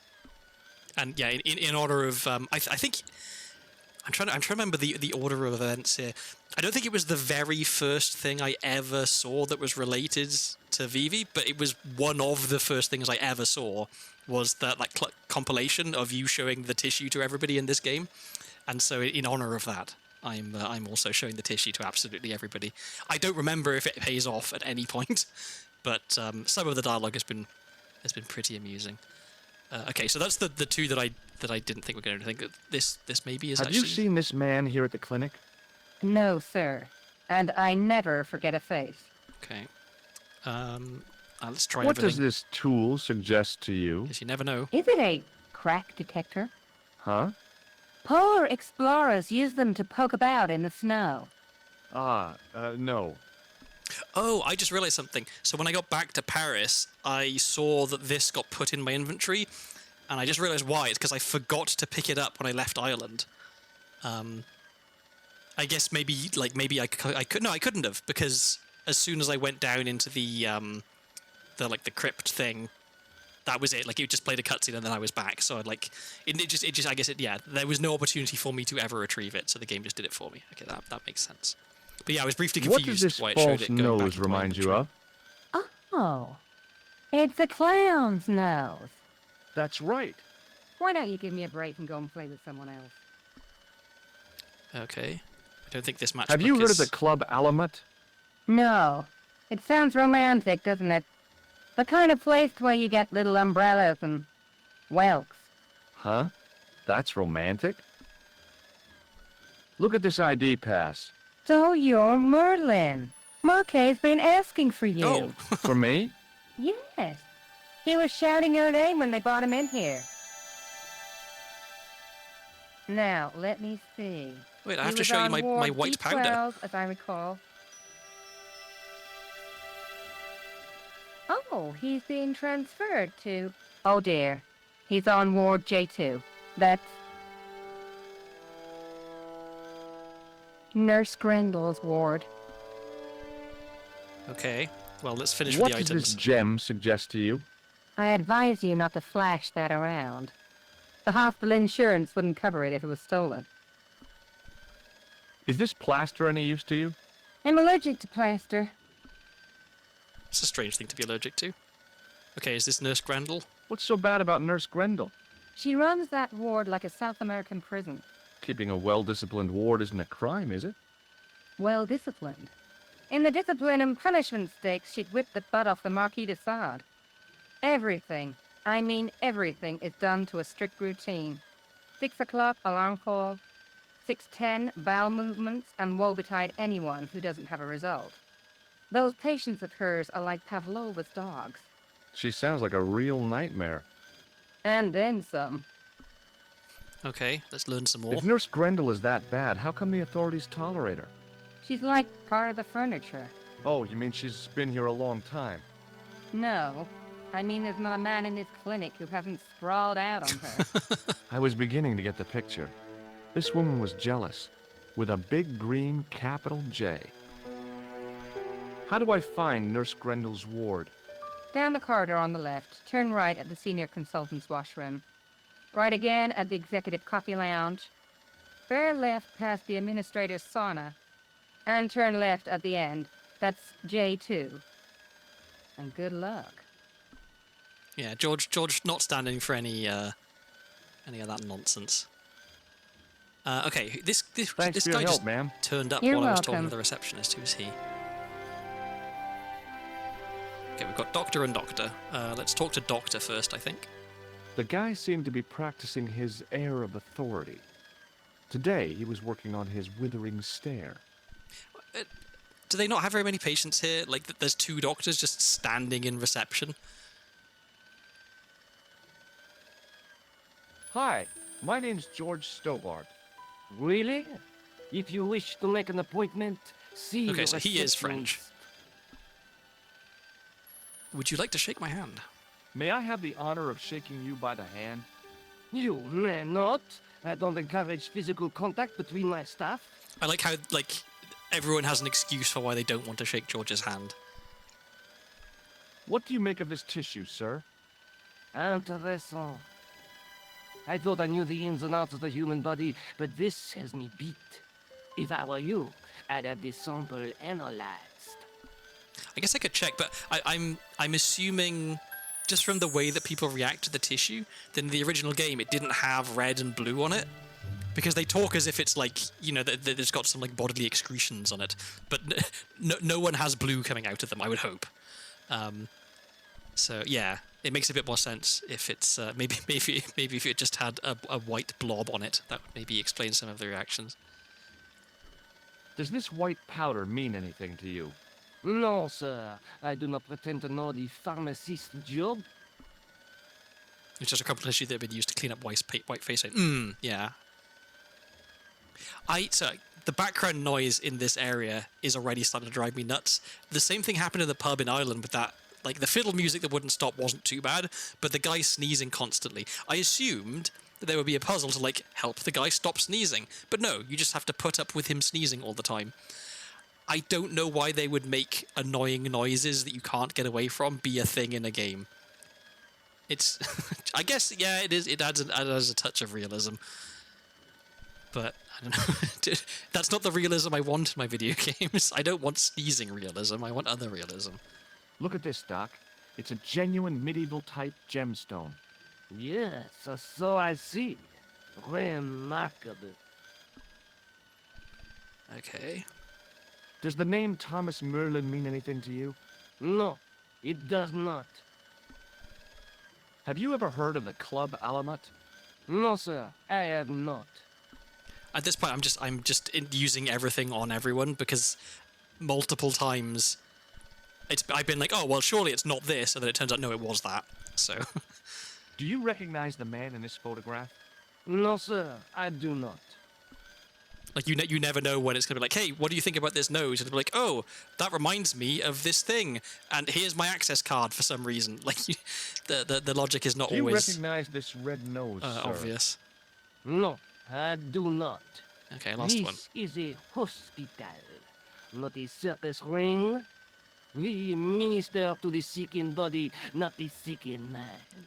When I got to the goat, so I was vaguely familiar by reputation of the goat, I think, and I got there, and then I remembered, oh wait, I'd completely forgotten, you can combine items, and so I had like a mini like existential crisis of like, oh god, I'm gonna have to try combining everything with everything else. But then Nemo put me out of my misery and said, no, you don't need anything that isn't already in the room. So I didn't try and like combine everything in all the different ways that they could be combined, because that's what you do in desperation in these games. Click everything on everything else. Does this tool mean anything to you? Sacre bleu! That's exactly what I needed in my last operation. It is?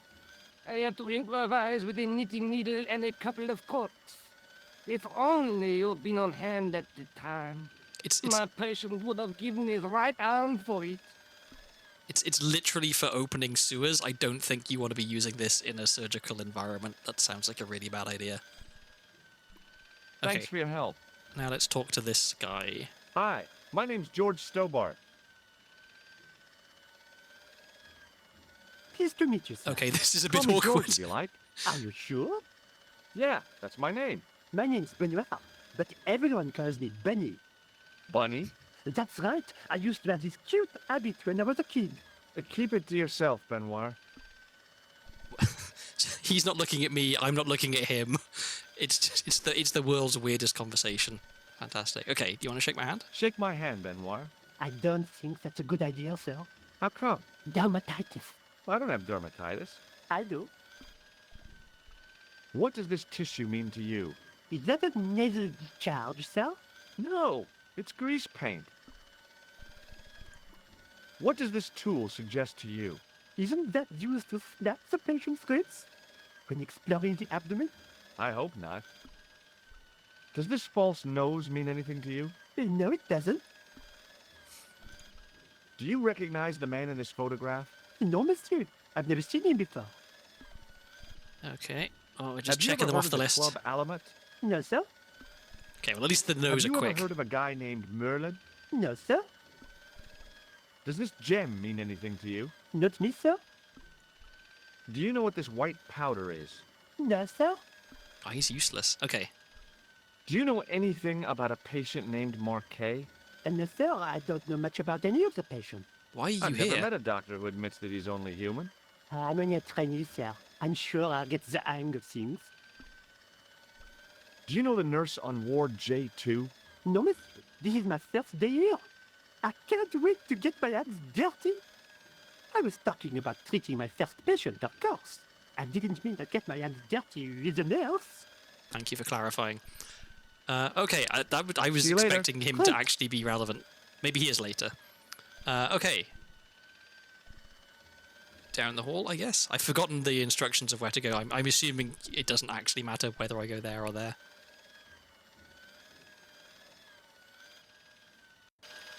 Oh, that's As I the turned noise. the corner, I saw the source of the hellish noise which echoed through the corridors.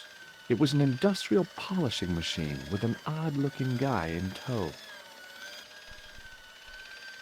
He looked blissfully happy George. for no apparent reason. George, he's over here, George. You're looking the wrong way, George.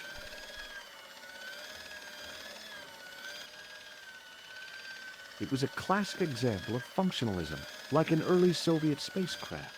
I almost expected to see a dog or a monkey leap out. Okay, and we have a water cooler and a plug.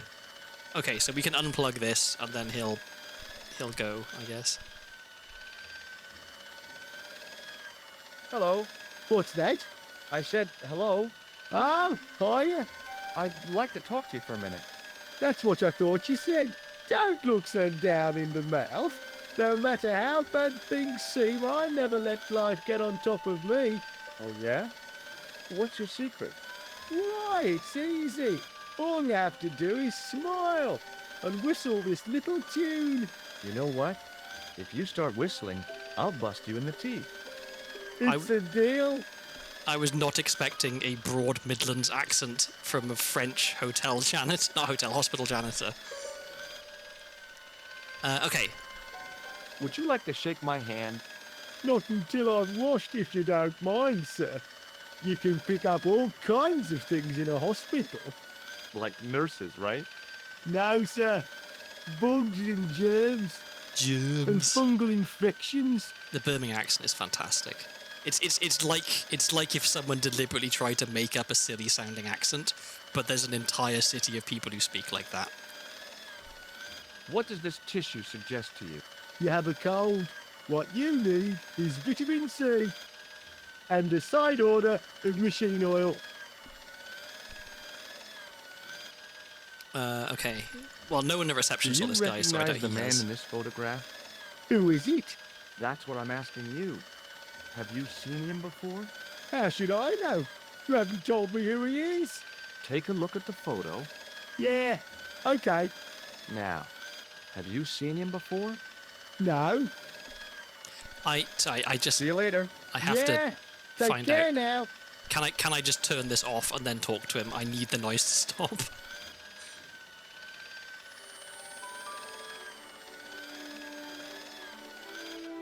Okay.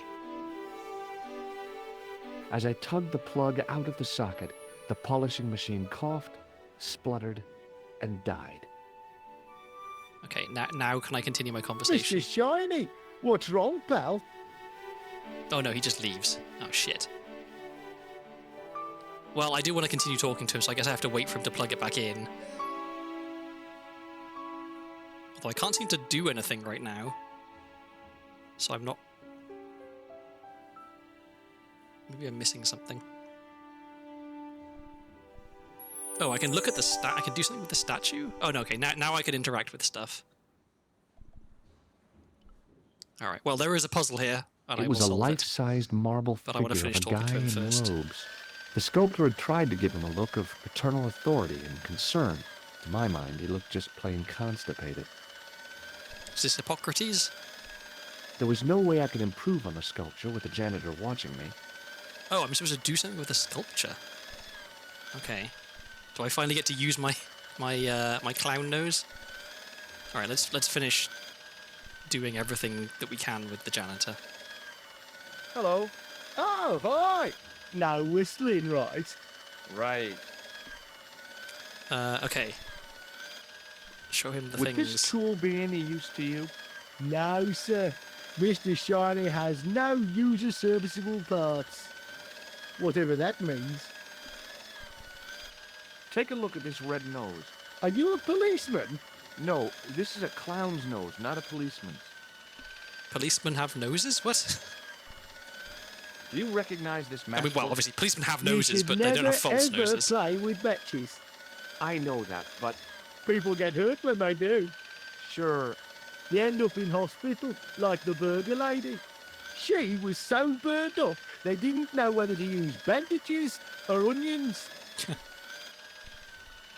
you recognize this pass? No, I don't. Should I? No, but I wondered if you'd seen a stranger flashing it about. No, sir. But if I had, Mr. Shiny would take care of him. What do you think of this, Sam? Oh, boy. What is it? A priceless gemstone, found in a medieval castle in Ireland. Get me into Marquet's ward, and it's yours. I don't wear jewellery. If this gem was yours, you'd be able to buy 100 Mr. Shinies. Don't be silly. There's only one Mr. Shiny. Also, George, you need the gem. You can't give it to a janitor. Do you recognize this powder? Is that dandruff? No way. It sure looks like dandruff. It's plaster. Ugh. Okay, that's all of the items dealt with. Now let's exhaust all of Do our you know a nurse conversation. called Grendel? Sure I do. Is she on duty today? Yeah. End of the corridor, ward J2. Would Mr. Shiny be your polishing machine by any chance? Please, don't call him that. He's more of a friend than a machine. I've had Mr. Shiny for 3 years, and he's never let me down once. How come you got so attached to a polishing machine? I asked you not to call him that. He's got a name, you know. Yeah, Mr. Shiny. It's just that... You think it's odd, don't you? No, I don't mind. The rest of the staff think I'm twisted. I heard them snorking behind my back when I gave Mr. Shiny his weekly pull through. whatever you've got with this metal nutfoot is probably a fine and noble thing. It is. Say, it's not every day I meet someone as crazy as me. So the Mr. Shiny, like giving a name to a cleaning device has made me wonder. Do you, in America, any Americans in chat, do you have or do you know about Henry the Hoover? I mean, I guess the fact that it's just called Henry the Hoover means probably not. But and to Vivi, is that a thing that exists in Australia? Did that make it from the UK to Australia, Henry the Hoover, or am I talking nonsense? Because that's like a staple of like not people don't tend to have Henry the Hoover for their homes, but in school, all of the cleaners, that was what they would use is Henry the Hoover, which was a round vacuum cleaner with quite a long like nozzle for doing the vacuuming, but it had eyes on it, and the nozzle was placed where the nose would be, and so it looked like a little person. I think, Vivi, you would be willing to date a Henry the Hoover. He's pretty like on the robot scale of things, not really very human at all, but there's like a tiny bit of personality there. The only vacuum thing I remember is the one they'd show suction strength by lifting bowling balls to the nozzle. I'm not entirely sure if Henry Hoover could manage that. I think it's a better Hoover than you'd think, given that it's got a face on it and it's called Henry the Hoover. Like Henry the Hoover with the face on it sounds like a toy you'd give to a child, you know. But I think they were actually like pretty decent vacuum cleaners. Yeah, I guess in retrospect they are pretty British. But there's a lot of pretty British things that are also like in other Commonwealth countries. So I thought I'd check. Okay, I don't think. Have you these seen guys any have been unsavory characters lurking about in the quarters? No, sir, I haven't. But I've got nothing to worry about. What's that, Mr. Shiny? You'd take good care of the rascals, I'll bet you would. With a friend like him, I've no fear of oppressors. It must be a great comfort. He is. Do you know where I'd find a patient called Marquet? No, I'm not allowed on the wards with Mr. Shiny. Okay, that's everything. So See you later. now we have to do something Yeah, with the plug and the take statue, care and I'm now. guessing the water cooler because it's here. I guess the water cooler was for the use of people lost in the corridors. Okay, can I get some water? Can. Maybe the face of the unaccountably happy domestic had made me unduly suspicious. I mean, I knew it was only my imagination, but the water tasted, well, peculiar. Okay. It was a life-sized marble figure of a guy in robes. The sculptor had tried to give him a look of paternal authority and concern. To my mind, he looked just plain constipated. Alright, so it seems like if I pull the plug out, he'll go over there. Oh, I never tried to interact with Mr. Shiny. I guess he probably wouldn't let me. Maybe, can I kill Mr. Shiny? As I'm I gonna try and tugged do the that plug first. out of the socket, the palm... Okay. Not again. This is not a good day.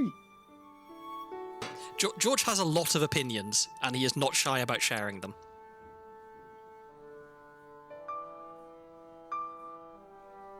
Okay, so he goes over there, and he plugs it back in.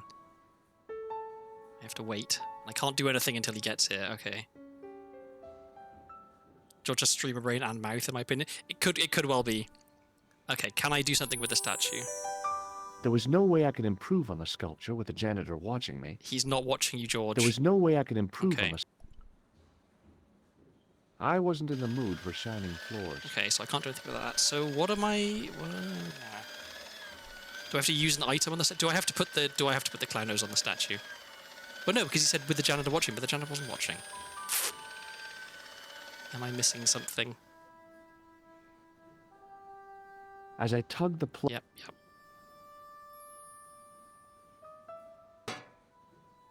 Take that, you stubborn tin can. Can't believe he kicked Mr. Shiny. That's abuse.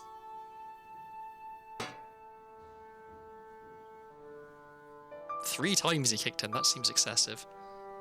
Now we have to wait. You've never seen anyone who's bad enough at solving the puzzle that they've got the janitor to kick Mr. Shiny. Okay, do I use item on statue? I didn't think it would suit him somehow. No. Do I use plaster on statue? Shit. There was no way I...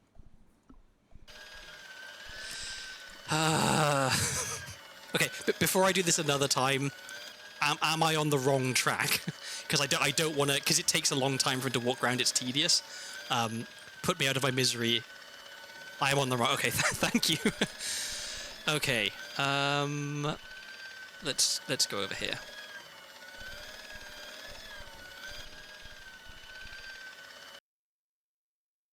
Oh, did I get lost?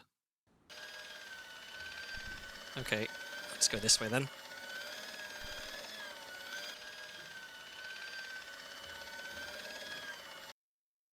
Okay. Any other ways for me to go? I can go this way.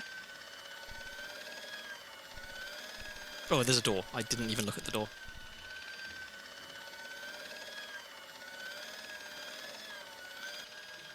Oh, does this just take... Okay, that just takes me around there. Hey now, you can't go in there. Okay. How come? I'm responsible for the contents of that cupboard. Cupboard? Alright, plug door. That's my plan.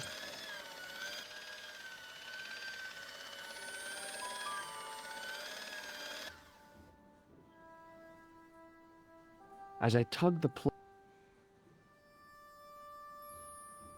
Okay, no kicks this time, he just leaves. I guess he's given up.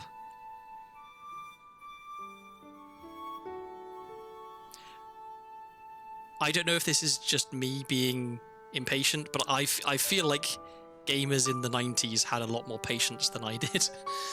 Of just like standing and waiting for a thing to happen. Okay. Oh, all of that for a white coat. I see. Dr. Stobart at your service.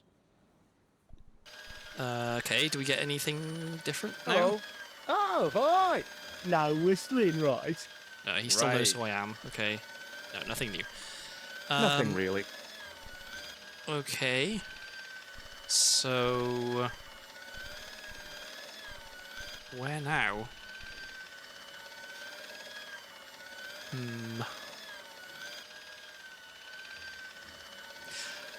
I guess impersonating a doctor... I guess conditionally illegal, right? Like, in a hospital, fairly illegal, probably. But just, like, on the... just telling someone you're a doctor, that's fine. But George has already told someone that he's a police inspector, which is definitely illegal. It depends. It depends, right? Like, trying to do doctor stuff when you're not a doctor, that's pretty bad. But just, like, saying you're a doctor... that's fairly harmless. Okay, now do we not get lost if we walk around in a white coat? Or do we just get... No, okay. What do I have in my inventory?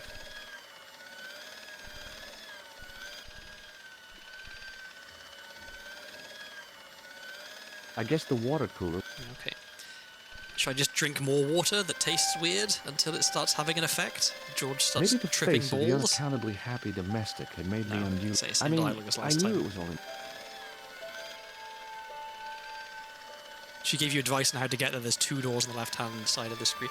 See, she gave the advice, and I wasn't paying attention. And I thought, there's no way I need to pay attention to the directions. They're like fairly specific, complex directions to get there. There's no way the game would do that to me. I'm a fool. I'm a foolish fool.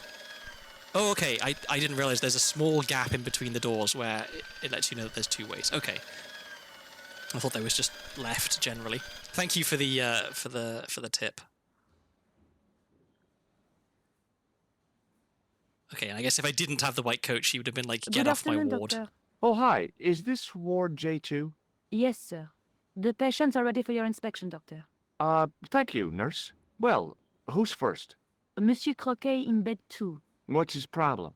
He's been complaining of loss of consciousness. You'll need this, Doctor.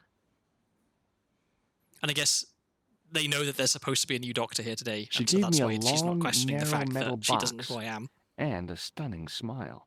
Thanks.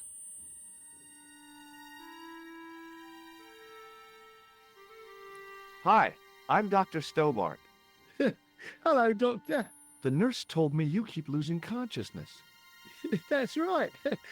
I've had the problem as long as I can remember. It's a real out-of-body experience. Like death, but not so conclusive. I see. How long does it last? Just a fraction of a second, and then I recover. I might not have been a doctor, but I was formulating Is a he blinking? diagnosis all the same. This guy was nuts. I know exactly what you mean. It's known in the medical field as blinking. Is it serious? Of course it isn't serious. It's perfectly natural. But just think, 2 seconds every minute? Why, that's almost half an hour every day. 2 weeks out of every year spent in total darkness. I don't have time to listen to this baloney. Okay, so we have a blood pressure thing. Also, did they just run out of people who could do French accents? Like, if we've got a British janitor and now we've got a British patient, we had an American, not very convincing American accent receptionist, but we're still in Paris. Which bed is Marquet in? He's round the corner, in solitary. What's the matter with Oh, him? yeah, they certainly didn't have any don't actual know, French people. But the men who but, brought him in were wearing masks and rubber gloves. Hey, you're a doctor. How come you don't know? We doctors don't know everything. Then how come you act like you do? oh, yeah, I need to... I thought let's about giving shock him an this electric shock, patient. but I just couldn't do that to a sick guy. Okay, well, let's show him our gross tissue. Have you any idea what this is? Please, take it away before I throw up. Okay, before we finish the conversation, let's show him all Do of you the know items. what this tool is used for? Eye surgery. That's a dumb thing to say. It's not sharp enough. Do you recognize this red nose? Nah, I don't. Do you recognize the man in this photograph? Nah, Doctor. Who is it? A cold-blooded killer. One of your colleagues? No, he really is a murderer. I've never seen him before. Okay, Have you ever heard of the Club Alamut? Nah, I haven't. I'm kind of surprised I still have the matchbook because now I've been told where in the world it is, but maybe I still need to use the matchbook for something. I'm always happy when an item gets removed from my inventory in a game like this because it means that I no longer have to keep using it on absolutely everybody I meet. So I'm wondering like when am I going to do something with this matchbook, which means I don't need it anymore because I got the information that it's in Persia, which is around. You love showing out. I do enjoy the dialogue that some of them give, but it's like I imagine that like the completionist playthrough of this game takes 5 times as long as the speedrun where you only do the necessary actions. But obviously it's a lot more fun to show everyone everything. Have you heard of a guy called Merlin? No, Doctor. Does this gem mean anything to you? No, Doctor. Do you know what this is? Is it self-raising flour? No. Your playthroughs take 7 to 11 hours and you go through everything. I think I'm more than 7 hours in, and I don't know that I'm even at the halfway point yet. So this is gonna be a long one. Do you know what this piece of equipment is called? No, I don't.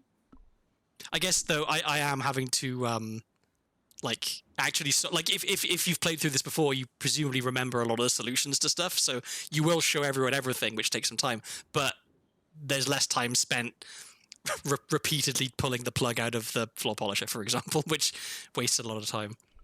Has Marquet had any visitors? Nah, neither have I.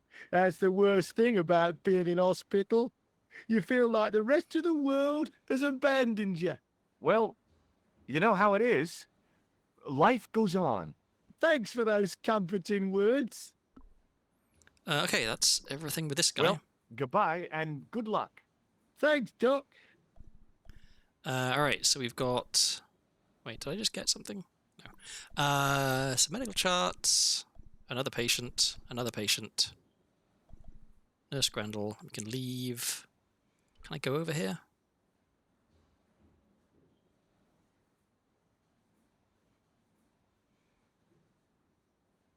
Doctor, What is it? You haven't taken my blood pressure. Okay, he's also British. Okay, and I can't go over there until I've done everything here. All right, it's getting kind of late here. I'm gonna need to go to bed. I think. Oh wait, no. Okay, things are just happening without me doing anything. Let's see this bit through. But I think I'm coming to the end of the stream because I. Seems fine to me. You're not doing it right. Of course I am. No, you're not. Dr. Monroe never did it like that. I can't take a satisfactory reading while you're excited like this. I'll come back later. Okay, so yeah, I think this is probably a reasonable place to stop because there's a lot of things for me to do here, and so if I want to finish this area, it feels like there's a commitment of a decent amount of time. So I will call it. Let me save just in case. Never ever trust the autosave. Although to be fair, the autosave in this game does seem to be pretty good. Okay, I am. Let's go. Actually, let's just go back to the main menu. I am gonna look for somebody to raid. If I can remember where. There it is. Okay. Who's streaming? Nobody I'm following.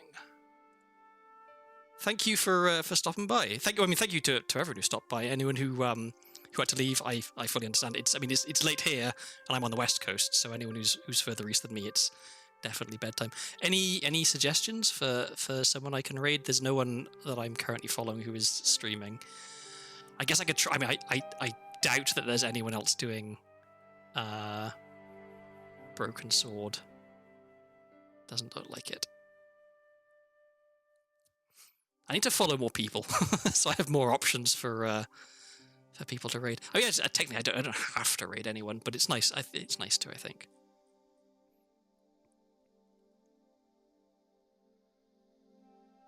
Burner VT. Okay, let me find that.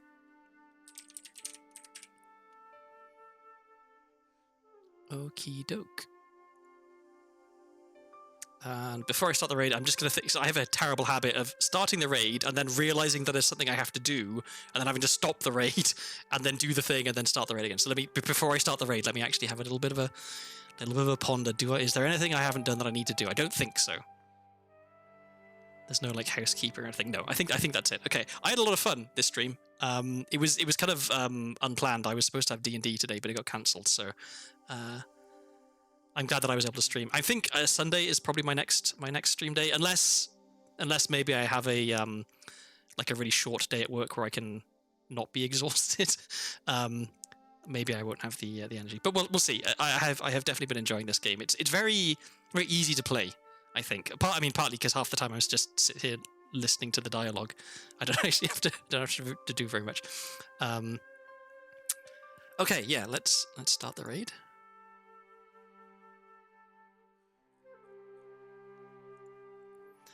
And yeah, I will stream this again fairly soon. I've been enjoying it, and I want to finish it. And I'm sure that I'll finish it and realize, oh crap, there's achievements that I didn't get, and so I'll have to do those off stream. But that just means I get to play through it again, you know. Wow. Okay. Looking forward to it. I'm very flattered. Thank you.